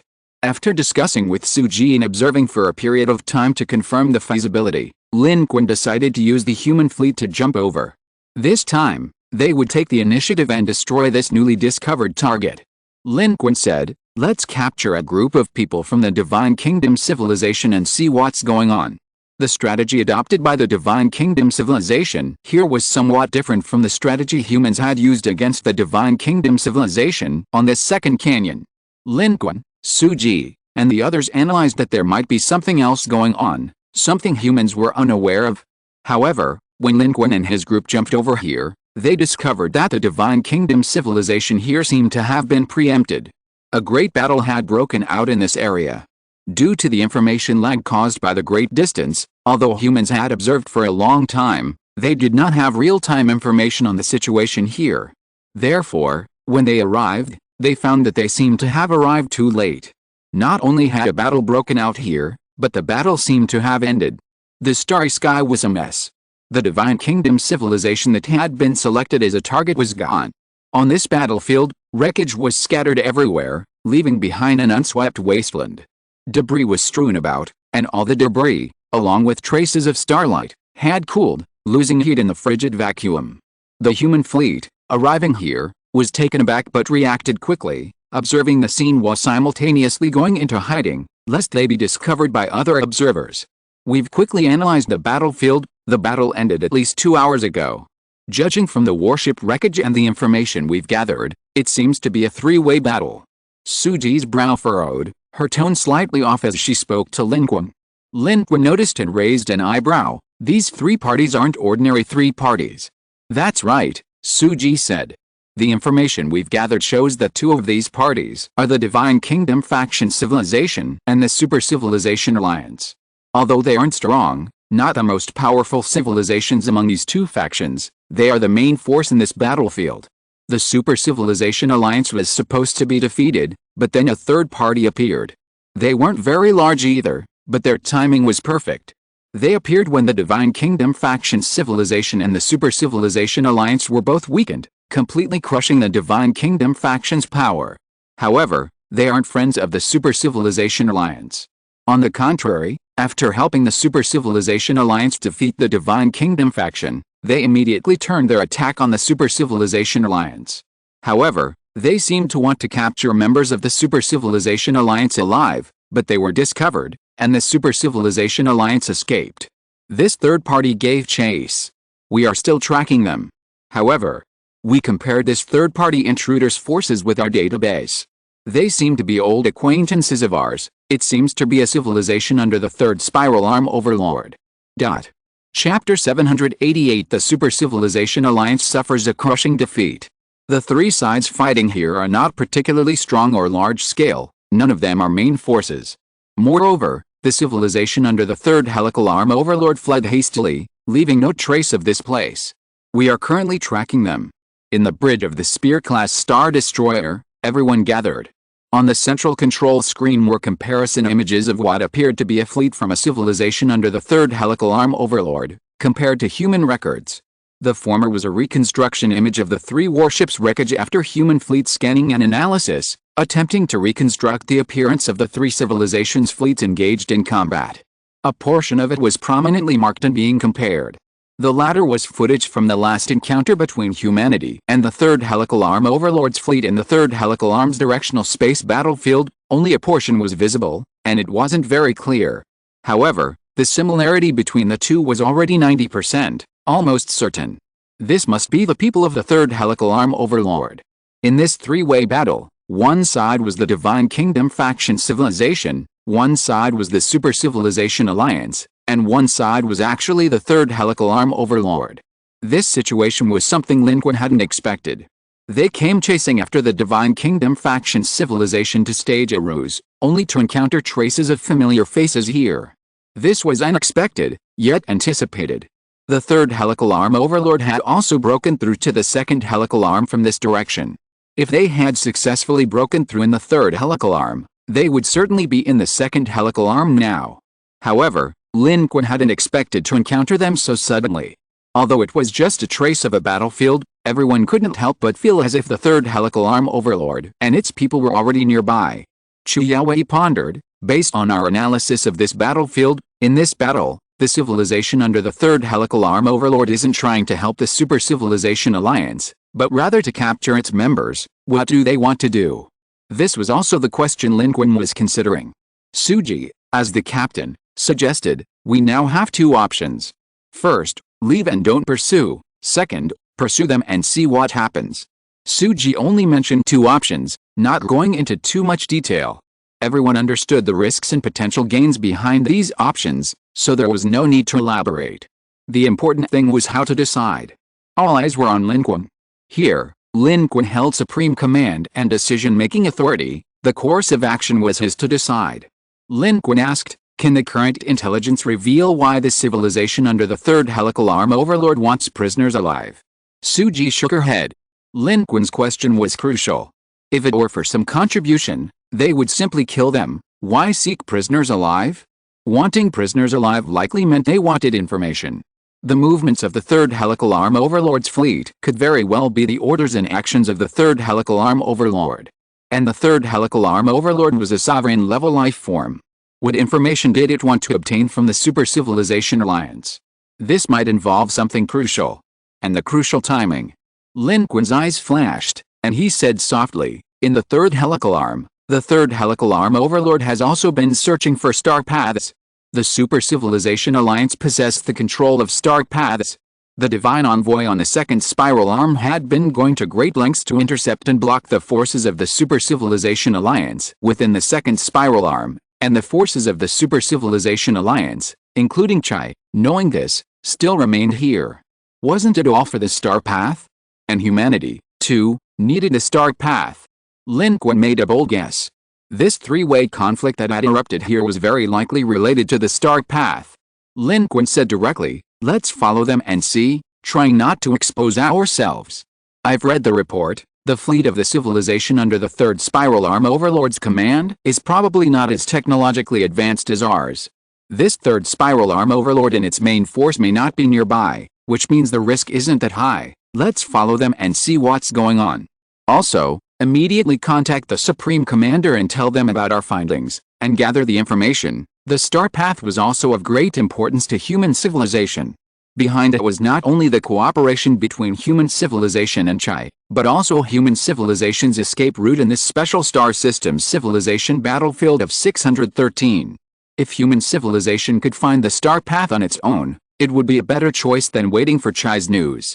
Suji immediately responded, "Yes, sir." Lin Qun's order could serve as the decision for the entire fleet. The entire third fleet of humanity immediately sprang into action. Papadu, perched in a corner, peeked over cautiously, seemingly observing something, but ultimately remained silent, retreating back into his corner, his large, weasel-like eyes darting around. Meanwhile, after contacting the Supreme Commander, an important message arrived from the Swan Galaxy. Just 24 hours earlier, Chai had risked his life to send a message to human civilization. They had discovered that a quarter of the unspecified star paths were currently in the hands of the Divine Kingdom civilization, the Egu civilization. This was all the information they received, and then there was no follow-up. The Deep Sea 17 was investigating, but Chai's technology was too advanced. They couldn't trace the source of the message and didn't know how to re-establish contact. Then, news arrived from Lin Qun's side. Upon hearing this, Lin Qun gasped and said, "I'm afraid something has happened to Chai and the Super Civilization Alliance here." At that moment, the Third Fleet's analysis also yielded results. However, the results were still not very precise, pointing in two completely opposite directions. Suji said, "Technically, we can track it, but we arrived too late to be precise. Both directions are highly likely, and we can't distinguish between them. Two directions, and opposite ones at that. How can we track it? Are we supposed to split our fleet in two?" Li Ji frowned. Lin Qun, however, said, "I have a way." All eyes turned to him. Lin Qun's combat prowess was undeniable, but this matter involved technology and science, unrelated to combat strength. Could this really work? The old Lin Qun certainly couldn't. But now, Lin Qun was different. He didn't understand the technology, nor did he possess it. But he had extraordinary abilities, divination. He dared not try divination again. But divining a direction was always possible. Moreover, although all parties involved had a ruler behind them, the ruler's life force wasn't present. Divining them wouldn't cause any problems. When in doubt, divining first was always a good idea. With that, Lin Qun immediately pulled out a crystal ball. All eyes were drawn to Lin Qun, eagerly awaiting his solution. But when Lin Qun pulled out a crystal ball, everyone on the bridge was stunned. "This, bro." Li Ji's jaw dropped, unable to contain his astonishment. "This is completely different from divination. It's not that I don't believe you, but are you really going to use this to track people?" Suji and the others blinked rapidly. Only Lin Qun's good friend Li Ji dared to utter such a casual remark. They wanted to too, but dared not. Liu Wei and Luo Qin, standing to the side, were also dumbfounded. When Lin Qun announced his solution, they were filled with admiration. These past few days, following Lin Qun, they felt he was even more formidable than the propaganda portrayed. Aside from his somewhat underhanded tactics and incredibly fast contribution point grabbing, they genuinely admired him, just like the old-timers from the Blue Star era, believing him to be omnipotent.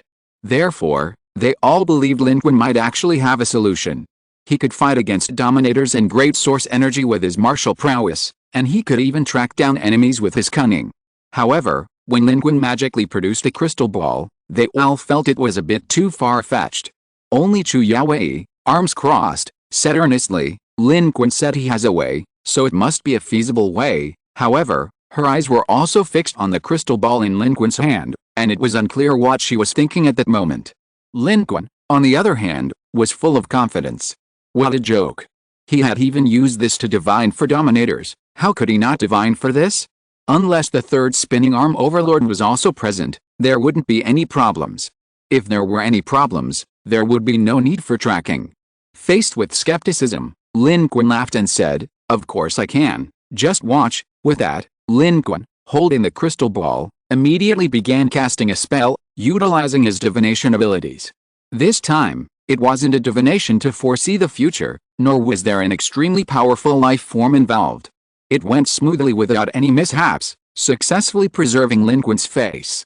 Then, A scene of astonishment unfolded. After a cloud of mist swirled around the crystal ball, an image actually appeared. It's them. It really worked.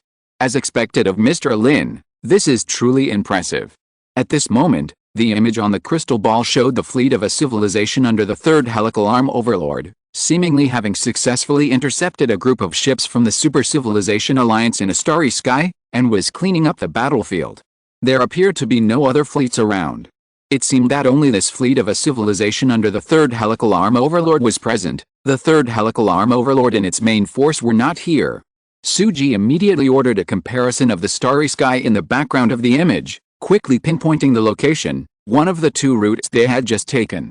The human fleet then set off. The opponent's strength wasn't very high, so for speed, Suji directly jumped to the target location. During this process, Lin Qun had a sudden thought and tried divination again. This time, he wanted to find Chai's location. At least for now, Chai is practically an ally of human civilization.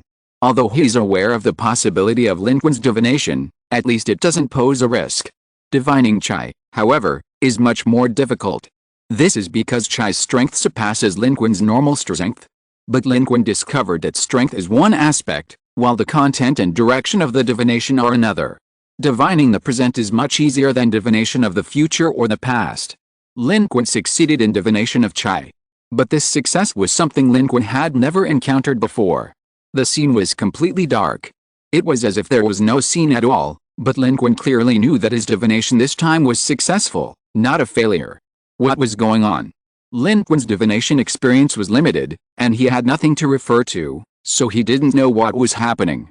He guessed that perhaps his divination was being blocked by some means, or perhaps Chai was in a situation where a divination couldn't yield a definite result. However, in the darkness, the crystal ball presented a strange appearance.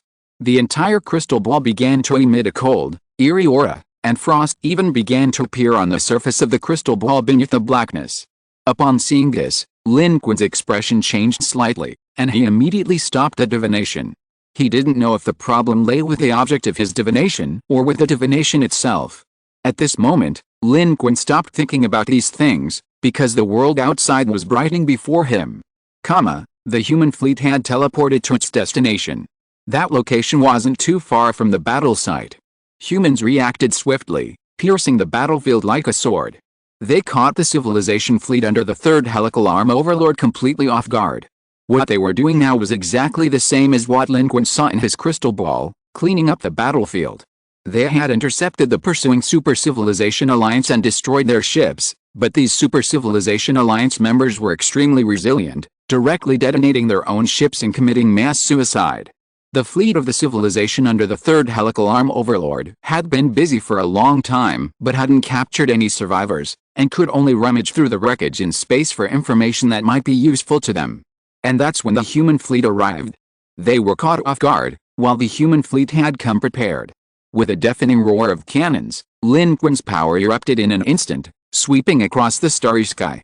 This fleet of civilization under the third spiral arm overlord was not particularly strong.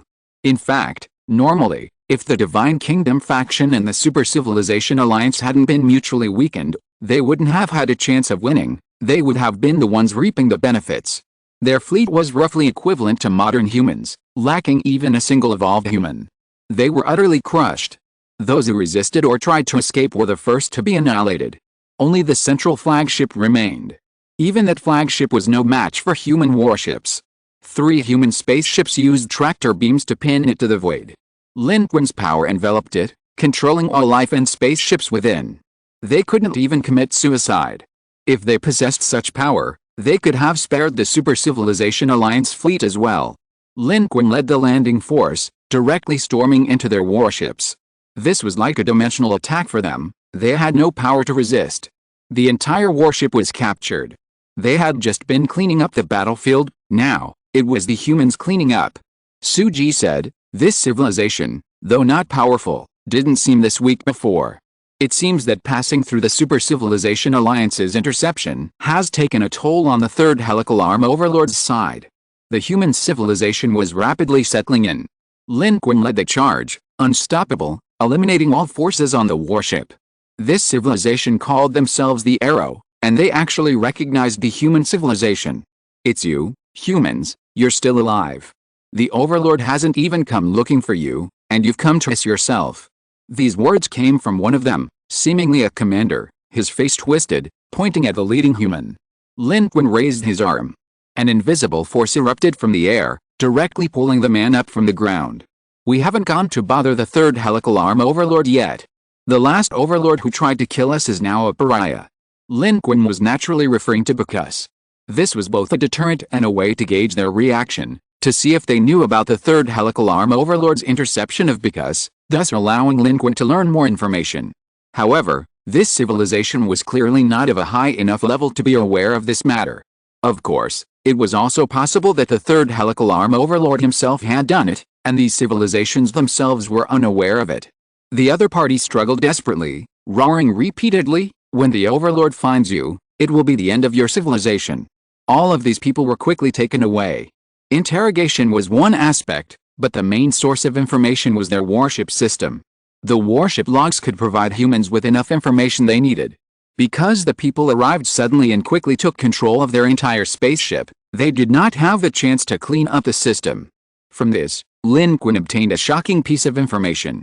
The Super Civilization Alliance has suffered a major defeat. How is this possible? Is it Chai's Super Civilization Alliance force? This news surprised everyone. The information obtained from this Aero spaceship showed that about 2 weeks ago, in Blue Star time, a force of the Super Civilization Alliance gathered in the 7th War Zone and launched an attack on the warlord Egu civilization of the Divine Kingdom faction in the 7th War Zone. And this attack actually failed. This force of the Super Civilization Alliance was defeated and fled in all directions. Meanwhile, the third helical arm's Overlord secretly observed the entire battle.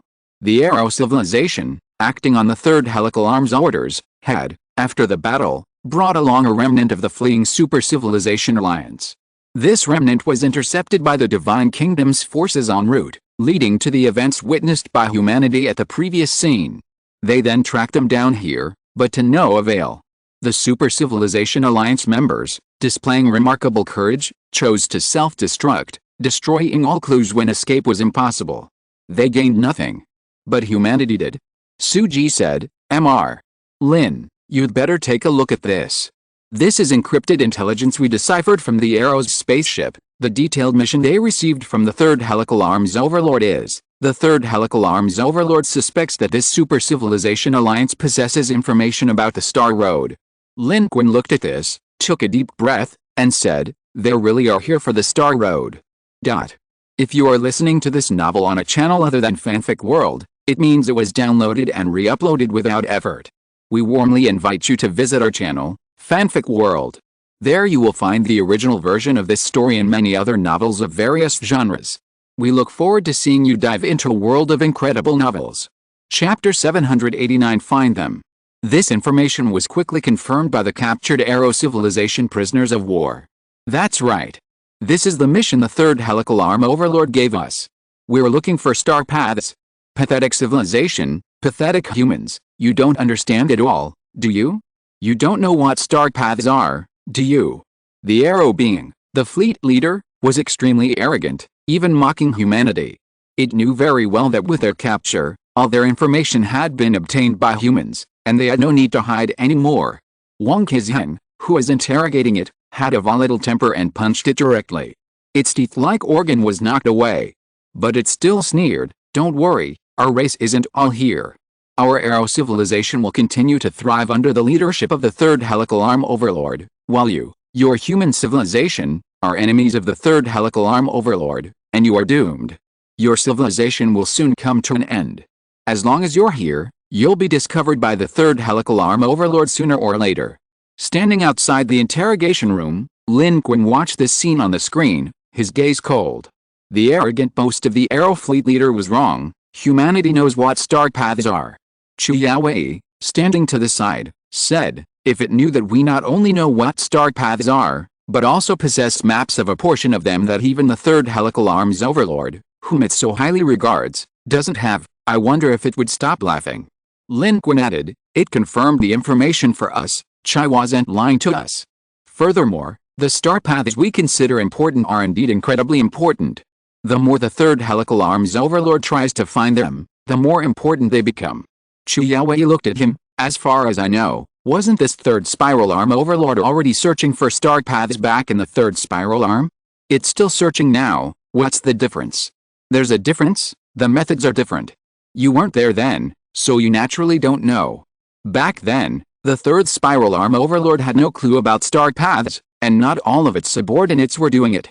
At that time, the third spiral arm overlord and its people mainly did things to profit from the chaos, taking advantage of the conflict between the Super Civilization Alliance and the Divine Kingdom faction to gain a large amount of contribution points.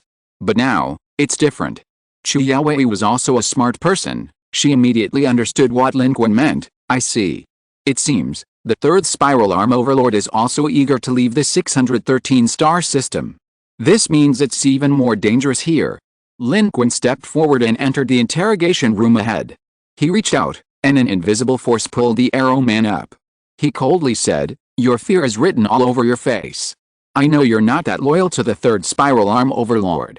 You're terrified, and your master is terrified too. Back in the third helical arm, a civilization of your strength was utterly unworthy of knowing about star paths, nor were you worthy of finding one for your masters. At that time, the third helical arm's overlord was also very active, searching for contribution points rather than star paths. This proves that star paths are important, but it wasn't in a hurry. But now, you've been in the second helical arm for quite some time, haven't you? Yet you've remained silent, only to reappear now because of star paths. I think the third helical arm's overlord isn't uninterested in contribution points, but rather afraid to be interested. It's anxious to find a star path and leave this place. Am I right?" Although Lin Qun had only met the third helical arm overlord once, in a hasty battle, they had maintained contact since.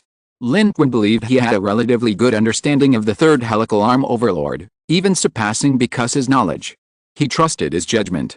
The third helical arm overlord's style of operation in the second helical arm had undergone a significant change.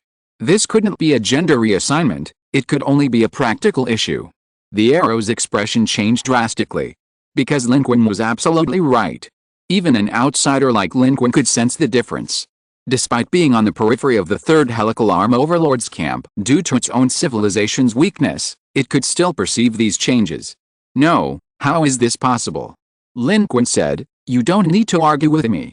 Your fear is written all over your face, you're afraid of us. I'll give you a chance. Give me more information, clues about the Star Road, where to find more members of the Super Civilization Alliance. If your information is useful, I'll give you a quick death. But if you provoke me, neither you nor your people want to know the consequences." The arrow man's expression twisted in horror. Lin Qun, however, merely stared coldly at him. At this moment, Lin Qun was like a god of death descended from hell. Everyone inside and outside the interrogation room felt an unprecedented chill emanating from him. Normally, Lin Qun acted like a kind older brother next door, very amiable and without any airs of a master, but that was towards familiar friends and fellow human beings. Towards his own people, Lin Qun was never one to put on airs or act superior. But this didn't mean Lin Qun was naturally gentle. On the contrary, he had fought his way here from the battlefield of a third-level civilization on Blue Star, and as a powerful second-level source energy cultivator, his aura was extremely terrifying. Lin Qun's gaze almost made the arrow man wet himself. Lin Qun wanted more information. Humanity had searched through all the useful information on that flagship. That was all. Nothing more. The Super Civilization Alliance had been defeated, and there was a suspected star path. The third spiral arm overlord also wanted to find a star path and wanted to obtain a map of it from the Super Civilization Alliance. This information alone was useless. Lin Qun wanted to know more. Was the defeated Super Civilization Alliance Chai's? Did they still possess that portion of the star path? Would the Divine Kingdom civilization know that a quarter of the star path remained in human hands? Lin Qun now wanted to find Chai, or the power of the Super Civilization Alliance related to him. The divination results were bleak. To obtain information, the arrow people before him were the only clue. Previously, Lin Qun and human civilization had never considered contacting Chai and the Super Civilization Alliance because it was too dangerous. Humanity had followed the agreement, waiting for Chai and the Super Civilization Alliance to arrive with the other 3 pieces of the Star Path puzzle. That was the best and safest option.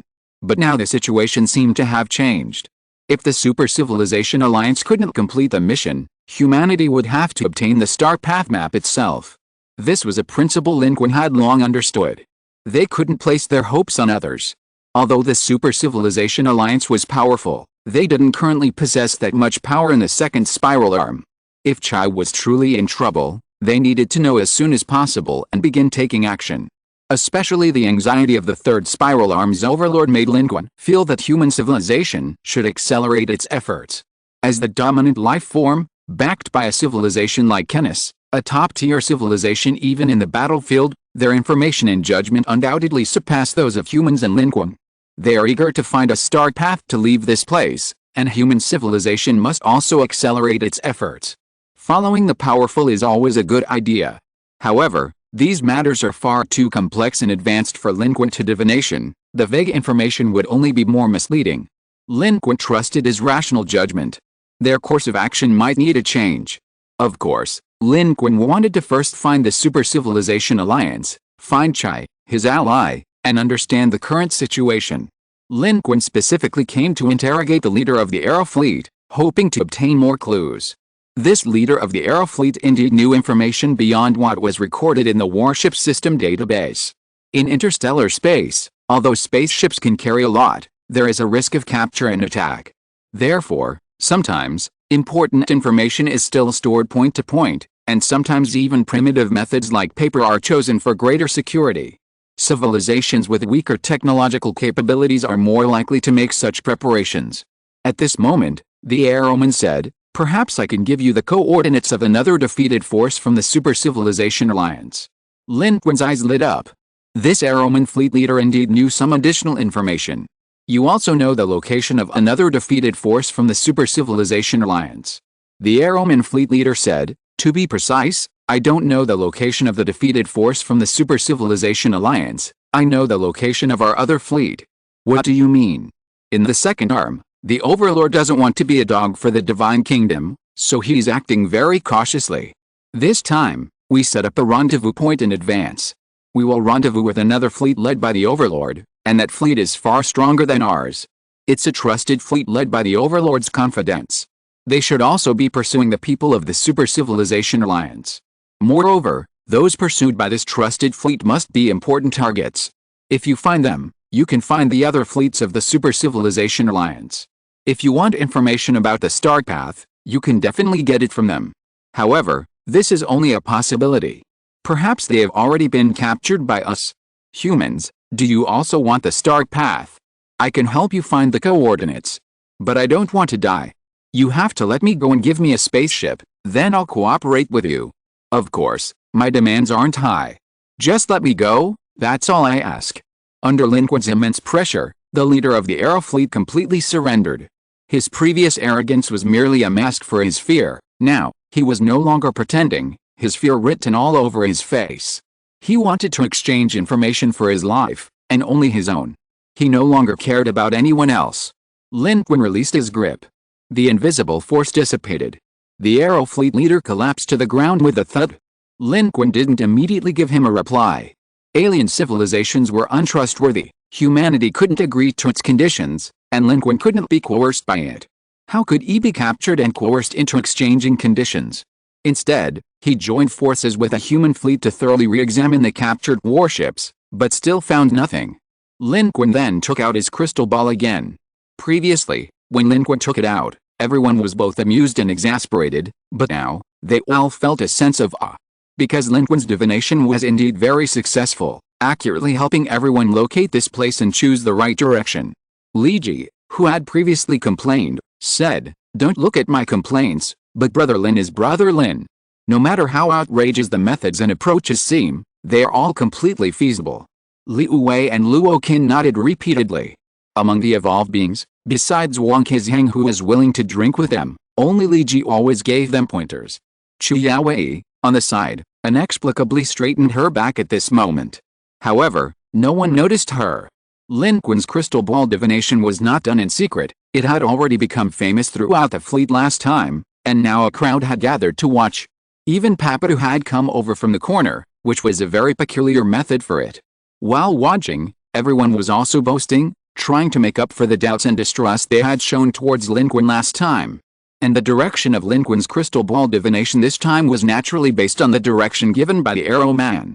Without knowing what to divine, divination is difficult to begin and complete, but knowing what to divine and having a direction, Lin Qun could begin.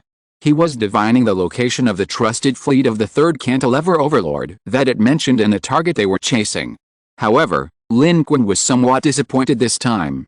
He failed on his first attempt. The scene instantly went from bustling with noise to so quiet you could hear a pin drop. Li Ji, this. Chu Yaoyi said coldly, what's wrong with that? There are too many of you, you're disturbing Lin Qun. Lin Qun coughed lightly and quickly initiated a second divination. He knew the situation. The failure had nothing to do with the number of onlookers. This failure was likely due to the strength of his target. The third cantilever overlord's confidant was at least at the great source energy level, possessing combat power superior to Lin Qun's. Lin Qun activated the flaming sun armor for the second divination, instantly boosting his source energy to level 3. This time, he succeeded. A macroscopic image appeared. A massive, dark fleet was rapidly advancing through space, relentlessly pursuing a fast-moving spaceship. Compared to this vast and powerful fleet, the spaceship appeared exceptionally small. However, this spaceship caused Lin Qun's pupils to contract. Although small in size, it was extremely advanced and agile, moving at incredible speed, piercing through the air. It was the familiar scarlet egg-shaped spaceship. It was Chai's spaceship. In the divination image, the spaceship appeared blurry, seemingly possessing some kind of shielding mechanism, but its distinctive features were still immediately apparent to Lin Qun. However, at that moment, the image on the crystal ball blurred, and a voice rang out from it. Who is it? Someone had noticed Lin Qun's gaze. The image on the crystal ball suddenly went dark. Lin Qun quickly retrieved the crystal ball and stood up. It was unclear whether it was a powerful figure from the Third Arm Overlord's trusted fleet or Chai from the crimson egg-shaped spaceship. But this proved once again that the crystal ball's divination could be detected. However, Lin Qun wasn't worried about being tracked down. Because now, Lin Qun needed to find them. Lin Qun stood up and said, we have to find them. We can't let the Third Arm Overlord capture Chai in its spaceship. Chapter 790 His arrows are like free money. The Second Arm. The Divine Kingdom faction has divided the 7th War Zone. Somewhere in the starry sky, an insect-like civilization is leading a fleet of the Third Arm's hegemonic civilization in pursuit of its target. It is a scarlet, egg-shaped spaceship. It is rapidly escaping. To intercept it, the insect-like civilization employs all means, constantly sealing off the starry sky, accelerating itself while trying every possible way to slow down the opponent. That's a spaceship from a super civilization. There's a high probability that there are high-ranking members of that super civilization inside. If there are, they must know the location of the star path. Inside the spaceship, the top-tier source energy of the insect-like civilization stands at the forefront, its eyes reflecting only the image of that spaceship. It is determined to succeed. It and the fleet it leads are naturally the trusted fleet of the Third Arm's hegemon, as Arrow has described. As a top-tier source energy, to stand beside the Third Arm's hegemon and be among its ranks, it would be impossible not to be a confidant. Last time, their negligence allowed human civilization and the Independent Alliance to escape, resulting in the complete loss of their target. Although the Third Arm Overlord didn't say anything openly, appearing quite magnanimous and even stating that monitoring was useless, they all knew it was their failure, and failure must be compensated for with success. Otherwise, even trusted confidants would be of no use. Now, the insect-like civilization has received orders from the Third Arm Overlord to seize this spaceship, hence their all-out effort. They have been intercepting it for quite some time now. In human time, from tracking to the start of interception, 3 blue star days have passed. Such a period is by no means short. The fact that they haven't succeeded yet has strained the top-level energy resources of the insect-like civilization. They fear that delay might lead to unforeseen changes. They are not an ordinary civilization, although they haven't been in the Second Arm for long. They already understand the situation here quite well, knowing that the target of the Divine Kingdom civilization is the star map in the hands of the Super Civilization Alliance. The longer they delay, the more likely it is that the Divine Kingdom civilization will intercept them. With 3 dominant life forms from the Divine Kingdom camp present on this second cantilever, it's impossible not to feel uneasy. Especially since just now, this insect-like life form's top-tier source energy suddenly sensed a chilling, watchful gaze. Although it quickly intercepted this force, it remained uneasy. This sense of being watched was extremely strange, carrying a hint of lewdness. It was unclear which force it came from. Was the Divine Kingdom camp coming to find them? Or were other civilizations and life forms coveting the star path held by the Super Civilization Alliance? The star path was too important. Not only did the overlord of the third cantilever want it, but the insect-like life forms civilization also wanted it. The insect-like life form's top-tier source energy was also somewhat anxious. And in fact, the life forms inside the scarlet egg-shaped spaceship were equally anxious. As the pursued party, they were the target of everyone's attacks. How could they not be anxious? Unable to shake off their pursuers, they could not escape unscathed. And if the chase continued, they would eventually be discovered by the Divine Realm civilization. Once the Divine Realm's forces arrived, escape would be impossible. However, this trusted fleet of the Third Arm Overlord was incredibly relentlessly pursuing them, and they couldn't shake them off. Their ships were created by a super civilization, technologically advanced. Ordinary civilizations under the Third Arm Overlord couldn't possibly locate or track them. Only an insect-like civilization with considerable technological strength could stop them. But then, the starry sky ahead of them suddenly rippled, and a fleet abruptly appeared from their position, leaping directly into the battlefield. The appearance of this fleet startled both sides in the pursuit. However, their reactions differed. Inside the spaceship of the insect-like civilization, they couldn't quickly identify the opposing fleet. Instead, they reported unknown spaceships. They seemed to have used some extremely advanced information deception technology to disguise their fleet. We are breaking through. They don't seem to be a civilization from the Divine Kingdom faction. The appearance of the intruders surprised the trusted fleet of the Third Arm Overlord. The top-tier source energy, upon hearing this information, felt even more strongly that the fleet behind the gaze they had just been observing had arrived. No matter who they are, attack them indiscriminately. They must also be one of those vying for the Star Road. Meanwhile, the beings of the Super Civilization Alliance inside the crimson egg-shaped spaceship were delighted. Because this fleet had made contact with them as soon as it appeared.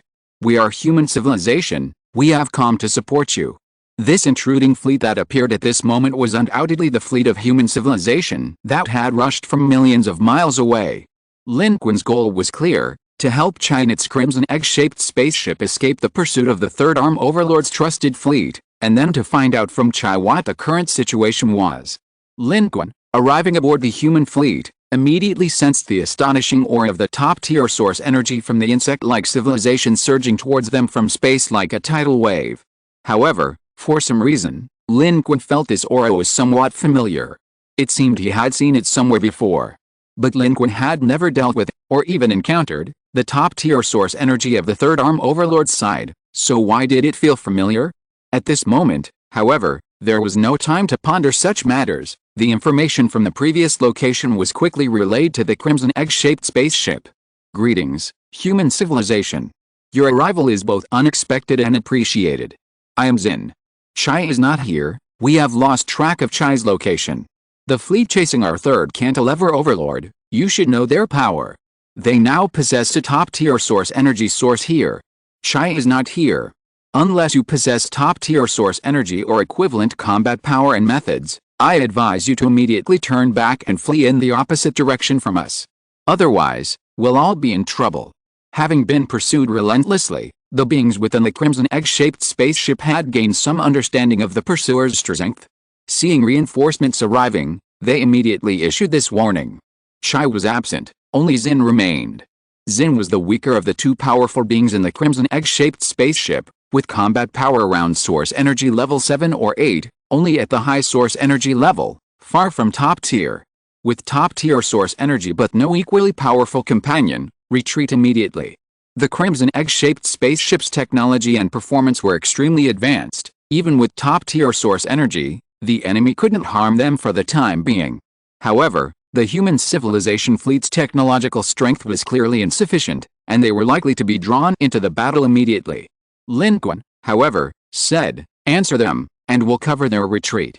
Also, ask, why isn't Chai here? With these words, Lin Qun swiftly leaped out of the fleet, drew his bow, and fired. This was none other than the Hao Yu Sun shooting bow. Lin Qun's eyes shone with astonishing light as he launched an arrow straight into the sky. It aimed directly at the pursuing fleet of the third cantilever overlord, specifically targeting the location of the top-tier source energy within the third cantilever overlord's fleet, which was shrouded in an aura of power. This arrow pierced through the starry sky. Lin Qun had already activated his blazing sun armor, the soldier's secret, the All secret, and the Vajra realm divine power. With multiple power amplifications combined with the divine arrow from the Haibo, this arrow was far more powerful and sharper than when Lin Qun had previously shot down the source energy level 5 of the Divine Kingdom faction. It transformed into a long rainbow-like streak of light, piercing through the starry sky in an instant, as if the entire world was submerged in light. At this moment, the scarlet egg-shaped spaceship had already joined forces with a human fleet, and both sides quickly fled to distant locations. Lin Qun didn't even check the result of the first arrow before knocking it, and the second arrow was already on the bowstring. Lin Qun lacked many things, but he had no shortage of Haoyi's divine arrows. Even if he ran out, he could make more, and besides, he had plenty in stock. When the first arrow pierced the starry sky, the top-tier source energy of that insect-like civilization changed color. The human fleet's deception, achieved through information manipulation, hadn't been immediately detected, and they hadn't been able to quickly ascertain the humans' identities. But with this arrow tearing through the galaxy, how could they not recognize it? It's the human civilization. That human fiend is there. This top-tier source energy swiftly reacted, forcefully blocking Lin Qun's arrow. Lin Qun's arrow seemed incredibly powerful, even capable of instantly killing ordinary source energy, but this being was, after all, a top-tier source energy. The gap between Lin Qun and it was too great. This arrow could at most block it, but it couldn't kill it. To have the combat power to kill it, Lin Qun would probably have to activate his only remaining heavenly manifestation technique. But Lin Qun hadn't come here to fight to the death. The Third Arm Overlord's trusted confidants are here, but who knows where the Third Arm Overlord himself is? Moreover, the Super Civilization Alliance is a target of the Divine Kingdom faction here. If they are discovered to be allied with humanity, then human civilization will be in trouble. Humanity is currently hiding quietly in the Swan Star system, undetected, which is certainly a good thing, but it's also because humanity isn't the main force of the Second Arm Divine Kingdom faction civilization or the target of the three overlords. If they were, they would probably have been found long ago. Lin Qun came here hoping to gather information. Being involved in such a multi-party battle, his purpose isn't to contribute points. Therefore, Lin Qun's goal is no longer to fight to the death, but to block the Third Arm Overlord's fleet and cover the rapid escape of the Crimson Egg-shaped spaceship. This Third Arm Overlord's trusted fleet is far superior to the lower-level Divine Kingdom factions that Lin Qun's Third Fleet has wiped out in recent days. Its combat power is formidable. When the human fleet exchanges fire with them, it is still the human civilization's fleet that is directly threatened. Under the dense and astonishing enemy fire, it is teetering on the brink of collapse, its shield system under severe attack, flashing with dazzling light. The most crucial element was undoubtedly the top-tier source energy. Lin Qun used the simplest method, suppressing them with firepower. He couldn't kill them, but Lin Qun's Haoyi arrows, amplified layer by layer, were incredibly powerful. Each arrow could hinder the top-tier source energy, thus having an effect. Their advance halted, allowing Lin Qun's human fleet to quickly disengage from the battlefield with their crimson egg-shaped ships. What Lin Qun didn't know was that the top-tier source energy of that insect-like civilization, upon discovering it was a human civilization in Lin Qun's presence, instinctively felt a jolt of fear. After all, Lin Qun had fought a bloody battle against the Dominator because, with arrow after arrow raining down, it was terrified and didn't dare to attack immediately, giving the human fleet an opportunity to quickly create distance. Only then did the top-tier source energy realize, wait, his attack wasn't as powerful as that day. He's not strong enough. That was probably just a flash in the pan, and he was just bluffing me later? Human civilization, you've arrived just in time. Leave them behind, and immediately inform the Overlord of the situation here. This time, we will offer up both the human civilization and the Super Civilization Alliance. It remained cautious, even though it realized Lin Qun might not be as powerful as before, it still chose to notify the Overlord immediately, ostensibly to claim credit, but in reality, to bring the third cantilever Overlord to cover for them.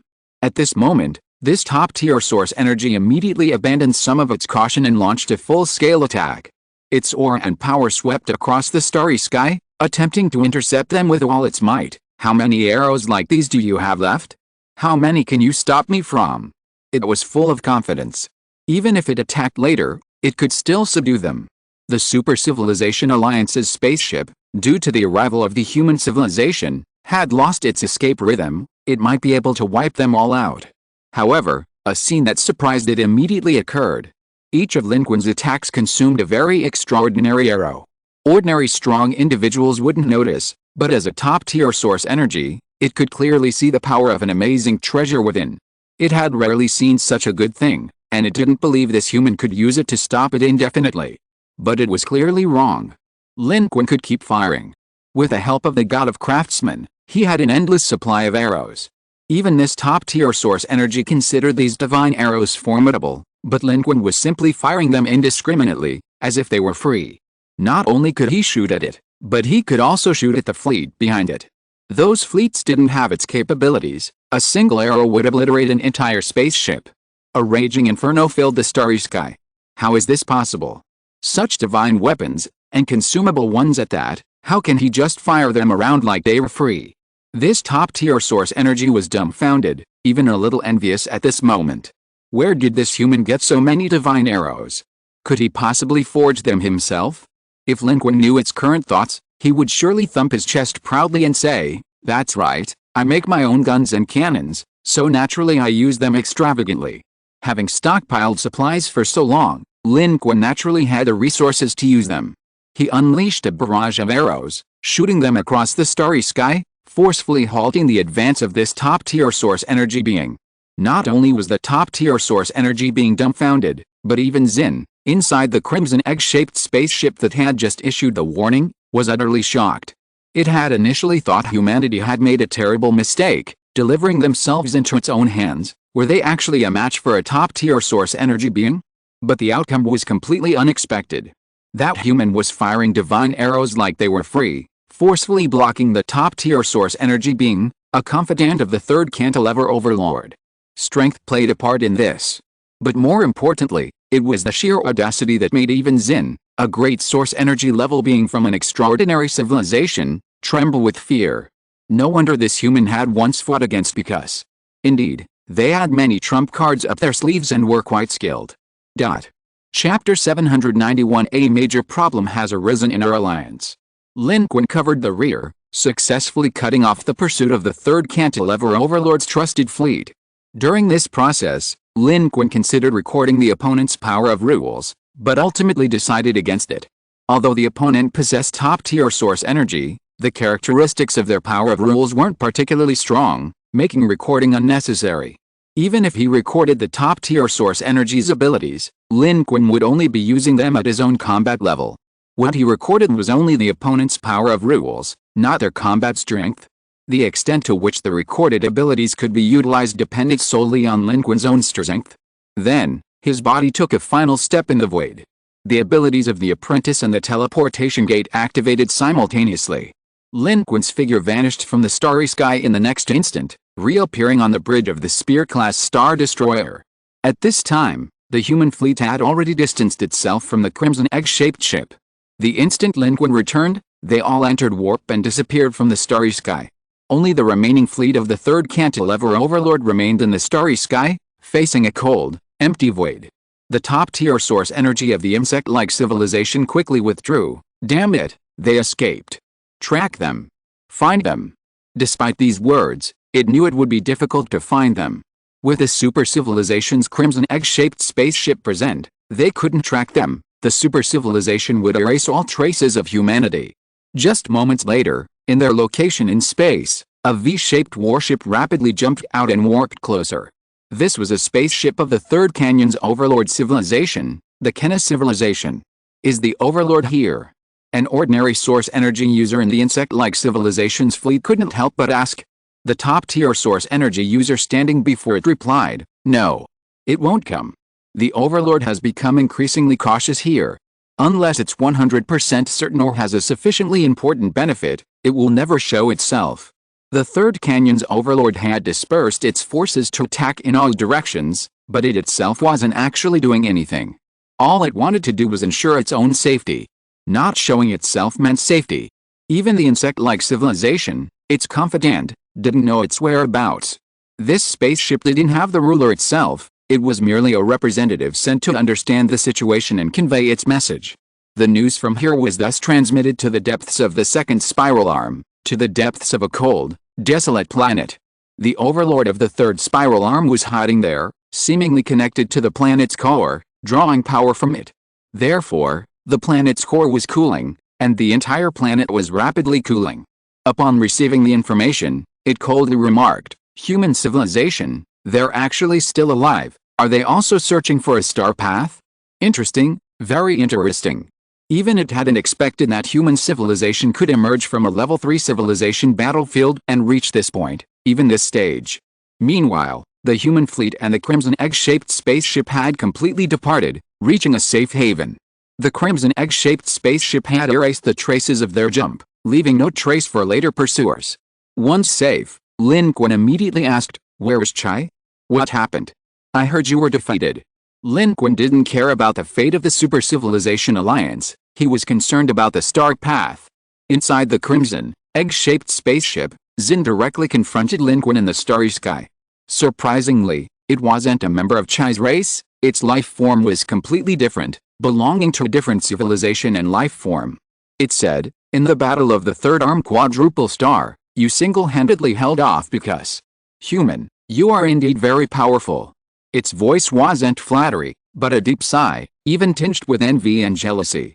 It was a great source energy level life form, completely helpless against the pursuit of the top source energy. Yet Lin Qun, whose true level was at most source energy 3, had blocked the top source energy, helping them successfully break through. This was a genuine sigh of admiration. In fact, before choosing to cooperate with human civilization, Xin's thoughts differed from Chai's. It once thought Chai's choice was somewhat foolish. They should have directly taken over human civilization, seizing the quarter of the star path held by them. Because, in any case, cooperating with other civilizations in space was not the best option. Destroying the opponent and taking what one wanted from them was the best, and the most rational choice that most civilizations would make. However, Chai insisted, and Xin agreed. Now it somewhat understood why Chai had made that choice. Back then, it thought its strength, combined with Chai's advanced spaceship, was enough to conquer human civilization. But now, it realized that Chai's choice was correct. The powerful force of human civilization before it was the walls and mountains of human civilization. If they had fought back then, the outcome would have been uncertain. Lin Qun didn't respond to its words, but coldly looked at it, waiting for a direct answer to its question. Xin understood, sighed, and said, "Your information is correct, but we haven't truly been defeated. We've found the location of another quarter of the star path. Our current defeat is intentional, to seize this quarter of the star path, and also to mislead our opponents, making them think we don't know who possesses it. Chai is working on this, it's fine, you can rest assured." Lin Qun was slightly taken aback. Xin's words were somewhat ambiguous, clearly indicating that there was some information she didn't want to tell Lin Qun. However, Lin Qun understood and asked, "You deliberately suffered a defeat to feign weakness, lure out all the enemies here, and see the full strength of your opponents before making your move." "Exactly. You see, the third arm overlord is getting restless, isn't he?" Xin slowly spoke, saying, "We are gathering our strength. Humans, you must be patient. We will soon obtain a portion of the star path. At that time, combined with all yours and what we possess, we will control 3/4 of the star path, and we won't be far from piecing together the map." Xin was very optimistic. It seemed that their plan this time was very successful. Indeed, it was successful. Even the cunning third arm overlord thought they had truly been defeated and took the initiative to come forward. Lin Qun asked, "This quarter of the star path you found is in the hands of the Joy ancient civilization?" Xin was slightly taken aback, then said, "That's right. Indeed, it's not hard to guess." Lin Qun was surprised. The divine envoy of the second arm of the Divine Kingdom entrusted such an important item to a warlord of the Divine Kingdom faction here for safekeeping. Of course. Their approach is the same as ours. They know that the reason we are still active in the second arm is not to put up a last-ditch resistance, but because we know they control our star paths. The people of the Divine Kingdom want to find us, and we want to find the part of the star paths they hold. Naturally, the people of the Divine Kingdom will hide this part. And the civilization in place that seems most unlikely to keep the star paths are the best choice. Xin said, "These warlords of the Divine Kingdom faction in these war zones are independent, but they are not true warlords. They secretly obey the orders of the Divine Kingdom faction, especially the Divine Envoy. No one dares to disobey the Divine Envoy's orders. They are all working for him. The only truly disorganized ones are those weak cannon fodder civilizations of the Divine Kingdom faction. They are not important. Let them roam freely now. When our forces arrive from the third arm, they will be concentrated and sent to the front lines to play their true cannon fodder value." Lin Qun took a deep breath. He hadn't expected it. The third quarter star path was actually in the regional war zone, in the hands of the Joy ancient civilization. Xin said, "Of course, we also want to thank you for your help. Actually, we were prepared to be hunted down by the Divine Kingdom camp, and we didn't expect the third arm overlord to appear. We almost made a mess of things. Your appearance helped us a lot. Also, you don't need to worry about because we've contained it. It won't become an obstacle for either of us." Lin Qun looked at Xin and nodded. He wouldn't believe anything else, but now he was somewhat convinced that Chai and the others had indeed taken action against Because. The situation had changed. The third arm overlord had appeared, but Because was nowhere to be seen. It was one thing for it to be missing in the third arm, but now this was the second arm, practically its safe zone. Theoretically, unless it hadn't survived to get here, so many years had passed, and even if its injuries were severe, it shouldn't have been completely silent. No news. This only proves that the Super Civilization Alliance may indeed have been secretly working on things, helping human civilization restrain Because. The Super Civilization Alliance's hidden power in the second cantilever is also very strong. How is Bikuse's condition? Not very good, but to use a saying from your human civilization, even a starved camel is bigger than a horse, Xin said. We didn't let it merge with a divine power here, and since it was already severely injured, we were able to stop it. Otherwise, our power in this second cantilever wouldn't be able to directly confront a ruler-level being. If we could, we would have already clashed with the divine envoys of this divine kingdom. Because is still not dead, it should just be restrained. In fact, because his original strength should have been even greater, but in the previous cloud pattern star system, its combat power was directly weakened by a level by the divine kingdom. But even so, in this star system, it is still a powerful ruler-level being. However, in any case, this is the best demonstration of the sincerity of Chai's Super Civilization Alliance in their cooperation. Lin Qun also said, "The star path in our hands is very safe, you can rest assured." Lin Qun had already learned everything he wanted to know, and he didn't press the Super Civilization Alliance about their next plan. He knew they wouldn't tell him anyway, and knowing they still had power was enough. He didn't ask the third cantilever overlord about their anxiety for the same reason. These weren't their own people. Asking was pointless. What needed to be said would be said without asking, and what shouldn't be said would also be pointless to ask. He might even get false information and false answers. Xin said, "I believe Chai's judgment. After this battle, I also believe you have the ability to preserve the star paths you hold. I thank you again for your help, but we cannot stay here any longer. I remind you, your priority is still your own safety. We will figure out what to do with the other parts of the star paths." It paused slightly, then raised a hand like organ and slowly held it up in front of Lin Qun. Immediately afterward, something flowed and floated from its body, appearing directly before Lin Qun. It was a perfectly sealed metal device, like some kind of special equipment. It was handed to Lin Qun. "This is." Lin Qun reached out and took it, looking up at Xin opposite him. Xin said, "This is from Chai? I was going to give it to you next time we met, but I didn't expect us to meet so soon. Only your power can open this." After saying that, Xin took his leave. They seemed to have other things to attend to. Its body flew backward, returning to its scarlet egg-shaped spaceship. Then, the spaceship turned, set sail, and disappeared back into the starry sky. Lin Qun watched them disappear into the starry sky. Instead of returning to his own spaceship, he was worried about a trap, so he activated the device Xin had given him while still in space. Sure enough, the device recognized Lin Qun's power. Moreover, Lin Qun discovered that it was protected by top-level source energy. Not only was it restricted to only his power to open, but if anyone else tried to open it, this source energy would quickly destroy the entire warship. At this moment, Lin Qun was reading the contents of this information, but there was only one message inside. It was Chai's voice, embedded in the power of rules, which did not require any translation equipment and resounded directly in Lin Qun's mind. However, Chai's voice wasn't as composed as when Lin Qun last met it. Instead, it carried a hint of anxiety and urgency, as if it were worried about something. Lin Qun wasn't sure if he'd misheard, but there seemed to be a trace of fear mixed in. I am Chai, a human. The third arm is gathering its forces and is about to attack the second arm. A great battle is about to begin. Remember, the third arm is not ours. Do not entrust your portion of the star path to anyone other than me. Xin is in trouble. A major problem has arisen within our alliance. This device contained only this information. After delivering it, the entire device burst into flames, creating a small explosion in Lin Qun's hand. With a bang, it vanished. Lin Qun didn't even have the chance to hear it a second time. But he had clearly heard all the information. He was shocked. His heart pounded.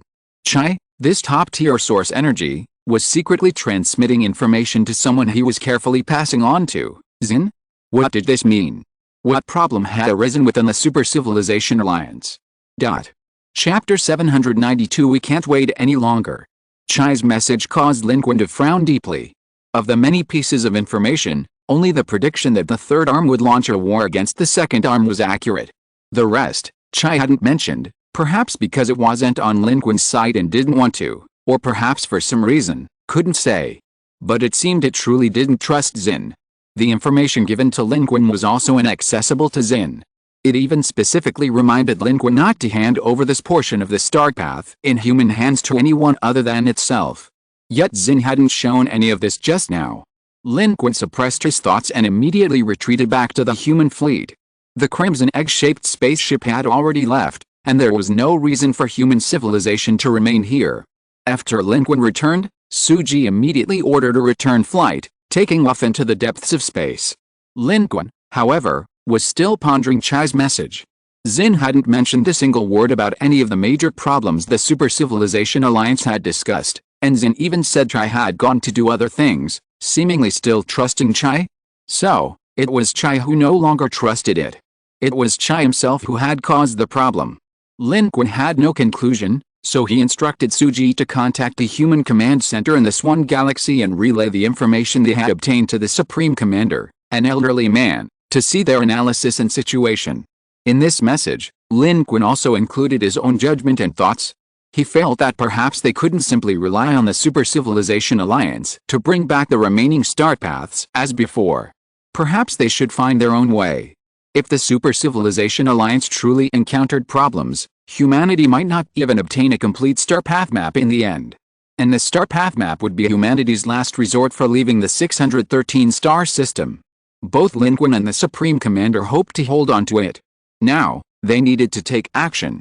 This message, encrypted and sent using humanity's latest quantum communication technology, could reach the bridge command center of the Swan Galaxy's Deep Sea 17 in the shortest possible time. Meanwhile, in a corner of the Spear-class Star Destroyer, Papiru stared intently at Lin Qun's back, seemingly lost in thought. The departure of the human fleet was an unexpected bonus. At the next target location, they encountered a moving fleet civilization head-on, and the two sides clashed. Both sides were slightly taken aback, then immediately opened fire. There was almost no hesitation. In this situation, regardless of who it was, they were enemies and adversaries. Unfortunately, this fleet was no match for human civilization and was wiped out on the spot. After destroying the enemy fleet, they discovered that this civilization was an unfortunate neutral faction, neither a member of the God Kingdom faction nor a Super Civilization Alliance. They were also a civilization trying to escape. However, humanity didn't gain many contribution points from them. Such a neutral civilization had long since dwindled to almost nothing, and was in a sorry state, extremely vigilant, immediately opening fire on any fleet of a civilization that was not of their own kind. And so, their civilization came to an end. Passing through the wreckage, the human fleet received information from the Swan star system.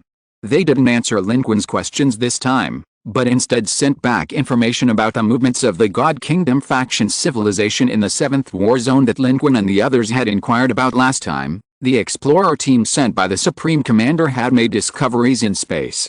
They discovered a large-scale movement by the Divine Kingdom civilization. About 2 months ago, Divine Kingdom civilizations throughout the 7th War Zone, regardless of strength, began converging on multiple locations. They were gathering fleets and pooling resources.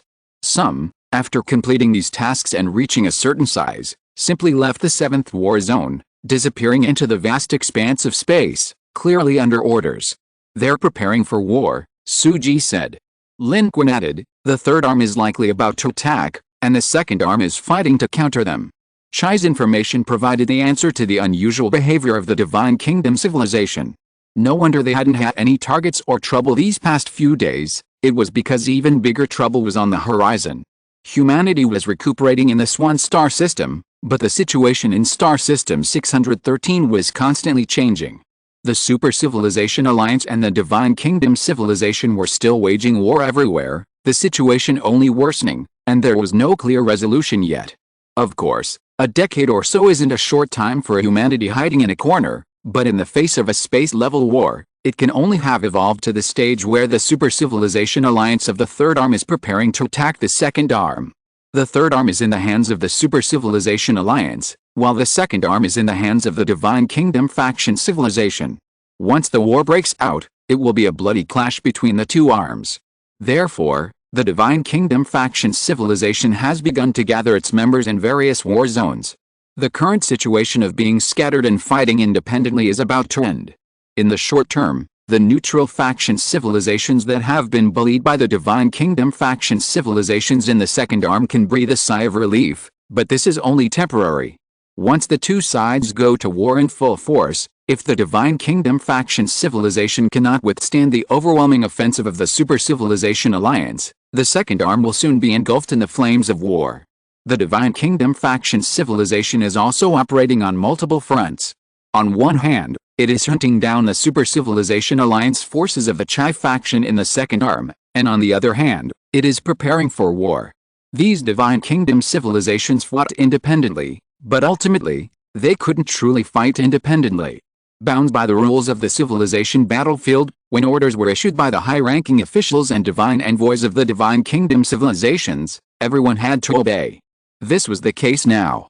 Large numbers of Divine Kingdom civilizations gathered, preparing for war. Some had even already set off for distant battlefields. Chu Yaowei said, before, they swaggered around under the banner of the Divine Kingdom in the Second Arm, but now, they will pay the price and become cannon fodder for the Divine Kingdom. Chu Yaowei's sentiment was true. On such a battlefield, facing the terrifying power of the Super Civilization Alliance in the Third Arm, these civilizations, lacking sufficient strength, were merely there to make up the numbers, destined to be cannon fodder.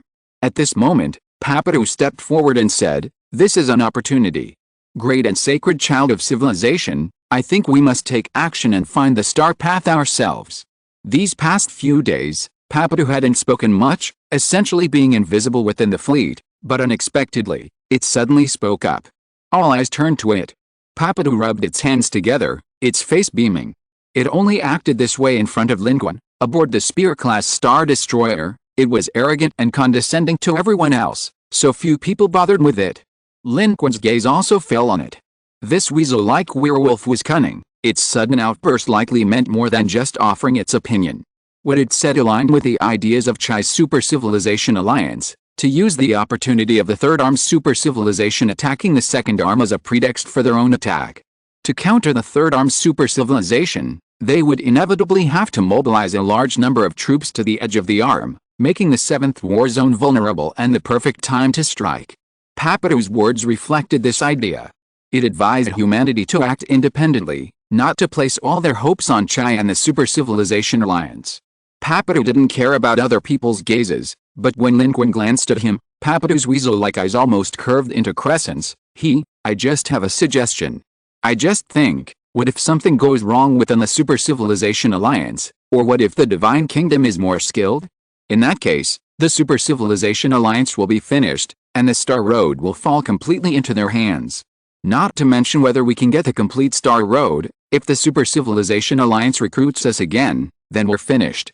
But taking the initiative is different. What if we get lucky and manage to snatch the star maps from their jaws? Great and sacred son of civilization, I don't mean anything by it, just a suggestion, a small suggestion. I believe you can make the most prudent judgment. Lin Qun said, "Why do you think there might be problems within the Super Civilization Alliance? Now the third arm is putting pressure on the second arm to start a war, which seems more like a coordinated effort." The information Xin and Lin Qun shared wasn't a secret on the Spear-class Star Destroyer, but Lin Qun hadn't told anyone about the Super Civilization Alliance information Chai gave him. He only mentioned it in an encrypted transmission to the Swan Star system, and that transmission was edited by Lin Qun himself. Papadu, however, seemed to have already considered those possibilities. Papadu said, I'm just making a guess. After all, the Super Civilization Alliance isn't just one civilization, but several. If it's not one civilization, then their hearts won't be united, right? If their hearts aren't united, then problems are bound to arise. Add to that the pressure from the Divine Kingdom, and who knows what might happen? I learned this from you humans. Those who are not of our kind will surely have different hearts. Tisk, that really makes sense. Anyway, it's just a suggestion. I don't have any bad intentions. After all, we're all in the same boat. I just hope we can leave the Star Road safely. Who knows what the situation is like in Star System 613. Maybe the entire star system will be reduced to ashes, and then we won't be able to escape. Papadu muttered a lot, chuckled, and then turned and retreated into the crowd. Wang Qizhang frowned and said, "What does this mean? Does the Super Civilization Alliance really think they'd resort to desperate measures and destroy the entire galaxy? No matter how powerful they are, can they really destroy a galaxy? I don't know, I'm just saying." Just saying. Papadu waved its hands repeatedly, retreating back outside. Clearly, it had said what it wanted to say and wanted to slip away. The others looked at each other, lost in thought. Lin Qun, however, felt that this might not be advice, but perhaps a warning. Its judgment wasn't something learned from humans. It might understand something. Lin Qun's gaze was deep. These Yunbei civilization beings were not simple. Lin Qun already knew this. Therefore, Papadu's sudden outburst likely meant it had already made its own accurate judgment, but it didn't want to speak, didn't want to reveal any information, and because they were indeed now in cahoots with humanity, it had to remind them. Actually, before seeing Chai's message, Lin Qun might not have thought too much about it, still believing that following the original plan and letting the Super Civilization Alliance take the risk was the best option, better to sacrifice a friend than oneself. But after seeing Chai's message, Lin Qun also had this thought. He felt that perhaps they couldn't just wait idly. With Papadu's reminder, this thought in Lin Qun's mind became even stronger. He turned to Suji and asked, "Has the Supreme Commander responded to the encrypted message we just sent?" The information they were currently receiving from Deep Sea 17 was the answer to where the Divine Kingdom faction's civilizations had gone, but there was no response to the message Lin Qun had just sent about the current situation and Chai's message. Suji nodded, then shook her head, saying, "The Supreme Commander only said that he is also thinking about it. It's hard to judge, and he wants to respect your decision." Clearly, the Supreme Commander, who is in the distant Swan Star system, was also at a loss about this situation. Although he was a decisive and far-sighted man, his position in this matter differed from Lin Qun's. Deep within the Swan Star system's Deep Sea 17, his information came from outside eyes, naturally lacking Lin Qun's direct experience. Therefore, he trusted Lin Qun and was more willing to entrust the choice to him. This trust wasn't easily gained, it was earned by Lin Qun over the years, and behind it lay the trust and tacit understanding developed through long-term cooperation between Lin Qun and the elderly Supreme Commander. After a moment of contemplation, Lin Qun, along with Suji, Chu Yaowei, and the fleet's experts, reached a final decision. "We can't wait any longer, we must make a decision now," Lin Qun said. "We can't sit idly by and wait for the Super Civilization Alliance to hand over the star paths. We must take the initiative. Where the star paths are, the opportunities are." Suji raised a practical question, "But where do we begin?" From Xin, they had learned that the warlord Egu civilization of the 7th War Zone's Divine Kingdom faction controlled 1/3 of the star paths, and the Super Civilization Alliance's current target was also them. But, the 7th War Zone is so vast, where are they supposed to find this Egu civilization? With the Divine Kingdom's forces currently being deployed, is the Egu civilization still within this war zone? While the human exploration team has made some progress, for a civilization as powerful as the Egu, humanity's current capabilities are still insufficient to locate it, let alone find any clues. This is the first step. Lin Qun's gaze shifted to the coordinates and locations sent by the Deep Sea 17 from the Swan star system, saying, "We don't know, but they do, since the Divine Kingdom civilizations are currently conducting large-scale troop deployments, they must know." Lin Qun's gaze fell on the location indicated above, the nearest Divine Kingdom civilization's assembly point relative to their current location.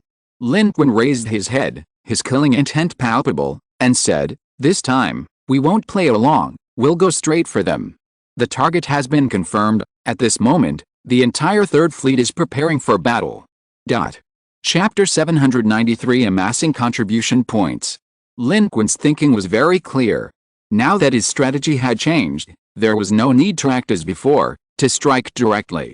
Previously, the Divine Kingdom civilizations in the 7th War Zone were not concentrated, so Lin Qun had neither the opportunity nor the conditions to act.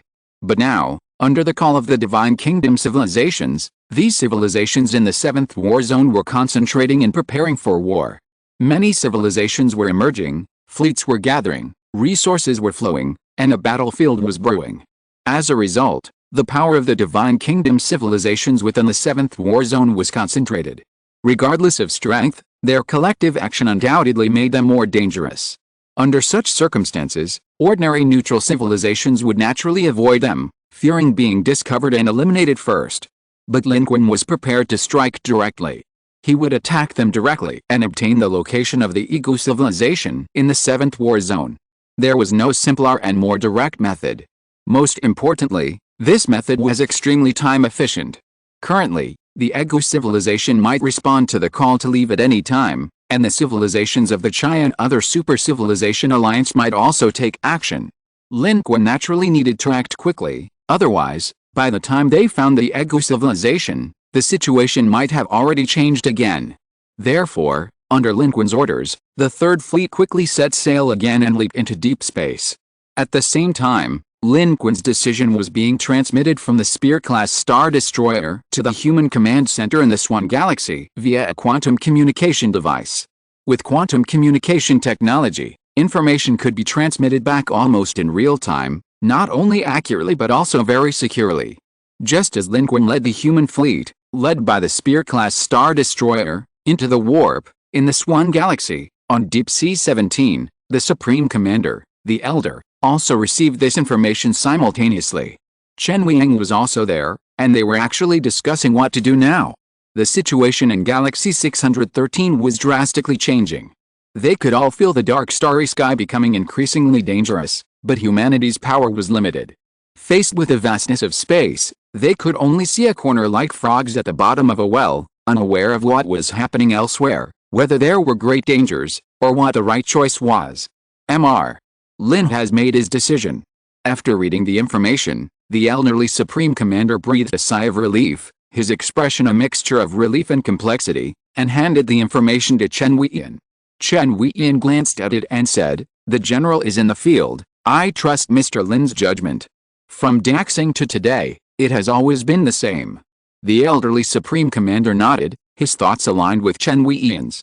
He stood up and said, "We must also prepare.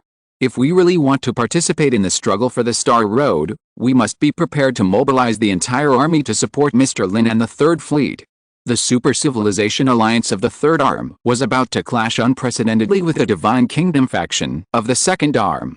At this moment, everyone felt the danger, making the Star Road even more important. It was the last resort. It had to be held tightly in their hands. Meanwhile, somewhere in the 7th War Zone of the Second Spiral Arm, a stable star system is at its 5th orbital position. A planet rich in ecological resources is undergoing devastating exploitation.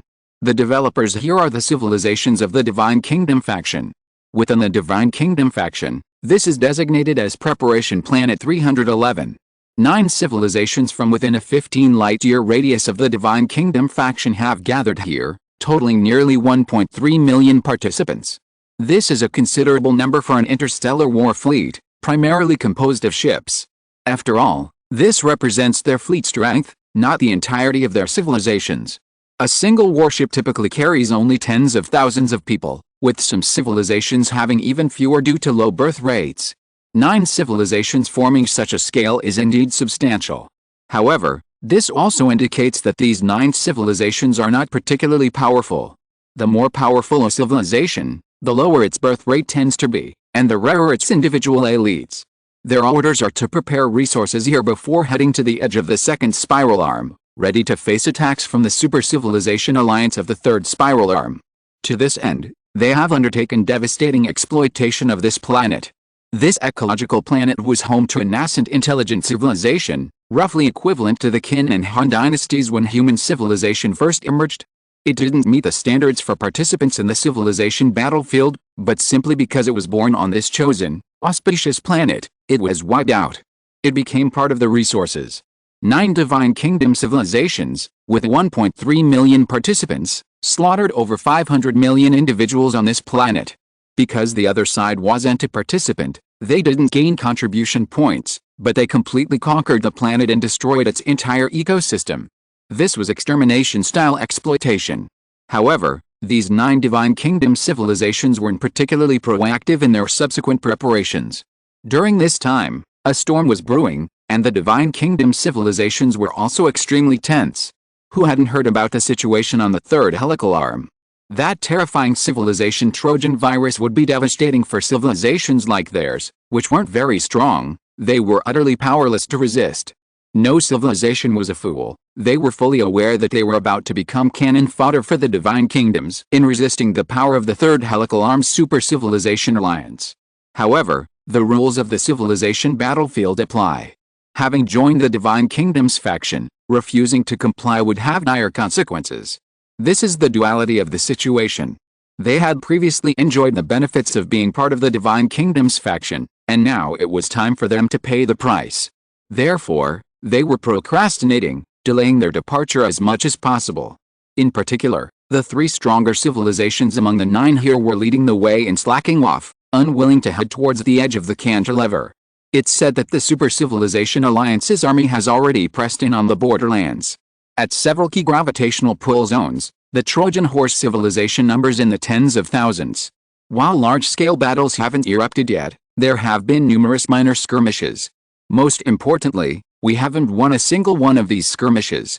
How can we win? To win, we need to see a contest between the dominant and top-tier civilizations. In these early stages, we haven't gone all out. It's just a tug-of-war and sacrifice between cannon fodder. We are the cannon fodder. We must delay for a while longer, otherwise, if we go too early, we'll also be cannon fodder sacrificed in these minor skirmishes. Our civilization isn't entirely here, but our military strength is here, and we don't want to waste it. But won't doing this anger the Divine Kingdom? No, the second cantilever Divine Kingdom has so many civilizations in its camp, and countless larger convergence points in various war zones. As long as we don't break the rules, the higher-ups can't control us. Even if they do, they'll only control truly powerful civilizations like the Egu civilization. The Egu civilization hasn't even moved, so we have even less of a rush. Once, the Egu civilization, the largest Divine Kingdom civilization in the 7th War Zone, was the support of all other Divine Kingdom civilizations here. But now, it has become the target of comparison and comparison. At this moment, another civilization said, the Egu civilization hasn't moved, so we won't either. They've also made up an excuse, saying they're looking for the remnants of the Super Civilization Alliance. They probably know the danger involved, and we absolutely cannot be foolish. These civilizations differ in technology, strength, and culture, but after spending these days together, they have subtly established a potential alliance. Although this relationship is extremely fragile, it doesn't prevent them from plotting together, walking the edge of the rules required by the Divine Kingdom factions on the civilization battlefield, complaining and delaying their return to the battlefield on the edge of the second helical arm. But what they didn't expect was that instead of facing the Trojan Horse civilization army from the Super Civilization Alliance of the third helical arm, they encountered a massive human civilization. Their discussion ended there. Wait, we detected a jump. It's an unrecorded fleet. Who is it? Is it the enemy? Who dares attack us at this time? Are they courting death? Could it be remnants of the Super Civilization Alliance? If only it were them. We'd have a reason. We've encountered remnants of the Super Civilization Alliance. By fighting and maneuvering against them, we can buy more time. These civilizations of the Super Civilization Alliance here fear the power of the Super Civilization Alliance in the third arm, not the super civilization alliance that's like a rat in the street in the second arm. Especially since they had just recently decisively defeated the super civilization alliance in the 7th war zone. How could a powerful super civilization alliance force possibly appear under these circumstances?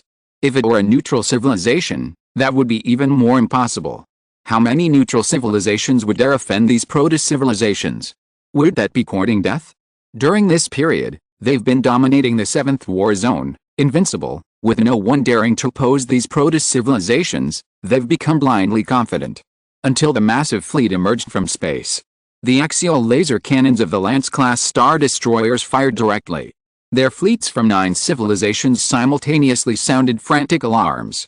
Compared to humans, they were truly frogs in a well, genuinely believing that the second-armed super-civilization alliance had been defeated, possessing no strength whatsoever, and wouldn't even be a match for them. If it weren't humans but shy, they wouldn't stand a chance either. Among the 9 civilizations was a source energy life form, a source energy 1 life form, which attempted to intercept the axial super laser cannon's attack. As a source energy level being, it possessed such capability. But unfortunately, its aura had barely been unleashed when Lin Qun locked onto it. Lin Qun flew directly out of the Spear-class Star Destroyer. Drawing back the Hao-Yi-Sun shooting bow, he furiously fired an arrow. The terrifying arrow instantly transformed into a meteor, piercing the starry sky and shattering the battlefield. 2 arrows struck, instantly and tragically killing the Source Energy 1 lifeform in the starry sky. Lin Qun possessed the Fiery Sun armor, granting him combat power at Source Energy level 3, and also the Great Evolution technique. This mere Source Energy level 1 was no match for Lin Qun. The moment it attacked, Lin Qun easily locked onto its location and eliminated it with 2 arrows. 1 contribution point, 20 million experience points, instantly arrived. This was the difference between source energy levels. Of course, it was also the difference between using cheats and not using cheats.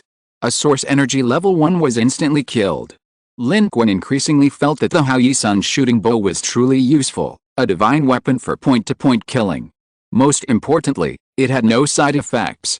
The only limitation was that the arrows themselves were consumables, but now, Lin Qun had solved that problem. Furthermore, the Hao-Yi bow's power skill was extremely fast, like a rainbow piercing the sun, able to penetrate anywhere. Lin Qun's arrow was fired from at least 10,000 kilometers away from the Spear-class Star Destroyer, instantly killing it by locking onto its head. He eliminated this source energy user from a position completely invisible to the naked eye. Without source-level life forms, none of the 9 divine kingdoms here could muster the strength to intercept this attack. Perhaps their spaceships and warships had their own defensive systems, but the Spear-class Star Destroyer's target was the 5th planet in their star system's orbit behind them. Humanity, not wanting to fight unprepared, had already surveyed the area before arriving. They had a basic understanding of the situation. At this location, most of the warships and personnel of the 9 civilizations were in near-Earth orbit, forming a defensive formation around the planet. Their operations on the planet's surface primarily relied on unmanned equipment or mining from space using warships or engineering vessels. Aside from that, they deployed various weapon systems on the planet's surface. Humanity had already witnessed the mass extermination they had inflicted on the planet's inhabitants. The planet's ecosystem had been completely destroyed, all native life on the surface had been brutally wiped out. Humanity showed no mercy in this regard. While contributing points was somewhat understandable, with so many planets in the cosmos, why insist on occupying this one and slaughtering a weaker, less advanced civilization? These divine realm civilizations all deserve to die. Therefore, the first target of humanity's attack was this planet. Destroying this planet would directly shatter their defensive formations and destroy their ground-based defense systems. Lin Qun's arrow and the Spear-class Star Destroyer's cannon shot directly awakened the 9 divine realm civilizations present. Going to the 2nd and 3rd cantilever battlefields was dangerous, but it was no safer here. Under the axial super laser cannon of the Spear-class Star Destroyer, the entire planet emitted terrifying light, collapsing brilliantly. The fleets of the 9 civilizations were immediately thrown into chaos, desperately moving outwards. At this moment, they were completely dumbfounded. The enemy that came was too powerful, they didn't even have the power to fight back and were directly crushed. At this moment, Lin Qun also joined forces with a human fleet to break out. Terrifying power swept across the starry sky, and swathes of alien civilization fleets and lives were harvested by Lin Qun. This battle was a perfect blitzkrieg. Lin Qun and the human fleet came prepared, wiping out the alien civilizations in the shortest possible time. The fleets of the 9 divine kingdoms didn't even have the ability to resist. They were directly wiped out by the human civilization. Even if they hadn't been blindly confident, they would have met the same fate because the difference in strength was too great. As one of the strongest among humans, Lin Qun was like a god on this battlefield.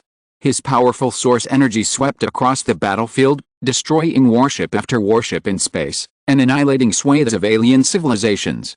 Before him lay a massive, collapsing planet. Compared to it, the warships of both humans and alien civilizations appeared insignificant. Lin Qun's source energy projection rose before this collapsing planet, coldly surveying the battlefield. The beings of the divine kingdoms were all filled with boundless terror, desperately fleeing. Although the human civilization fleet was somewhat renowned in certain regions, none of the various divine kingdom civilizations here recognized them. They attempted to threaten humanity with their divine kingdom background and backing, but to no avail. Humanity and Lin Qun advanced relentlessly, annihilating the remaining alien civilizations. Lin Qun alone harvested more than half of the 1.3 million alien lives. He glanced at his inventory, adding his remaining contribution points. Lin Qun had amassed 850,000 contribution points in this battle. Lin Qun's experience points exploded. He leveled up instantly, reaching level 95. His strength attributes surged to over 2,600 points. Agility and constitution both exceeded 2,500 points, and his stamina reached 2,200 points. Level 95, 731550, 482000000, Strength 999, Agility 999, Constitution 999, Stamina 999/999, Dark Energy 999/999, Power of Rules 250/250. Chapter 794 Card Draw. Pure Lotus Demon Flame. The planet crumbled. The flames of war were dying down, leaving behind a devastating scene of wreckage and debris across the starry sky. Humanity's cold, shadowy fleet moved through the wreckage. The gleaming steel and the surrounding landscape created a striking visual contrast. The objective of the battle had been achieved. Humanity had captured a group of alien civilizations, along with other technological spoils and valuable information. The next task was to extract what humanity sought from these artifacts and from the prisoners of war, the location of the Egu civilization. However, while the raid was highly successful, humanity couldn't prevent them from transmitting information. The battle here was likely already known to other divine kingdoms. Reinforcements might even be on their way. But this was no problem for humanity. Before leaving, the human fleet had camouflaged the battlefield, making it appear as a brief attack by a powerful, neutral civilization against a divine kingdom, a mere exchange of points and resources. To create this illusion, Lin Qun and the Third Fleet also took some resources that weren't crucial to the fleet. As for disguising themselves as a super civilization alliance, that would be a foolish move that invites trouble. These 9 civilizations here are neither powerful nor important. In the current situation, being wiped out by the neutral faction is no big deal. However, if a super civilization alliance is involved, the Divine Kingdom faction civilizations will definitely be on high alert, and might even pursue them relentlessly. This disguise is also to avoid revealing humanity's true target, the Egu civilization and a portion of its star paths. If this were exposed, Lin Qun and his group's actions would become dangerous, and the Egu civilization might even become alert. Of course, revealing this target is difficult. After all, the Egu civilization controls a portion of the star paths, something even the Third Helical Arm Overlord probably doesn't know. Ordinary people would never connect Lin Qun and the human fleet's attack to this. And this Egu civilization, based on the limited information available, is extremely powerful. Leaving aside its technology and fleet strength, the top-tier source energy this civilization possesses is a problem for Lin Qun and the human fleet in their current state. Lin Qun's combat strength is sufficient to deal with ordinary source energy beings, even those at the high source energy level. However, against top-tier source energy beings, unless he uses all his trump cards, he has no chance of fighting back. At best, he'll be killed. But Lin Qun's trump cards are meant for defending against dominant life forms, not for top-tier source energy beings. That would be a waste. Even if they find the Egu civilization, how to proceed remains to be seen. They'll likely have to wait and see, and wait for the Super Civilization Alliance to make its move before acting. If the Super Civilization Alliance succeeds, perhaps neither Lin Qun nor humanity will need to act. At this moment, the battlefield cleanup and camouflage are complete, and the human fleet is rapidly retreating, disengaging from this area and disappearing into the starry sky. Lin Qun came prepared. This battle started quickly and ended quickly. The reinforcements from the Divine Kingdom faction's civilization didn't arrive before humanity had already left. Shortly after the human fleet left, this part of interstellar space flickered slightly. Multiple probes appeared in the starry sky, flickering faintly in the darkness before disappearing again. Lin Qun's attack this time, without revealing his core objective, successfully alerted the other Divine Kingdom civilization gathering points in the 7th War Zone. This served as a wake-up call for them. Lin Qun and his team quickly observed that the Divine Kingdom civilizations at several coordinates provided by the Human Command Center had vanished without a trace. Lin Qun was somewhat disappointed. He had been surprised by the gains of this battle and had intended to replicate it, but these Divine Kingdom civilizations, though somewhat arrogant, were not fools. Seeing the situation turning against them, they quickly withdrew and relocated, making it impossible to find their targets and replicate the success of this battle. Lin Qun temporarily abandoned his plan for the next round of attacks and focused his attention on more important matters. Just after this battle, the Spear-class Star Destroyer received the latest news from the Swan Star System Command Center. At the intersection of the 2nd and 3rd spiral arms, the Divine Kingdom civilization and the Super Civilization Alliance had engaged in their first large-scale battle. Countless fleets appeared in space and opened fire. Overlord-level life forms were involved. High-energy strikes and terrifying advanced weapons shone through the starry sky. This was an undeniable collision, observable from a great distance in space. Human civilization had been closely monitoring this area. Currently, the first arm was still embroiled in a chaotic battle between the Divine Kingdom faction and the Super Civilization Alliance, posing no threat to the second arm. Any major conflict would inevitably erupt here. The start of this large-scale conflict meant that the Super Civilization Alliance force, including Chai's group operating on the second arm and targeting the Star Path, would also make its move under the cover of the battle. The struggle for the Star Path map was about to begin. Humanity had to accelerate its pace. Therefore, after leaving the battlefield, the Third Fleet of Humanity disappeared into the shadows, extracting information about the location of the Egu civilization from the captured prisoners and spoils. This would take some time.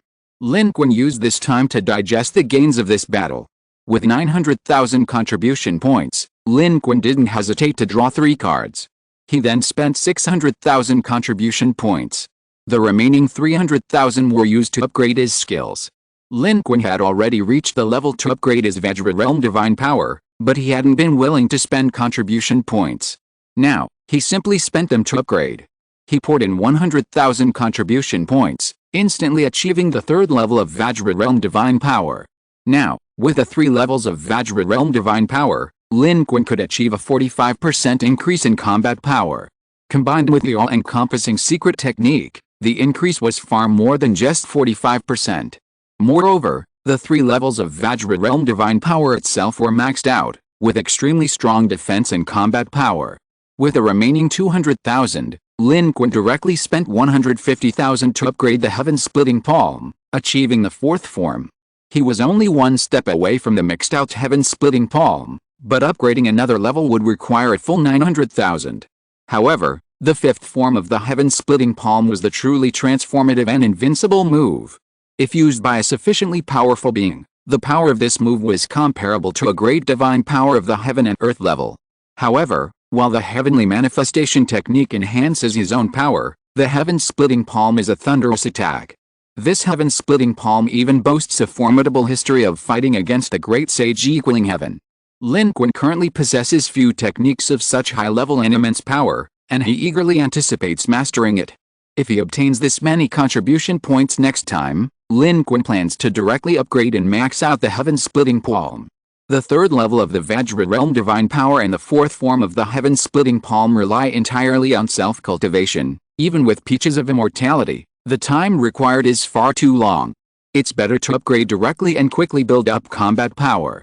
After all, the current situation is rapidly changing. Lin Qun wasn't in a hurry before, but now he can't wait that long. Both of these skills can bring Lin Qun rapid and tangible changes. Naturally, Lin Qun wants to max them out as soon as possible, allowing them to exert their full potential and maximize his combat power. If he truly wants to fight against the Ego civilization, upgrading these two skills will bring Lin Qun a greater boost to combat power on the battlefield, a direct and stable enhancement. After completing this round of skill upgrades, Lin Qun silently assessed the situation before investing the remaining 600,000 of his 650,000 contribution points, hoping for good luck, and immediately began drawing cards. Lin Qun's card drawing began. The first dark gold card appeared. This card was nothing special. It was a duplicate warship card.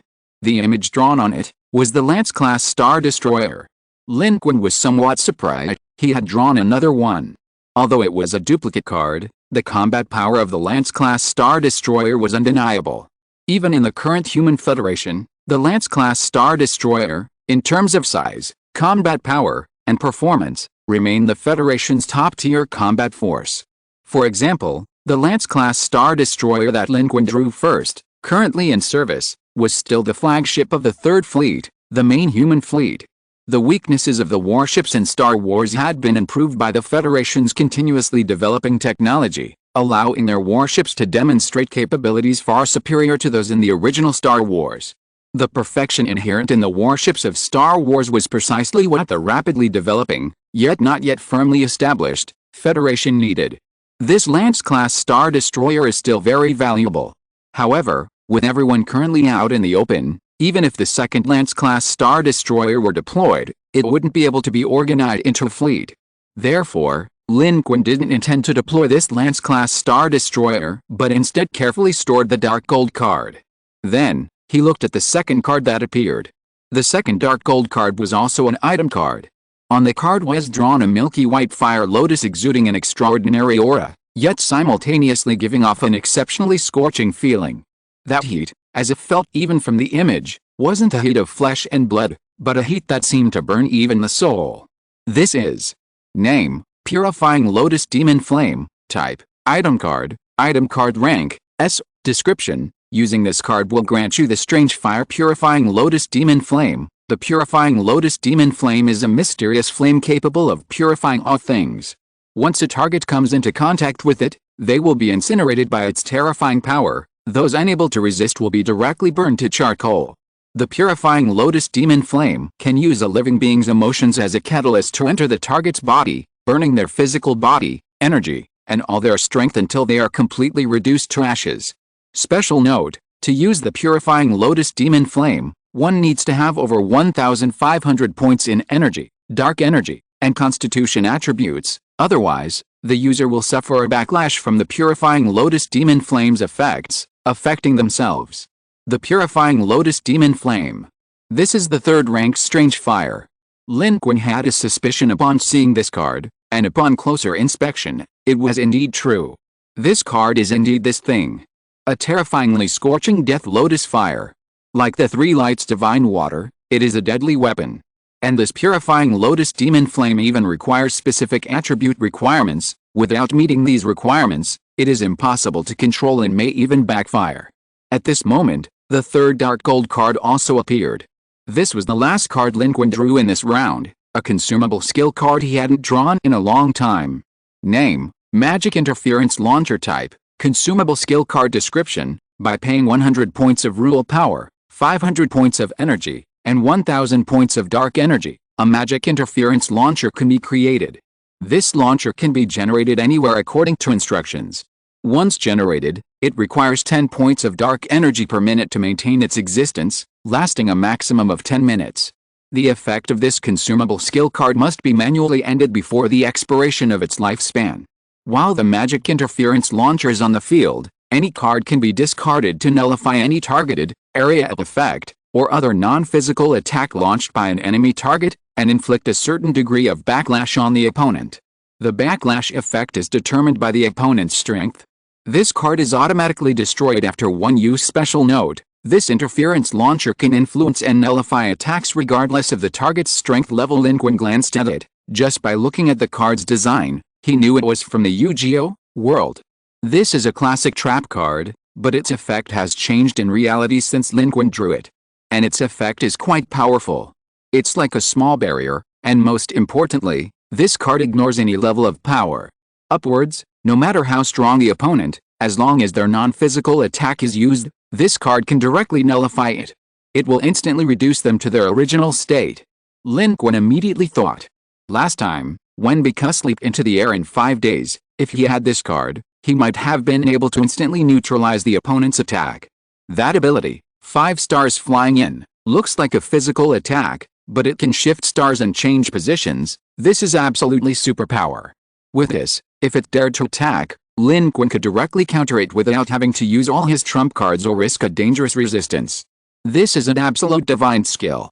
It can last for a full 10 minutes. According to the original work, this card should normally only be able to nullify the opponent's trap or spell card once, but now, as long as the usage conditions are met within the duration, it can be activated continuously. Lin Qun can completely accept its activation and maintenance conditions. Although discarding a card is necessary to nullify an opponent's ability, Lin Qun still has quite a few unusable cards in his hand. For example, the early Vibranium Spear, already obsolete, would be incredibly valuable if used to activate its ability and negate the attacks of top-tier powerhouses. Those useless old cards could now be put to full use. Of course, Lin Qun also hoped to draw a fusion card to fuse and upgrade some of his older cards. At this moment, Lin Qun completed his card draw. He obtained all 3 dark gold cards. He immediately put away the Spear-class Star Destroyer and the Interference Station, while taking out the Pure Lotus Demon Flame card and conjuring it with a flick of his wrist. Instantly, the temperature in the room seemed to rise slightly, but strangely, this wasn't a normal temperature increase. It gave off a very peculiar feeling. And at this moment, the white lotus-shaped flame. The moment it appeared, Lin Qun clearly felt that this ball of pure lotus demonic flame seemed to possess sentience, struggling violently in his palm, as if trying to break free. Lin Qun was immediately startled upon seeing it in his hand. Normally, using a strange flame requires a process of subjugation, but since it had been drawn as a card, it essentially belonged to Lin Qun. He hadn't expected the pure lotus demonic flame to be so domineering. However, Lin Qun's attributes far exceeded the standards required by the pure lotus demonic flame. At this moment, Lin Qun's nascent soul and golden heart vibrated simultaneously, directly suppressing the pure lotus demonic flame. It was immediately pinned down. Lin Qun suppressed it for a full 10 minutes before it finally became completely docile, seemingly submitting entirely to Lin Qun this time. Only then did Lin Qun begin to use it. Actually, it would be ideal if this strange flame could be used in conjunction with the strange flame technique, but for Lin Qun, it didn't have much impact, because he possessed the soldier's secret technique. Although the purifying lotus demon flame was astonishing, it was essentially a weapon, perfectly controlled by the soldier's secret technique. In Lin Qun's hands, it differentiated and pulsed, displaying incredible agility and power. It even seemed capable of unleashing explosive force, releasing astonishing power in a short time. The astonishing aspect of this purifying lotus demon flame lay in its ability to attack emotions and thoughts, directly igniting the opponent's soul, burning it to ashes from the inside out. Moreover, the purifying lotus demon flame seemed to nourish itself by burning its target, making it even more blazing. This purifying lotus demon flame was an absolutely terrifying weapon of mass destruction. Lin Qun immediately realized that if the purifying lotus demon flame were combined with the sunlight divine water, and the opponent was caught off guard, Lin Qun wouldn't even need to intervene. These 2 items alone could teach them a lesson, directly scalding them to death. Its practicality in battle would be extremely high. He could annihilate the enemy solely with his own treasures. Wasn't this a fully automatic skill? These cards possess terrifying power. Lin Qun flipped his hand, directly putting away the purifying lotus demon flame. Its external destructive power was astonishing, but internally it had a purifying and tempering effect, which Lin Qun absorbed into his body. After drawing the card, Lin Qun immediately stood up and went outside. He wanted to see how things were going. The time Lin Qun spent drawing the card and refining the purifying lotus demon flame wasn't long, but there were already results outside. Upon arriving at the bridge, Suji said, "Mr. Lin, we have results. Our direction was correct. These divine kingdom civilizations here indeed know where this Agu civilization is now. We have the coordinates." Chapter 795 Rhythm of War. Darkness is spreading across the starry sky. This is the boundary between the second and third spiral arms, near the second spiral arm. Nothingness reigns over this place. The war has just ended briefly. The Trojan army of the Super-Civilization Alliance swept across the starry sky like a flood. Debris was swept away. From the ruins of warships, one figure after another rose numbly, joining the boiling torrent of the Trojan army. It was an extremely terrifying scene.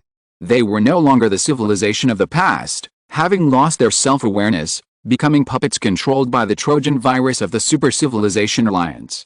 And behind them, in an even darker place, in the shadows of deep space, a huge shadow that seemed to cover half the starry sky rose and fell, its gaze seemingly able to penetrate a light year, covering the entire battlefield. The boundless world was shrouded in its chilling aura. Opposite to the torrent of the Super-Civilization Alliance, sweeping across the world, was the defeated Legion of the Divine Kingdom faction. In this battle, the Divine Kingdom faction sent a ruler, but returned defeated. The Divine Kingdom faction Civilization Legion suffered a crushing defeat. Faced with the Trojan virus of the Super-Civilization Alliance, once the top powerhouses lost their support, most civilizations were utterly powerless to resist. In the second arm, completely controlled by the Divine Kingdom faction civilizations, they could promptly contain the Trojan virus outbreak in certain areas, preventing its spread and transmission. By containing it at its source, a situation like the third arm could not occur. However, faced with the overwhelming tide of the third arm, they could not contain it. Once defeated, it would mean the infection and collapse of an entire region. And the shadow of war continued. Horizontal ellipsis. At the same moment. Second arm, 7th War Zone. A joint fleet of the Super-Civilization Alliance was slowly and covertly advancing through space. Chai stood in this fleet. Parallel to Warzin, who had previously separated from it, and the top source energy uvator of another powerful civilization in the Super-Civilization Alliance. They were the rulers of the entire fleet, but there were few beings of their own civilizations in the entire fleet, nor were there many of their own ships. The internal structure of the Super-Civilization Alliance was extremely complex. Uvator and Chai, among others, all came from the upper echelons of the Alliance, the so-called super-civilization. However, the true main force of this super-civilization fought in the core region of System 613, not here. They came here, and supporting them were the forces of the Super-Civilization Alliance in this region, the lower-level armed forces, in a way more similar to the Divine Messengers of the Divine Kingdom. However, the origin of their joint action wasn't the constraints of the Divine Kingdom and the rules of the civilization battlefield, but a shared vision. But now, as the war continues, these visions are becoming blurred. Chai also sensed this. Many in this fleet had already wavered. But it knew it was too, otherwise, it wouldn't be here, searching for a way out through the star path, but should be at the very heart of the battlefield, dealing with what even it feared. It claimed it was paving the way, laying the foundation for the Super-Civilization Alliance, but it knew in its heart that this was a cover for its own fear and escape. The third spiral arm has already begun its operation. A sovereign has appeared. According to reliable sources, the Ego civilization has also received orders from the Divine Messenger and is about to leave the 7th War Zone for the edge of the second spiral arm battlefield. We must act now, or we will miss our last chance. At this moment, Uvator spoke, its voice cold, mechanical, and devoid of any emotion, coldly operating the platform before it. Currently, they were operating on the edge of a white dwarf system, parallel to a gas giant, maintaining a safe distance of more than 0.6 astronomical units. The Ego civilization's fleet was hidden within. While other super-civilization alliances were converging, gathering resources to rush to the battlefield, the Ego civilization remained hidden here. Their initial detection indicated that not only was the Ego civilization's fleet hidden here, but also a large number of their individuals, at least 10 million participants in total. This was a massive number. At this stage, only powerful civilizations could possess such a population. The Ego civilization was powerful enough to hide so many people here. Their total population in space was certainly far greater than this. They also have a large population scattered across various regions, which is the safest option for a civilization with sufficient strength in the current war situation. Like humanity, while Lin Qun leads his fleet on campaigns abroad, most of human civilization remains hidden. Even with Lin Qun and the entire Third Fleet combined, the number of participants is less than 100,000. Most civilizations and fleets active in space today are like this. War fleets operating abroad often have few participants, their main bodies hidden. Of course, many more civilizations, like those in the Independent Alliance, have already had their core destroyed, leaving only the sparse population of their fleets. Civilizations without sufficient strength naturally won't have many individuals surviving. In this situation, it is the fleets and strong individuals with combat power that will become the last embers of civilization. This is the case for many neutral faction civilizations, and even the vast majority of civilizations within the God Kingdom faction. As Chai said, the opening of the civilization battlefield and the continuation of the long war accelerated the destruction of these civilizations in this star system. Humanity's progress was fast enough, and with the existence of someone like Lin Qun, who seemed to have a cheat code, it was able to reach this point and avoid the tragic fate of those civilizations in the Independent Alliance. At this moment, the Ego civilization had become the target of this super civilization alliance. Xin said, they know we're still looking for them, that's why they've hidden themselves, trying to protect themselves from our last-ditch counterattack. They really think we were defeated last time. At this moment, before them, countless pieces of data rose and fell like a waterfall, forming a surging stream of information. This was the third party commanding this super civilization alliance fleet. A technologically advanced, top-tier civilization, they had abandoned physical existence, existing only as data, living in the world of information. The civilization they represented, the side represented by Chai and Xin, and the side represented by Uvader constituted the command structure of this super civilization alliance. Their goal was clear, to capture the Ego civilization and retrieve the portion of the star map it possessed that originally belonged to the super civilization alliance. At this moment, the data stream of this advanced information civilization reaffirmed this point and efficiently formulated a meticulous battle plan. They were capable of completely breaching the Ego civilization's defense system, paralyzing half of their fleet and electronic facilities. And this would be the beginning of the attack. Now is the time for us to launch our attack. Uvader's opinion aligned with that of the information civilization. Behind them, Chai and Xin exchanged a glance, also expressing their agreement. The three parties reached a consensus at this moment. Uvader said, we must win this battle. We must bring back the map of the star path for the alliance, otherwise, you and I both know what fate awaits our alliance, our civilization, our ideals and visions will completely collapse, turning into interstellar dust. Among the three parties, Uvader seemed to be the implicit leader. Chai remained silent, only nodding in agreement, giving Uvader a meaningful, deep look. Uvader looked ahead. A raging fire seemed to burn within its heart. The war had begun. Centered on the gas giant planet where the Joy ancient civilization resided, their fleet began to approach it in a circular formation, closing the distance with each orbit. This was a very cautious approach. Disguising themselves, closing the distance, ready to launch a surprise attack at any moment. The fleet of the Super Civilization Alliance here is not weak, but the Jagu civilization is equally powerful, far superior to those cannon fodder God Kingdom civilizations. They not only possess top-tier source energy, but their civilization itself is also extremely advanced. The Super Civilization Alliance needs to be extremely cautious if they want to launch a surprise attack. If they alert them prematurely, their efforts could easily fail, and they might even attract the power of more God Kingdom civilizations to annihilate them. They are not human. These powerful individuals and fleets of the Super Civilization Alliance are the primary targets of the God Kingdom civilizations. As a neutral civilization, human civilization can easily take advantage of the situation, wiping out a few cannon fodder God Kingdom civilization fleets, and won't specifically pursue them. But once Chai and his group appear, they will become the primary target, hunted down to the bitter end. At this moment, about 100 astronomical units away, another fleet is slowly gliding across the starry sky. This fleet consists of 9 ships, fully equipped, but each ship's armor bears the scars of war. This doesn't make them appear disheveled, instead, it exudes a chilling and fierce aura. This is the human fleet. Lin Qun had been here for some time. He hadn't found Chai anywhere, nor had he detected the Joy ancient civilization within the gas giant planet, because the human fleet's technology was insufficient to detect it. However, he dared not act rashly. After repeated comparisons, the fleet confirmed that the information obtained was accurate. The Joy ancient civilization should be here. Lin Qun patiently ordered the entire fleet to lie low and observe the situation. A technological gap was inevitable. Although human civilization had now fully entered space, and for many civilizations it was already a level of power surpassing their own. It still lagged far behind truly top-tier civilizations. And until this day. Mr. Lin, the change has begun. By the time humanity discovered the Super Civilization Alliance, the war had already begun. At this time, the Super Civilization Alliance's fleet had closed the distance to within 100,000 kilometers. Their fleet was even shrouded in the enormous shadow of this gas giant planet, and thanks to their advanced technology, they were completely undetected by the ancient civilization.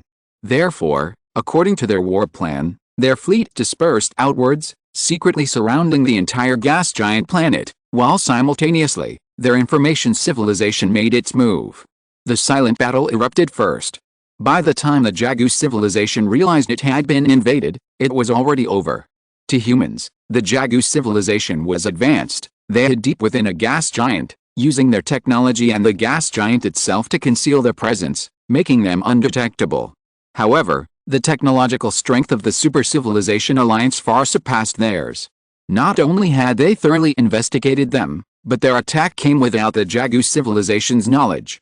By the time the Jagu civilization reacted, their outer defenses and detectors were completely ineffective, overrun by the Super Civilization Alliance's fleet. The Information Civilization's frenzied invasion briefly drained the entire Super Civilization Alliance fleet's computing power, even using the Jagu civilization's computing power to attack themselves. The Super Civilization Alliance's fleet itself wasn't particularly strong, but with the presence of representatives from the three super civilizations and this information civilization, their technological inferiority was compensated for. Thus, they achieved immediate suppression of the Jagu civilization from the outset. The ancient Jua civilization was horrified to discover that their warships and defense systems had completely malfunctioned. Their cannons turned and even opened fire on them.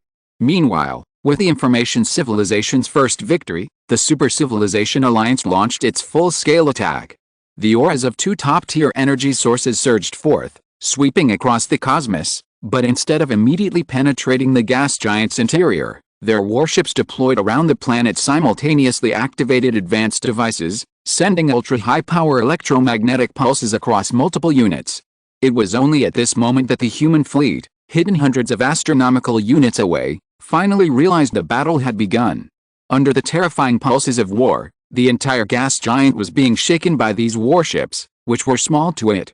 On the surface of the gas giant, rows of terrifying, astonishing waves appeared, waves visible even from space. This meant that the actual situation was even more terrifying. The entire interior of the gas giant was violently trembling. From the outside the gas flow was instantly accelerated 100-fold. Combined with the inner explosions, concentric rings of massive explosions erupted from the inside out. However, these explosions were still insignificant compared to the gas giant. The war rhythm wasn't about destroying the entire gas giant, but about shattering and disintegrating it, letting it be blown away like a cloud of water vapor.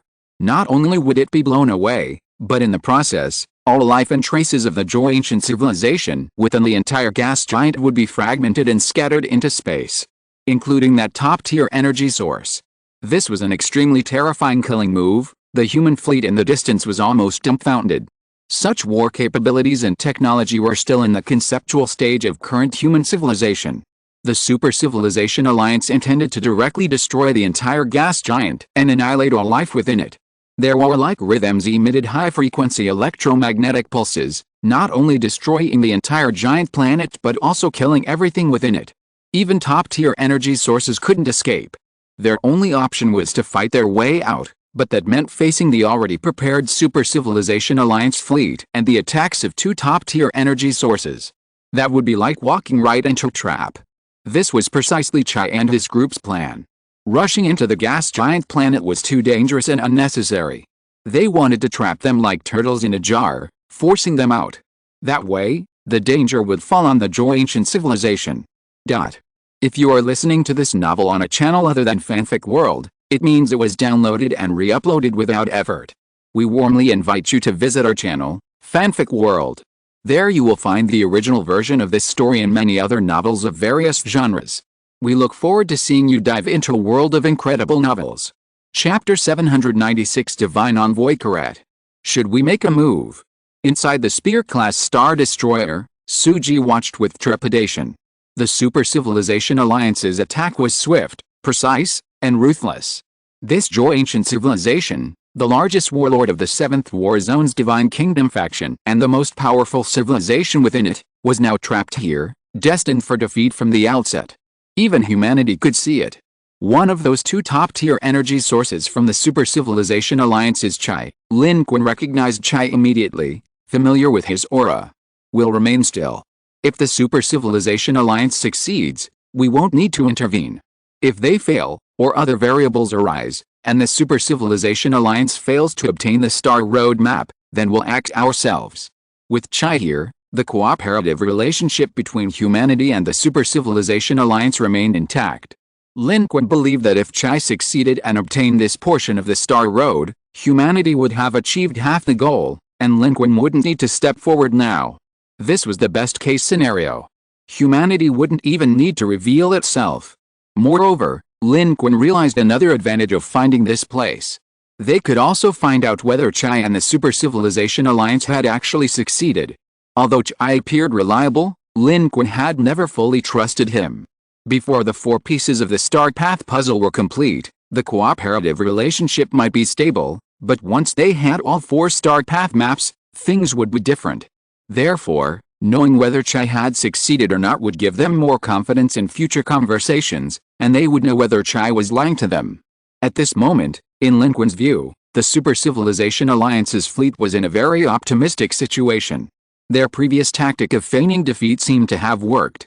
Judging from the reaction of the ancient civilization, they seemed completely unprepared and had never expected the Super Civilization Alliance to make a comeback, let alone be able to muster such powerful combat strength.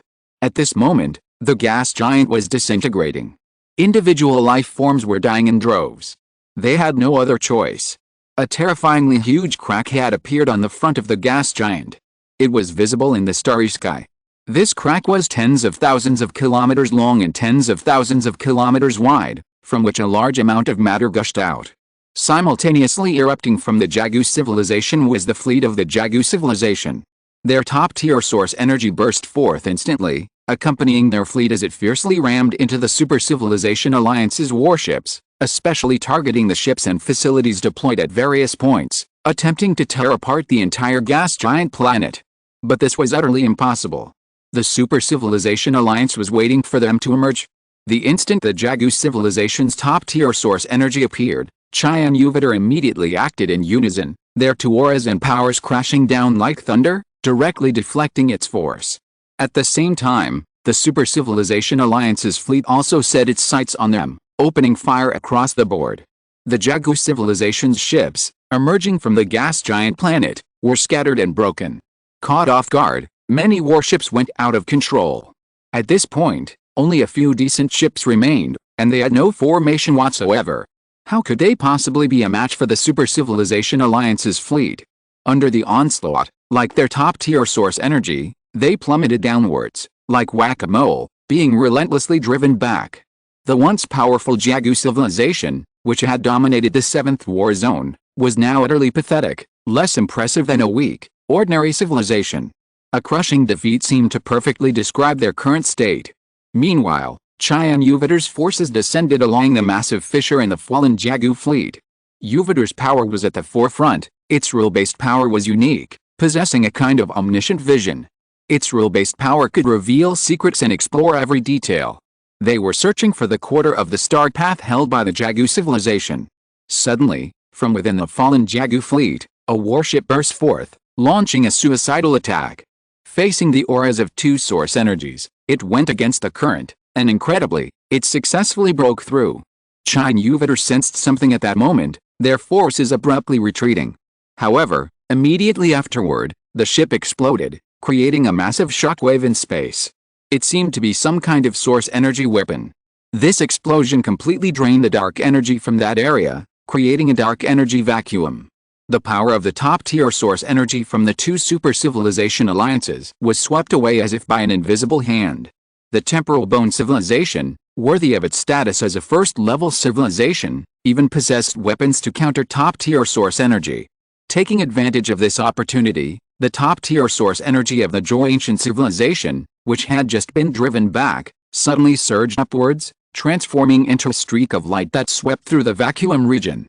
It successfully pierced the blockade of the top-tier source energy from the two super-civilization alliances, Chi and Jupiter, scattering the fleet behind it and escaping alone into deep space.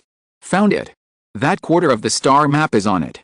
Jupiter's voice immediately echoed in Chi's mind. Their goal wasn't to annihilate the Joy Ancient Civilization, but rather the quarter of the star map.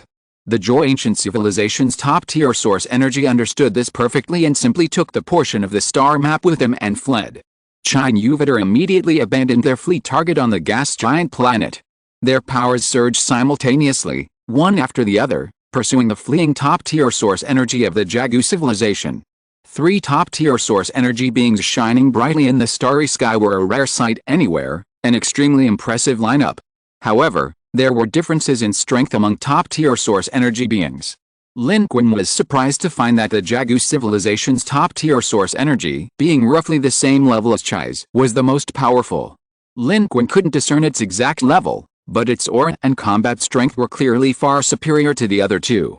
Now, joining forces with Chi to intercept, its power was leading the charge, even quickly surpassing Chi, and it was about to successfully stop the fleeing Jagu civilization's top-tier source energy. The fact that the Super Civilization Alliance could fight the Divine Kingdom camp to this extent was truly impressive. They were already considered pariahs in the Second Arm, yet they could still muster such formidable combat power. This Jupiter probably possessed the power of Source Energy 12.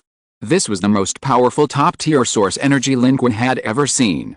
With Lin Qun's current strength, facing a top-tier source energy of this level was no different from facing a dominator. Without activating the Heaven and Earth manifestation technique, death was the only outcome. At this moment, a chase between 3 top-tier source energies was unfolding on the battlefield. Jupiter, arriving late but arriving early, successfully intercepted the fleeing top-tier source energy of the Joy Ancient Civilization. Its peculiar power of rules surged forward, forming a huge arc in midair. This arc was gradually solidifying, descending downwards. Its power of rules could search and locate. In battle, it manifested as the power of decomposition and analysis, capable of knocking the target back to its original form, completely disintegrating it into molecular and atomic states, extremely domineering.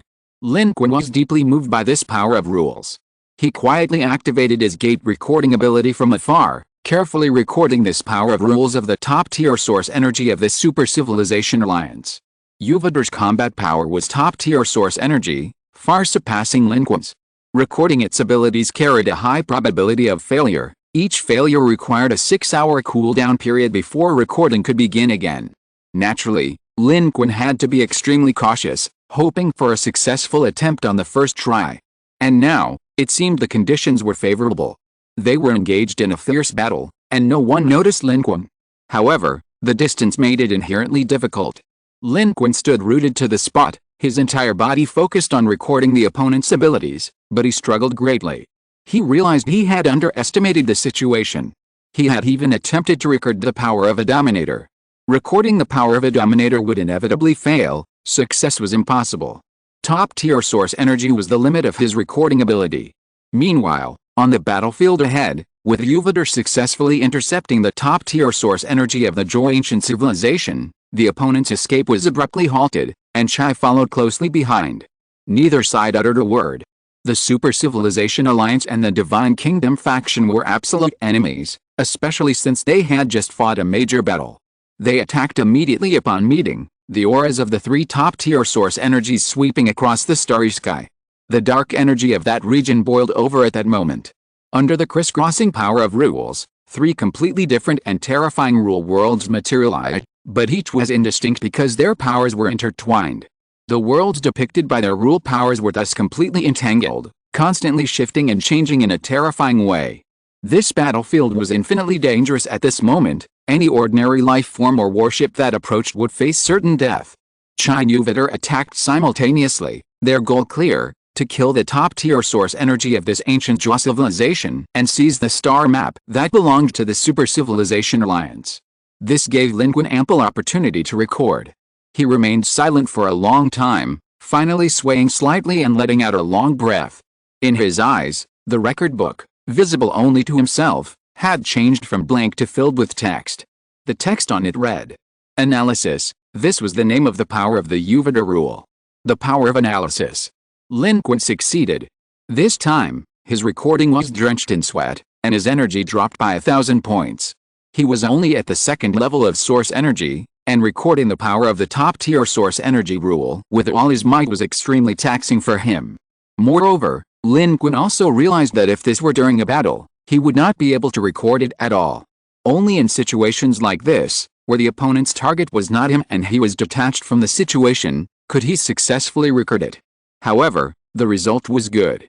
By recording this ability, Lin Qun had gained another means, another source of source energy to choose from. This was his first successful record, and Lin Qun felt quite good about it. He didn't even know the name of Jupiter, but he had already copied the opponent's ability. On the side, Chu Yaowei said, "It seems that the Super Civilization Alliance is about to win." She was one of the few on the human side who could understand the situation of the top-tier source energy battle. Because her combat power was second only to Lin Qun. At present, the two source energy experts of the Super Civilization Alliance had made their move, and it seemed that they had driven the top-tier source energy of the Jagu civilization to a dead end. It was restricted by layers of restrictions and could not even resist. Moreover, with Jupiter's unique ability to scan its entire life form and pinpoint the location of the star path, this top-tier source energy of the Zhou ancient civilization wouldn't even have the chance to destroy the star path in a desperate attempt. If it were to take it out, it would be instantly seized by the prepared Chai and Jupiter in a joint effort. The outcome of this battle seemed to be already decided. Chai's secret maneuver, feigning defeat with his backstab, would bring them crucial strength. But, at this very moment, Lin Qun suddenly felt a strong sense of alarm. His golden heart and nascent soul both accelerated their beating. He sensed something and abruptly looked up. He saw a beam of light shooting from the end of the starry sky. It was real light. Traveling at the speed of light, by the time he saw it, it had already brilliantly swept across this starry sky, directly striking the battlefield of the three top-tier source energies in the distance. A terrifying explosion suddenly erupted from that location. The power of the three top-tier source energies exploded. Those rule-based worlds, already manifesting concrete forms and appearances under the immense power of these top-tier source energies, were instantly crushed into dust in the starry sky by an even more domineering and forceful intervention. Chai and Jupiter were forcibly pushed aside. Only the top-tier source energy of the Jagu civilization remained alive. Its rampant laughter accompanied its rule-based power sweeping across the starry sky. It immediately broke free, no longer fleeing, but turning to attack the fleet of the Super Civilization Alliance still attacking the gas giant planet behind it.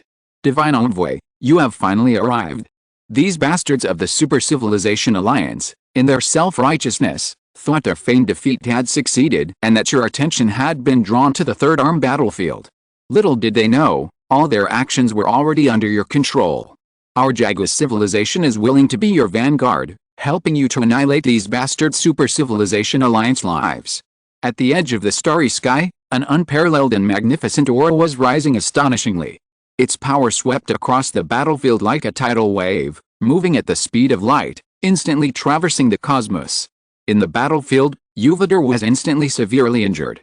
Its voice trembled. Crete, it's the Divine Messenger, it's the Divine Messenger Crete. How is this possible? It clearly appeared on the battlefields of the second and third cantilever arms. How could it appear here again? This was a trap. It turned out their plan had already been exposed. The Jagu civilization was merely a trap, waiting for Chai and Jupiter to become deeply entangled in the battlefield before the lurking Divine Messenger would strike, wiping out the entire Super Civilization Alliance. No one would escape. Chai raised his head, staring intently in the direction of the Jagu civilization's top-tier source energy. Was it about to fail? Chapter 797 is our vision. The Divine Envoy, the Koret, had not yet appeared, but its aura already enveloped the entire battlefield, relentlessly suppressing the two top-tier source energies. With just one strike, even the strongest, Jupiter, was severely injured. What formidable combat power! Fortunately, the human fleet was further away, outside its reach. On the battlefield, the Jagu civilization's being also quickly escaped. While claiming to help deal with the Super Civilization Alliance, its actions prioritized saving its own civilization. Under the Super Civilization Alliance fleet's attack, the gas giant planet where the Jagu civilization was hiding was almost completely destroyed, presenting a breathtakingly magnificent sight. The Jagu civilizations being hiding suffered heavy losses. If it weren't for the divine envoy, a dominant being, by their side, if the Jagu civilization had truly fought against the Super Civilization Alliance, they would undoubtedly have been defeated, utterly annihilated. The Super Civilization Alliance could have eliminated the Jagu civilization, this warlord who reigned supreme in the 7th War Zone, with minimal losses. However, this was merely a trap set by the Divine Kingdom, designed to lure the Super Civilization Alliance into a battle, trapping them in the fray and making it impossible for them to escape, thus allowing the Divine Kingdom to strike against the Super Civilization Alliance. To orchestrate this charade and ensure the Super Civilization Alliance was completely bogged down in battle, the Jagu civilization willingly acted as bait, suffering heavy losses in the process. This was naturally to appease the Divine Envoy and fulfill the mission entrusted by the Divine Kingdom. But now that the trap was complete, even if the sacrifices were mostly minor units and individuals, as their own source energy, they naturally couldn't bear to see their own civilization's members annihilated. Seeing their objective achieved, they immediately rushed back to rescue their own people. The Super Civilization Alliance fleet brought by Chai and his group wasn't particularly strong. It consisted mainly of warships and ships from ordinary civilizations. It was only through the support of Chai, Jupiter, and the Information Civilization, the 3 super civilizations, that they were able to suppress the Jagu civilization to the point of collapse. While the Information Civilization was present, they were powerless without resources. The Super Civilization Alliance fleet here lacked the strength to contend with top-tier source energy. Faced with the overwhelming energy attack from the Jagu civilization, the fleet of the Super Civilization Alliance was immediately routed. As the power spread, it was slaughtered in droves, warships exploding in mid-air, utterly powerless to resist. The Super Civilization Alliance's attack formation on the gas giant was completely destroyed. At this point, the gas giant's disintegration was irreversible. It would eventually crumble into space, albeit at a slower speed, giving the Jagu civilization a safe opportunity to escape. Furthermore, the Super Civilization Alliance's information influence over the Jagu civilization ended, and they regained control of their ships and equipment. Large numbers of warships and ships began to emerge from the gas giant. The situation on the battlefield had instantly reversed. Now it was their turn to show their claws.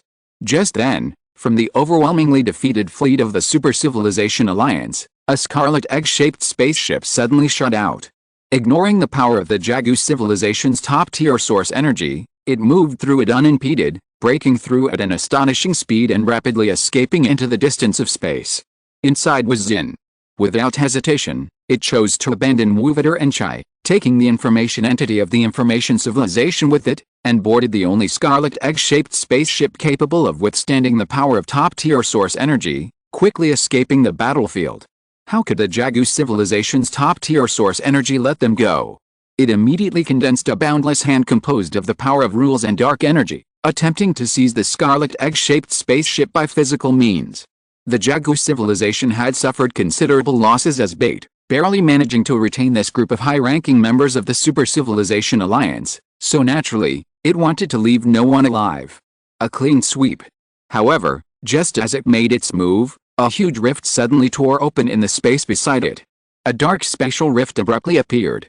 A gigantic, dark hand reached out from within, grabbing directly at it. The instant this hand and this aura appeared, the top-tier source energy of the ancient civilization trembled violently, unable to move. It's a dominator. It's a dominator life. A second dominator aura appeared on the battlefield. Moreover, its location and timing were impeccable. It had clearly been there for a long time, observing and waiting for the perfect opportunity to strike. And at this moment, amidst so many events on the battlefield, it only targeted the top-tier source energy of the ancient civilization, its purpose clear, to seize the portion of the star map held by the ancient civilization's top-tier source energy. This portion of the star map held by the ancient civilization had not only lured in members of the Super Civilization Alliance, but also others. Upon seeing this aura, Lin Qun's pupils contracted. It's the third cantilever overlord. He was all too familiar with this aura. The third cantilever overlord, having waited for so long, had found its opportunity to directly seize the top-tier source energy of the ancient civilization. As the overlord, it had likely already discovered the presence of the Divine Envoy and seen through the trap set by the Divine Kingdom civilization against the Chai and other Super Civilization Alliance forces. It was waiting for the divine envoy to make his move, for the divine kingdom civilization to become complacent and most relaxed, before striking with a single blow. However, even a being like the top-tier source energy of the ancient civilization couldn't react in time to the Overlord's attack, let alone Lin Qun and the human Third Fleet, who were 100 astronomical units away. Lin Qun could only order, "We must find a way to close the distance." Suji exclaimed in surprise, "Mr. Lin, this is extremely dangerous. We can't worry about that now. If we miss today, we will never obtain this part of the star map again. Other warships, stay put. Our long spear-class star destroyers, advance. Axial super laser cannons, prepare. Everyone, prepare for battle." Lin Qun decided to take a gamble. The defeat of the Super Civilization Alliance was inevitable. With the Overlord's intervention, Chai might very well die here. The ancient civilization possessed a portion of the star road map, likely not as Chai and the others had deliberately concealed it, but rather a trap to lure them into action. Once this battle ended, this so-called envoy named Korra would wipe out Chai and his group of top-tier Super Civilization Alliance fighters, rendering the ancient civilization's bait mission worthless. At that point, the Star Road map would likely return to the Overlord level and voice control. Then, Chai would be gone too. With the Star Road in the hands of an Overlord level being, humanity would have no chance of obtaining that portion of the map. The Super Civilization Alliance would likely have no chance either. Snatching something from an Overlord was extremely difficult.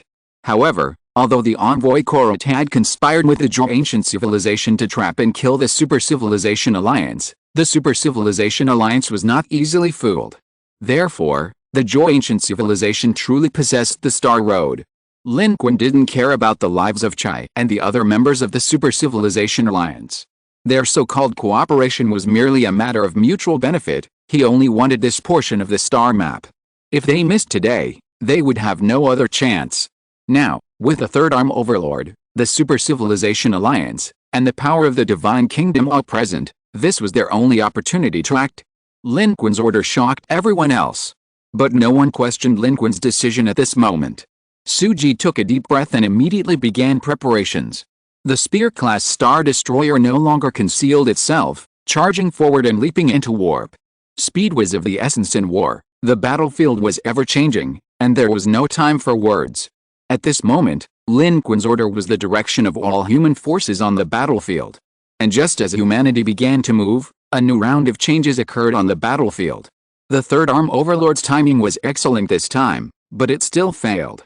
At this point, the only thing that could stop the Third Arm Overlord's attack was naturally the ruling life form of the Divine Kingdom civilization. Although the Third Arm Overlord was a ruler and extremely powerful, even rulers have varying strengths. It was clearly inferior to the Divine Messenger of the Second Arm. The messenger reacted quickly, forcefully drawing out its power and splitting it into a single beam, directly severing the Third Arm Overlord's outstretched dark arm in midair. The Third Arm Overlord was startled, clearly not expecting its opponent to react so quickly. Moreover, this attack made it realize that the Divine Messenger of the Second Arm was stronger than it. In that instant, its power instinctively contracted, but it hesitated for a moment. Its caution led it to flee immediately after its failed attack, but its rational judgment was the same as Lin Qun's. Missing this opportunity would further diminish its chances of obtaining this portion of the star path. Therefore, it was reluctant to leave, hesitating for a moment before not immediately withdrawing from the battlefield. Meanwhile, the Divine Messenger of the Divine Kingdom was extremely domineering, its power surging towards the Third Arm Overlord. At the same time, in front of the massive spatial rift where the Third Arm Overlord had attacked, against a backdrop of a magnificent, collapsing gas giant, the power of dominance distorted, and a deep gray shadow emerged. It was the Divine Messenger, Korra. But at this moment, its full force attack wasn't to force the Third Arm Overlord back into the spatial rift, but rather to forcefully pull the Third Arm Overlord completely out from the other side of the rift's starry sky for a final battle. This Second Arm's Divine Messenger, Korra, was even more ruthless and domineering than Bakus. Whoever you are, if you dare to attack, you will pay the price. This instantaneous clash between domineering level powerhouses triggered a series of chain reactions on the battlefield. As the power of the Second Arm's Divine Messenger suddenly withdrew, a burst of dazzling blood-red light erupted from the location where Yuviter and Chai were fighting the Third Arm Overlord. Just now, They were completely suppressed by the power of the second cantilever Divine Kingdom's envoy, Korat, and unable to move. The top-tier source energy that once dominated the starry sky was as fragile as paper before a ruler-level life form. The proud top-tier source energy was like a stray dog on the roadside, ruthlessly and bloodily suppressed. However, at this very moment, the instant the opportunity appeared, Jupiter and Chai, almost without hesitation or communication, seemed to reach some kind of crazy consensus after a brief pause. Jupiter's rule power acted in reverse on itself. At this moment, it was analyzing itself. This analysis was destructive, but unlike its use of rule power to destroy others, its self-analysis caused its power to surge incredibly rapidly in an instant, its energy level reaction reaching an unbelievable height in a split second. Even approaching the level of a ruler. It transformed into a blood-red lightning bolt, rushing forward. At this moment, its speed accelerated to the speed of light, leaving a breathtaking blood trail in the starry sky. That was not just light, but also the residue left by its constantly disintegrating body. It transformed into a pure stream of matter. At this moment, it reached an unprecedented peak in its life. But it also reached the end of its life. It dissected itself into a strike of a dominant life form and charged forward. This was the very last moment of its life, and also its final blow. Even a common man's anger can spill blood 5 steps away. How much more so when it is at least a top-tier source energy of Source Energy 12. It scattered its last words across the starry sky, "For our vision. The Divine Kingdom will surely perish." The voice, spreading at the speed of light, indiscriminately echoed in the hearts of every life on the battlefield almost simultaneously. The crimson stream of matter became the only, most intense flash of light in the starry sky, shooting straight and unstoppable towards the dark gray shadow floating in the center of the gas giant and the rift. At that moment, the entire starry sky seemed to freeze.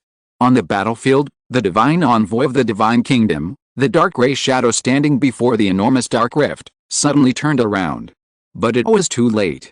In that instant, the crimson stream of matter struck its side. The dark gray instantly turned a blazing and terrifying crimson. Its incomparably powerful aura rapidly surged. At the same time, the third arm overlord, who had hesitated for a moment before not leaving, made a decisive decision at this moment. It simultaneously moved forward to suppress the dark gray shadow. Meanwhile, Chai, having been struck by the overlord's attack and severely wounded, still lunged forward towards the top-tier source energy of the Jagu civilization. Their forces collided, but Chai was no match for the Jagu civilization's top-tier source energy, instantly countered, and seemed on the verge of being killed in space. It could only forcibly drag the Jagu civilization's top-tier source energy, falling towards the massive gas giant behind it, away from the Overlord-level battlefield. This way, even if the Overlord-level battlefield ended quickly, it could gain as much time as possible. This way, Jupiter wouldn't have died in vain. Just then, the warp portal opened, and a magnificent warship emerged. This was humanity's Lance-class Star Destroyer. Its axial super laser cannons fired fiercely, a terrifying ray shooting out and penetrating deep into the already collapsing massive gas giant below.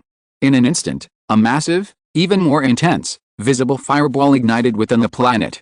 The gas giant planet, whose disintegration had just begun to slow, suddenly started expanding outward. Like a balloon being filled with an unbearable amount of gas, it was about to explode. This entire area of space turned a shocking dark red due to its violent changes. The life forms of the Jagu civilization within were desperately fleeing outward. At the same time, Lin Qun's body flickered slightly on the bridge of the Spear-class Star Destroyer. He stepped out of space, directly intervening in the battle between Chai and the Jagu civilization's top-tier source energy. The power of the blazing sun. The secret of the all. The divine power of the Vajra realm. The heavenly demon disintegration technique.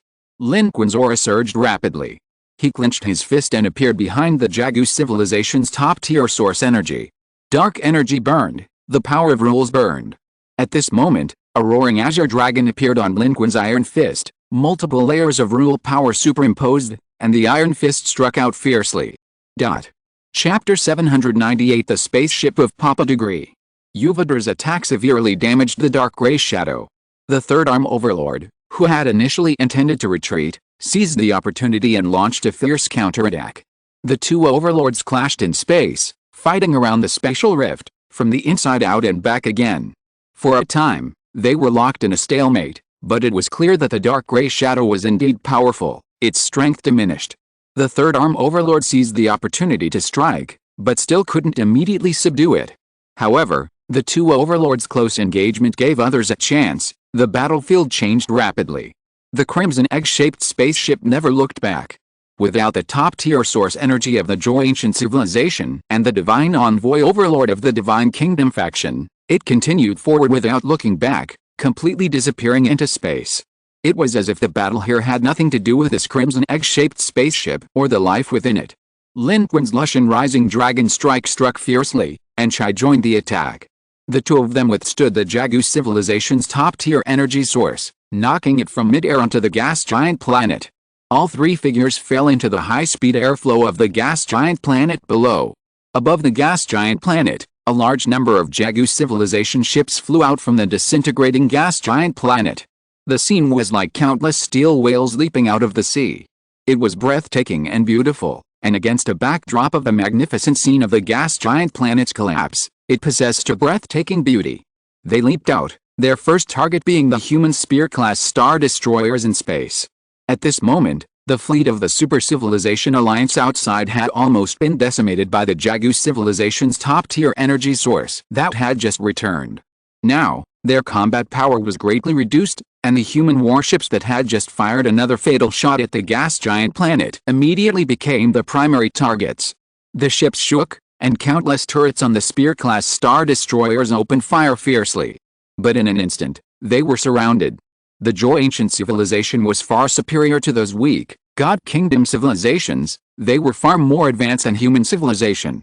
Even though their fleet had suffered heavy losses due to the invasion of the Super Civilization Information Civilization, they still possessed considerable combat power, capable of surrounding and destroying the human Lance-class star destroyers.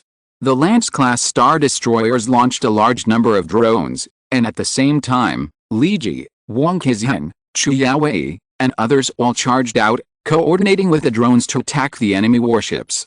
Su Ji immediately switched to the identification code of the Super Civilization Alliance that Chai had given them. The remnants of the surrounding Super Civilization Alliance also quickly converged. Several more messages arrived. Are you also one of our people? We have identified the code. It is Lord Chai's encrypted identification code. You are indeed one of our people. Lord Chai is indeed wise. He even left a backup plan. Great. Great. We will cover you. We will cover you. As long as our strong men obtain the star path, you must leave immediately. For our vision. For our ideals. Su Ji didn't know how to respond to these messages.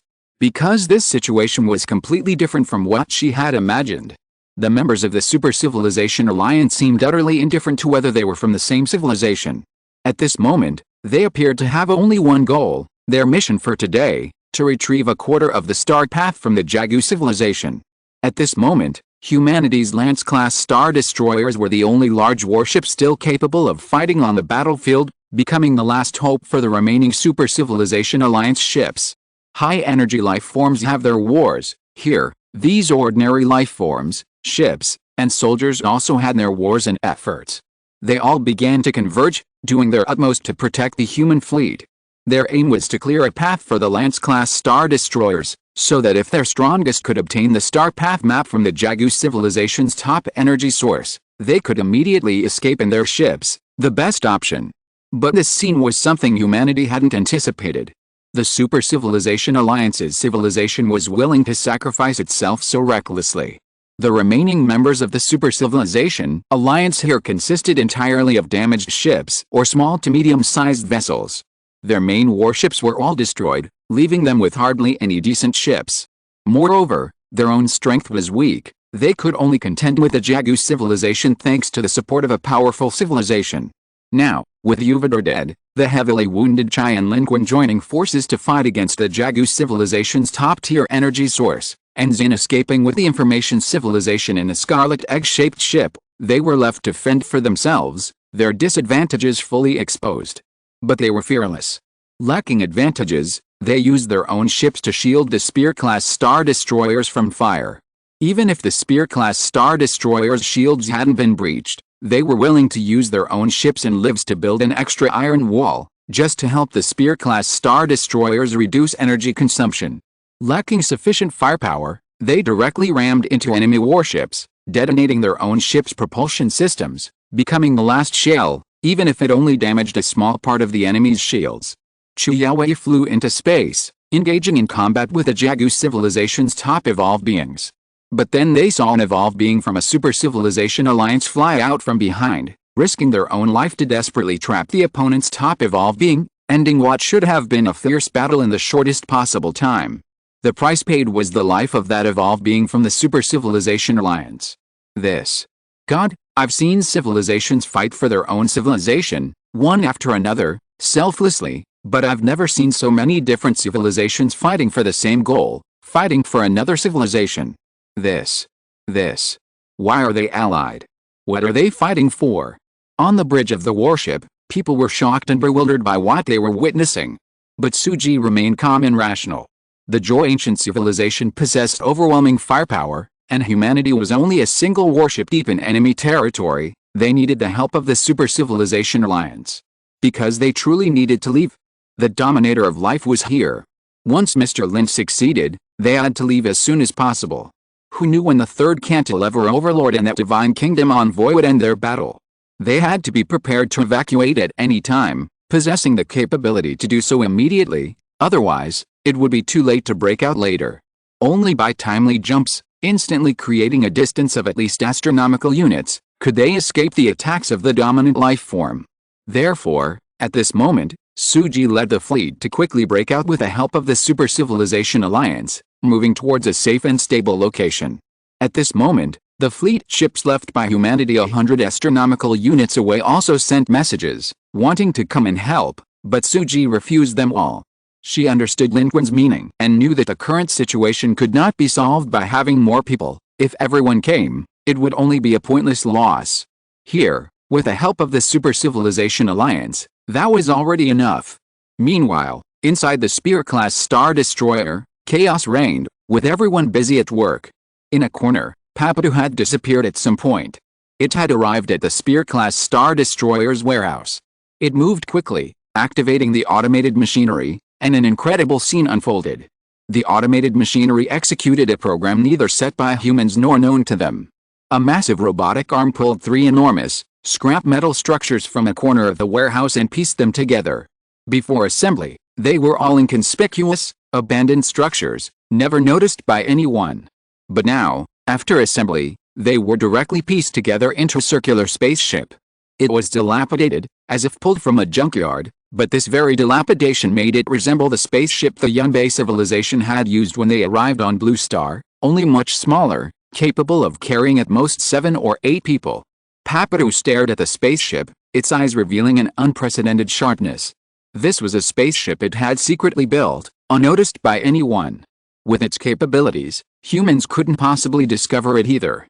Just then, a strange noise came from behind it. Papadu whirled around and saw 2 people behind it. It was Luo Qin and Liu Wei. Their strength was mediocre. In this tense situation, no one paid them any attention, and they remained on the spaceship, without even a specific task. However, this also made them the only ones to notice Papadu's sudden departure. This was Liu Wei's discovery. He had been secretly watching Papadu and had just noticed something amiss. Especially after the crimson stream of matter tore through the starry sky, Papadu became even more erratic, even standing up and leaving the bustling bridge.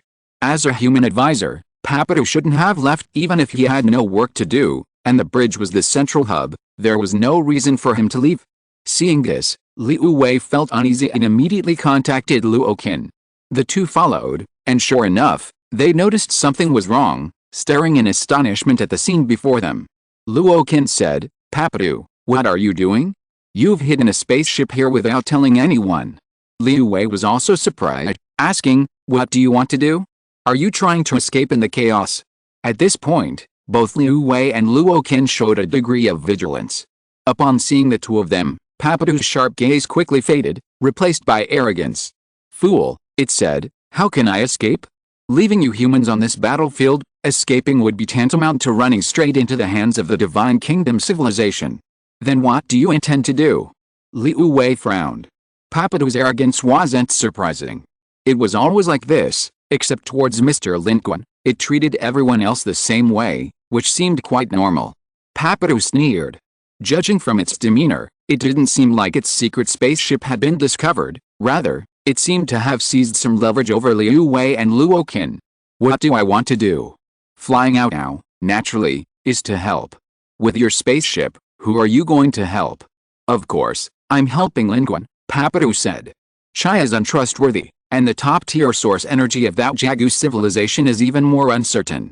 Naturally, I'll help him obtain that portion of the star path. It's good for both of us. At this time, I naturally want to contribute. Therefore, I won't hide it anymore. This spaceship, I did indeed build and hide it in secret. But I had no other intentions. You humans aren't very reliable. I built it simply to help Lin Qun when you can't help me, it's that simple. Papadu's words were full of confidence, making Luo Qin and Liu Wei feel insecure. The two exchanged a glance, speechless. They were both young, and although their strength had improved rapidly, dealing with such matters, especially with someone like Papadu, hadn't affected them much. But they still felt something was amiss. Just then, the spaceship trembled slightly, as if it had withstood a fierce attack. Seeing this, Papadu said, "You can believe me or not, but my spaceship is here. The battlefield outside is ever-changing. You are both half-high-energy life forms. You should know that battles between high-energy life forms can last a long time, or be decided in an instant. If you stop me and miss this opportunity, you will be finished, and Lin Qun will be finished too. You decide what to do." Luo Qin and Liu Wei gritted their teeth and exchanged a glance. Liu Wei said, "We'll go with you." Whether Papadu's words were true or not, they made sense. In the current situation, they had to act quickly, no matter what they did. All they could do was catch up. Luo Qin reported the situation to his superiors. He could only report the information here to Suji. However, Suji was busy with the battle, focusing on the external combat situation and the allocation of ship shield resources and firepower. She didn't notice the message from inside the ship immediately. Papadu glanced at the two of them. "You're in the way, but I really don't have much time right now. If you want to come, then come. Come on, get on my ship." When Suji noticed Luo Qin's message from her busy schedule, she was surprised to find that the outer door of the Lance-class Star Destroyer's warehouse had been manually opened, and a dilapidated, circular ship was rapidly being unloaded from the Lance-class Star Destroyer. Papadu actually secretly hid a ship here. Suji was also astonished. But by then, it was too late to do anything. This dilapidated spaceship, which looked like it could be sunk at any moment on the battlefield, incredibly twisted and turned, managing to pass through the chaotic battlefield unscathed, strangely without attracting anyone's attention. It made its way out of the melee of the fleet battle, truly managing to pass through the battle formations and artillery fire without being damaged, and then accelerated a second time, heading straight for the collapsing gas giant below. Judging from the direction, it seemed to be heading straight for Mr. Lin. Suji didn't know what this Yunbei civilization was up to, but at this moment, she couldn't care less. She had to do her job. Chapter 799 Divine Messenger, Save Me. The battlefield around the collapsing gas giant is splitting apart. The battle between the two overlords is still unresolved, and the Third Arm Overlord's objective has shifted from its earlier opportunistic attack to capturing the ancient civilization's energy source and seizing their star path. It realizes that a direct confrontation with the divine envoy of this divine kingdom, Korat, is pointless and will only result in mutual destruction, yet the divine envoy is obstructing it, attempting to detain the Third Arm Overlord. The battle between the two overlords has reached a brief stalemate. Meanwhile, the situation on other battlefields is rapidly changing. With the help of the remnants of the Super Civilization Alliance, the Lance-class Star Destroyer, which had intruded into the battle, quickly cut back, moving from the front lines to the side of the gas giant, maintaining a position ready for immediate evacuation, awaiting news from Mr. Lin.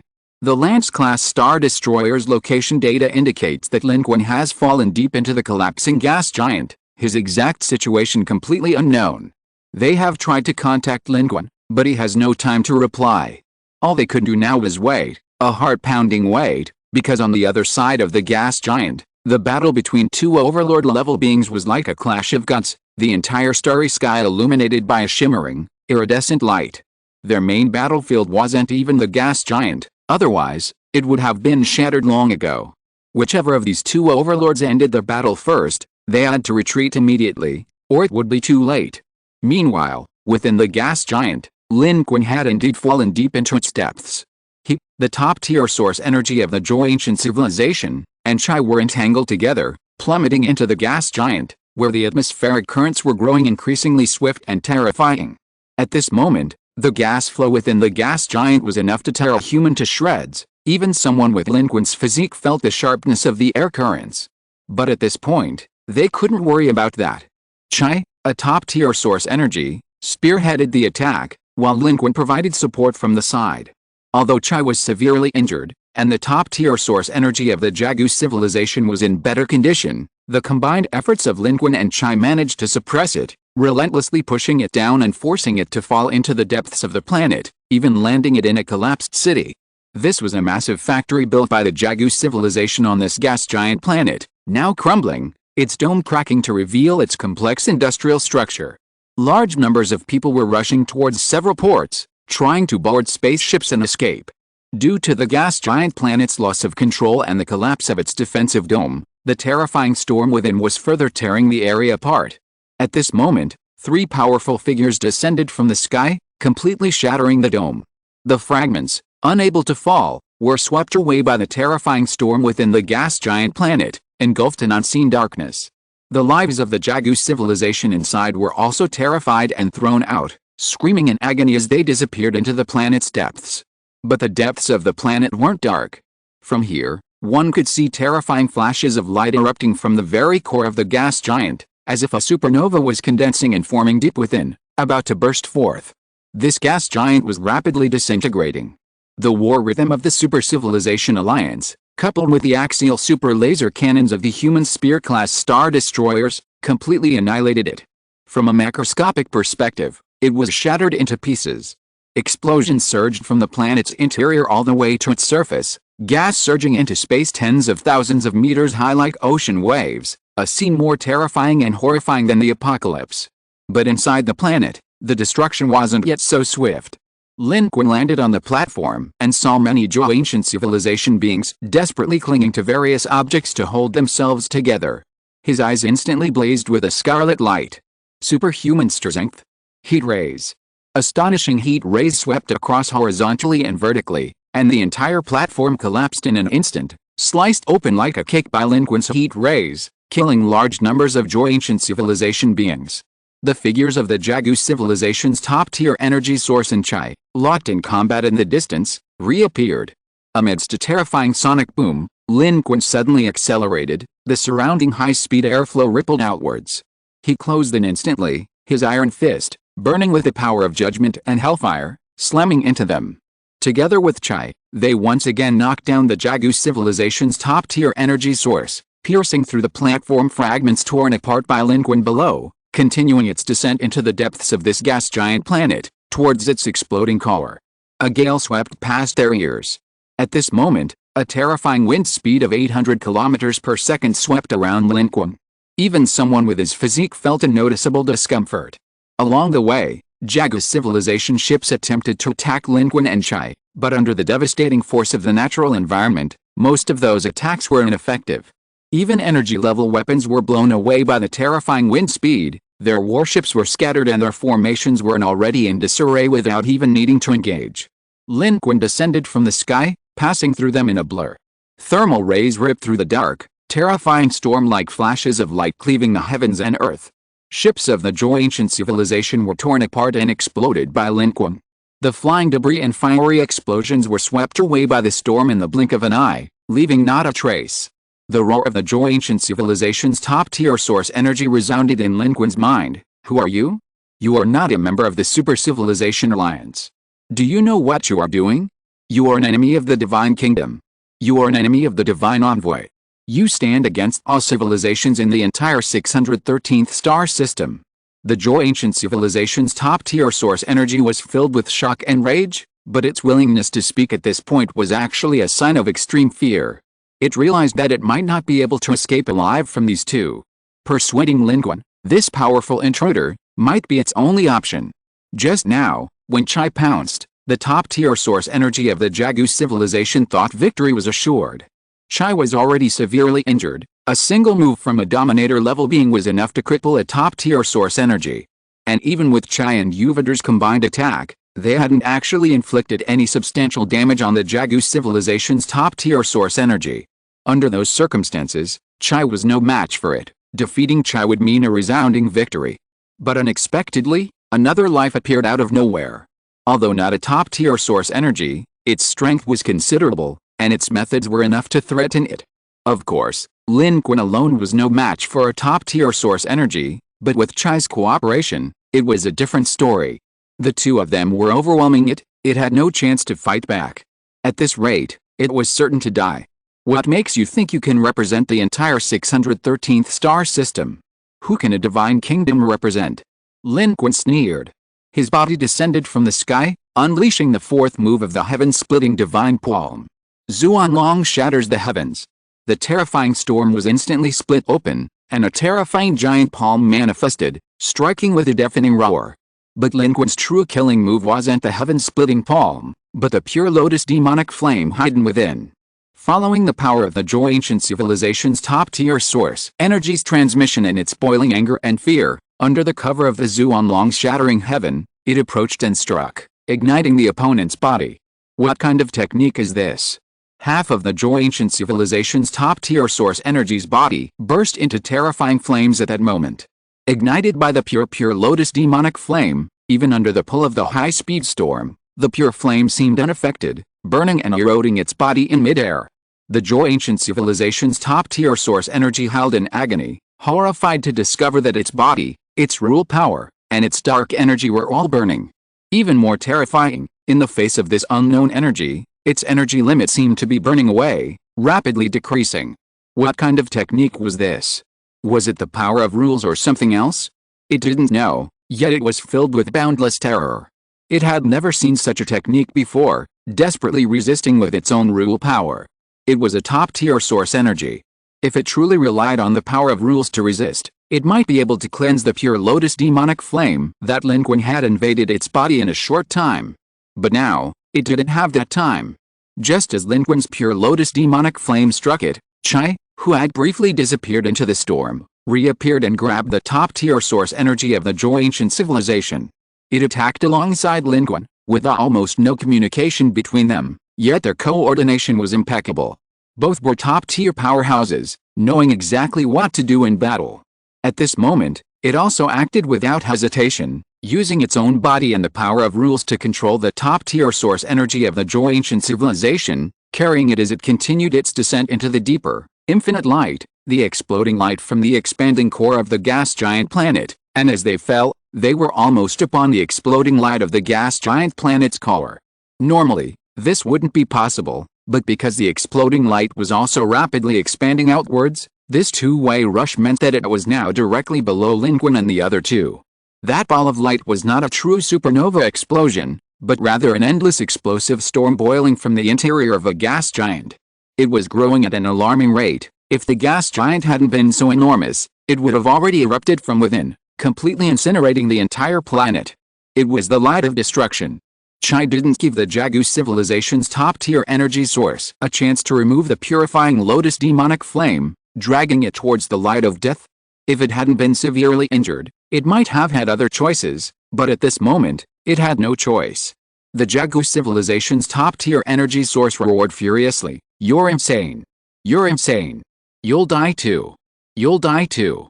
Its power of rules surged forth desperately, trying to tear apart Chai's grip on it. The power of rules of the two seemed to tangibly clash together, twisting and struggling, and the purifying lotus demonic flame spread, igniting not only the Jagu civilization's top-tier energy source but also Chai's body at that moment. But Chai had already launched a defensive attack, and now it completely abandoned its defenses. As the top-tier source energy of the Jagu civilization clashed with it, its power surged forward, even penetrating the depths of the Jagu civilization's top-tier source energy, tearing out the metal sphere hidden within its body. That was the target of all sides in this battle, the metal sphere that carried a quarter of the star path. Previously, it had been tightly protected within its body by the Jagu civilization's top-tier source energy, but now, facing certain death, It couldn't care less about that. It disregarded the metal sphere, only wanting to tear Chai off its body to escape. However, Chai was also a top-tier source energy. Although severely injured, the Jagu civilization's top-tier source energy was being suppressed by Lin Qun and Chai, and burned by Lin Qun's purifying lotus demon flame. It couldn't pull away the desperate Chai in time.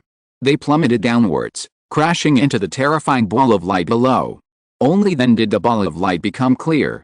It wasn't just a ball of light, it was an endless, boundless explosive storm. It erupted from the core of the gas giant, its size now equivalent to 27 Earths, a terrifying scale. The inner layer was extremely unstable energy, while the outer layer was a terrifying cloud of gas and fiery waves, forming a fiery iron curtain under high-speed tension. Its rapid expansion had already devoured all life in its path from the ancient Jagu civilization, and now it was about to engulf the two top-tier source energies falling towards it.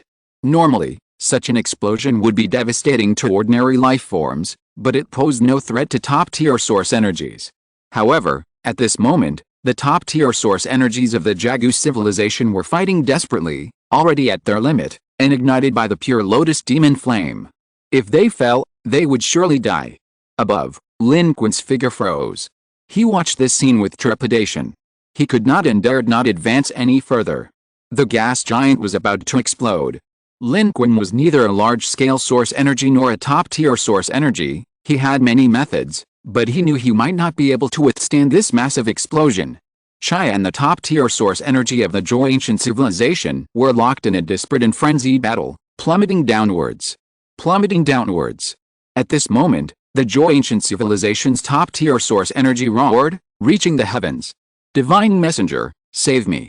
Divine Messenger, save me. Divine Messenger, save me. At this point, it no longer cared about its own Zhou ancient civilization kin. It was on the verge of death, howling desperately. All its prestige and dignity as a top-tier source energy had vanished, leaving only boundless fear and despair. Its desperate howling was utterly pathetic. Divine Messenger, save me. They've obtained the Stark Path. They've obtained the Stark Path. At this moment, even the so-called top-tier source energy, the rare and supreme powerhouse of the starry sky, was no different from an ordinary life facing death. Conversely, Chai seemed fearless of death, continuing to plummet downwards with it, forcibly separating a strand of real power amidst the chaos, striving to rise upwards, desperately protecting the metal sphere. Through the raging, terrifying storm, amidst boundless waves of light and fiery clouds, it lifted that tiny metal sphere in a swirling mass of black matter, rising towards the sky, towards Lin Qun's location. It was about to die. But it left the metal sphere and this quarter of the Stark Path to Lin Qun. Chapter 800. Hurry up. The Lance-class Star Destroyer trembled slightly. Everyone felt it. Inside the gas giant, a massive orb of light shone brighter than ever before, clearly visible even within the planet. At that moment, the battle between the Third Arm Overlord and the Divine Envoy Corward on the battlefield of space dominance briefly separated. The dark gray shadow held up the sky with one hand, blocking the attack of the Third Arm Overlord, while the other pointed towards the gas giant more than 300,000 kilometers away. Its power converged into a single line at that moment. Visually, it was as if the shimmering colors that filled a patch of starry sky were extracted and instantly transformed into a beam of light falling from the heavens, shooting into the depths of the gas giant. Traveling at the speed of light, the distance of more than 300,000 kilometers seemed to be covered in the blink of an eye. At that moment, the tremors of the Lance-class Star Destroyer grew more and more violent. Suji looked up, her pupils illuminated by the light. The dazzling light stung her eyes, and the world before her suddenly turned bloodshot, forcing her to avert her gaze immediately. And this was only through the processed image. If she were observing directly from space, she might have gone blind. But she couldn't care less. She roared, "Contact Mr. Lin. Quickly, contact Mr. Lin." At the same moment, the tiny, dilapidated circular spaceship heading towards the gas giant had only recently entered the planet. In the storm, Liu Wei and Luo Qin felt the ship would be torn apart by the terrifying winds at any moment, but it didn't. This seemingly broken ship was incredibly resilient and sturdy. Under Papadu's control, it even moved rapidly downwards towards the increasingly larger and clearer cluster of light. Sharing the positioning system of the Long Spear-class Star Destroyer's bridge, it could accurately pinpoint the location of the forest deep within the gas giant. At least for now, What Liu Wei and Luo Qin said seemed to be true. It was indeed flying towards Lin Qun's location. But at that moment, a piercing alarm sounded inside the spherical spaceship. The language of the Yunbei civilization warned something, but Liu Wei and Luo Qin, without simultaneous interpretation devices, couldn't understand it at all. However, Papadu looked up into the distance. They were currently deep within the storm and air currents, surrounded by darkness, relying solely on radar and positioning to orient themselves. Another direction they could determine was the ever-growing ball of light below. But at that moment, the dark world was illuminated by the light of 7-colored glass. That beam pierced through the entire world. When the Divine Messenger's attack arrived, Lin Qun had just received what Chai had given him, a metal sphere and a distorted, black curtain-like object. It didn't seem like a physical object. Upon entering Lin Qun's hand, it underwent a violent transformation, and Lin Qun felt a faint gravitational pull from it. Within Chai's power of rules, there was also a voice, Chai's words to Lin Qun. There are only 2 sentences. A tremendous change has occurred, and the star path is the only way to survive. Hurry. Time seemed to slow down infinitely at this moment. Lin Qun lowered his head. The figures of Chai and the top-tier source energy of the ancient civilization were almost completely engulfed, but he seemed to see Chai's gaze, through the radiant light and the storm, looking at him, at the metal sphere in his hand that carried a quarter of the star path. Lin Qun knew that Chai and Yuvadar were not acting for humanity, they were acting for their own civilization and alliance. But now, their plan had failed. They had obtained the star path, but there were no other members of the super civilization alliance to give it to. Lin Qun was here. Lin Qun was the only person he could entrust the star path to. Therefore, whether Chai wanted to give this hard-won part of the star path to Lin Qun or not, he had only this one choice, to give it to Lin Qun. And in his hands, he clearly only had this newly acquired star path. The quarter of the star path held by his group of super civilization alliance forces was indeed not in his hands. And his last words were a reminder, and also the last words of a dying man. But, a drastic change? What drastic change? The star path was the only way to survive? Lin Qun didn't know, and he didn't have time to think about it. This moment of slowed time ended in that instant. Lin Qun sensed something and abruptly turned around. At that moment, his eyes were also illuminated by the 7-colored glazed light. The Divine Messenger, Koretz, attack descended from the sky, passing through Lin Qun's position and precisely piercing Chai below. It tore Lin Qun and the metal ball in his hand to shreds. This was unparalleled power. But at the last moment, as Lin Qun's body was engulfed by the wave of light, he raised his arm high, the last part of the fiery sun armor wrapped around his arm radiating an astonishing light. At this moment, he activated the second ability of time reversal fused with the fiery sun armor's time belt. It was also the most basic ability of the time belt. Reversing 20 seconds of time. 20 seconds ago, Chai, carrying the top-tier source energy of the Joy Ancient Civilization, was falling to his death, and the top-tier source energy of the Joy Ancient Civilization had just sent out a distress call. Based on the distance and the range of influence of this ability of the time belt, it might not affect the Divine Messenger that far away, but it should be enough to affect this place. There was still a chance to react. If I could use my 50-50 ability, maybe I could block it and save the metal ball. There would still be a chance. Dodge. Activate the 50-50 ability. Dodge. Activate the 50-50 ability. There might only be a split second to react. The scene flashes. PFFT, Lin Qun coughed up a mouthful of blood. He heard a cracking sound and looked down in disbelief. He saw his fiery sun armor crumbling inch by inch, suffering an almost devastating blow. Even more terrifying was that, his lower body had vanished. This was in 20 seconds, what happened? Lin Qun looked down. He saw that beam of shimmering light pierce through everything, having already passed Chai and the top-tier source energy of the ancient Jua civilization, shooting straight into the surging, ever-expanding mass of light below. At that moment, the wildly expanding mass of light seemed to have been suddenly frozen in place, abruptly stopping. Lin Qun's eyes widened. He was somewhat bewildered. What had happened? Time reversal should have turned back 20 seconds, shouldn't it? But, what was going on? Lin Qun's body wasn't directly hit like before, completely submerged in the shimmering light waves, but half of his body had been forcibly sliced off, and the location of the impact was even further than before he activated time reversal. When he activated time reversal, the attack should have at most hit Chai. But now, It had struck a massive ball of light below, triggering a series of incredible chain reactions. Chai's aura vanished instantly. The aura of the Zhou ancient civilization's top-tier source energy also disappeared. Lin Qun saw no notifications of contribution points or experience gained. So, did the overlord's attack directly kill Chai and this Zhou ancient civilization's top-tier source energy? Even killing their own people? Just now, the attack clearly only hit him and Chai, a precise strike from the overlord's life form, missing their own allies. But now, what happened? Lin Qun didn't know. A profound terror seemed to rise within him. It was a fear of time itself. He didn't even know how he dodged it, so where did things go wrong, and how did he manage to dodge it? Was the world at this moment still the same world as before? Was he himself at this moment still the same person he had been just now? The power of four-dimensional space-time, capable of both high and low levels, possessed an incredibly terrifying aspect. But at this moment, Lin Qun seemed to sense a chilling gaze above him, across the starry sky, piercing through hundreds of thousands of kilometers, boundless madness, fixed on him. It was the gaze of the divine messenger. The time reversal ability of the flaming sun armor had taken effect, but for a dominator-level powerhouse, it was impossible for Lin Qun to achieve the same effect as before in reversing the battle. The only thing Lin Qun had done was ensure that the metal ball in his hand and the item Chai had left him were not destroyed. Nothing else changed. Was this the power of a dominator? Lin Qun didn't know. He had no time to think about these things, nor was it time to think about them. He had to act quickly, otherwise, he wouldn't have the chance to activate time reversal a second time in the face of the Dominator's second attack. Death was sweeping in. The abilities of the 12 trials were taking effect.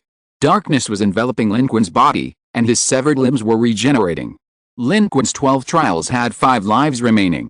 As the blazing armor faded, Lin Qun's body flew diagonally, moving at high speed in another direction. He was making contact with a Spear-class Star Destroyer. I'll rendezvous with you immediately. We must leave right away. The Spear-class Star Destroyer had been calling Lin Qun, which he knew, but in the midst of the fierce battle, he hadn't had time to respond. Now that the battle was over, and he had obtained what he wanted, his priority was to leave the battlefield as quickly as possible. Watch out! Mr. Lin, the third arm overlord is entangled with the divine envoy. From the perspective of the Spear-class Star Destroyer, the dark gray figure only made one move. Immediately, it engaged the third arm overlord in battle once more. The dark gray figure wanted to kill the third arm overlord, but that wasn't its target. Its goal was the star path map. Therefore, while the divine envoy was distracted attacking the gas giant, the third arm overlord didn't seize the opportunity to attack. Instead, its power spread at light speed, sliding out from the sides of the divine force used to intercept it, forming a massive hand in space that covered almost a third of the disintegrating gas giant, directly enveloping Lin Qun's location. Its objective was clear: to scoop Lin Qun away with a single hand. Once successful, it would immediately retreat into its spatial rift, leaving and escaping. As a ruler, its escape would make it impossible for the divine envoy to find it. The third arm overlord was cunning and shrewd, with a clear objective, but it failed once again. Seeing this, the divine envoy, Korat, halted his second attack, which was intended to strike deep into the gas giant planet. Instead, he turned to attack the boundless hand of the third arm overlord, severing its massive hand mid-air with the power of a dominator. The terrifying clash of forces scattered the remnants of the Super Civilization Alliance and the Jagu Civilization fleet that were locked in combat. The Spear-class Star Destroyers at the edge desperately evaded the attack, barely escaping unscathed. At this moment, Lin Qun's communication arrived, and Suji immediately gave him a warning. Lin Qun, of course, sensed a clash between the two dominators above him. However, they weren't truly fighting. The divine envoy wanted to capture the third arm overlord, while the third arm overlord only wanted to seize the star path and escape. Since the dominators weren't willing to fight to the death, a truly all-out battle was unlikely, especially for the divine envoy from the divine kingdom. Perhaps it was very powerful, initially able to capture the third arm overlord at its peak, but after being stabbed by Jupiter, it faced a much more difficult situation. However, regardless of which side he was on, Lin Qun was well aware that he, now holding the star path, was the target of both sides. He absolutely could not fly out from below their battlefield, he had to go around to get out.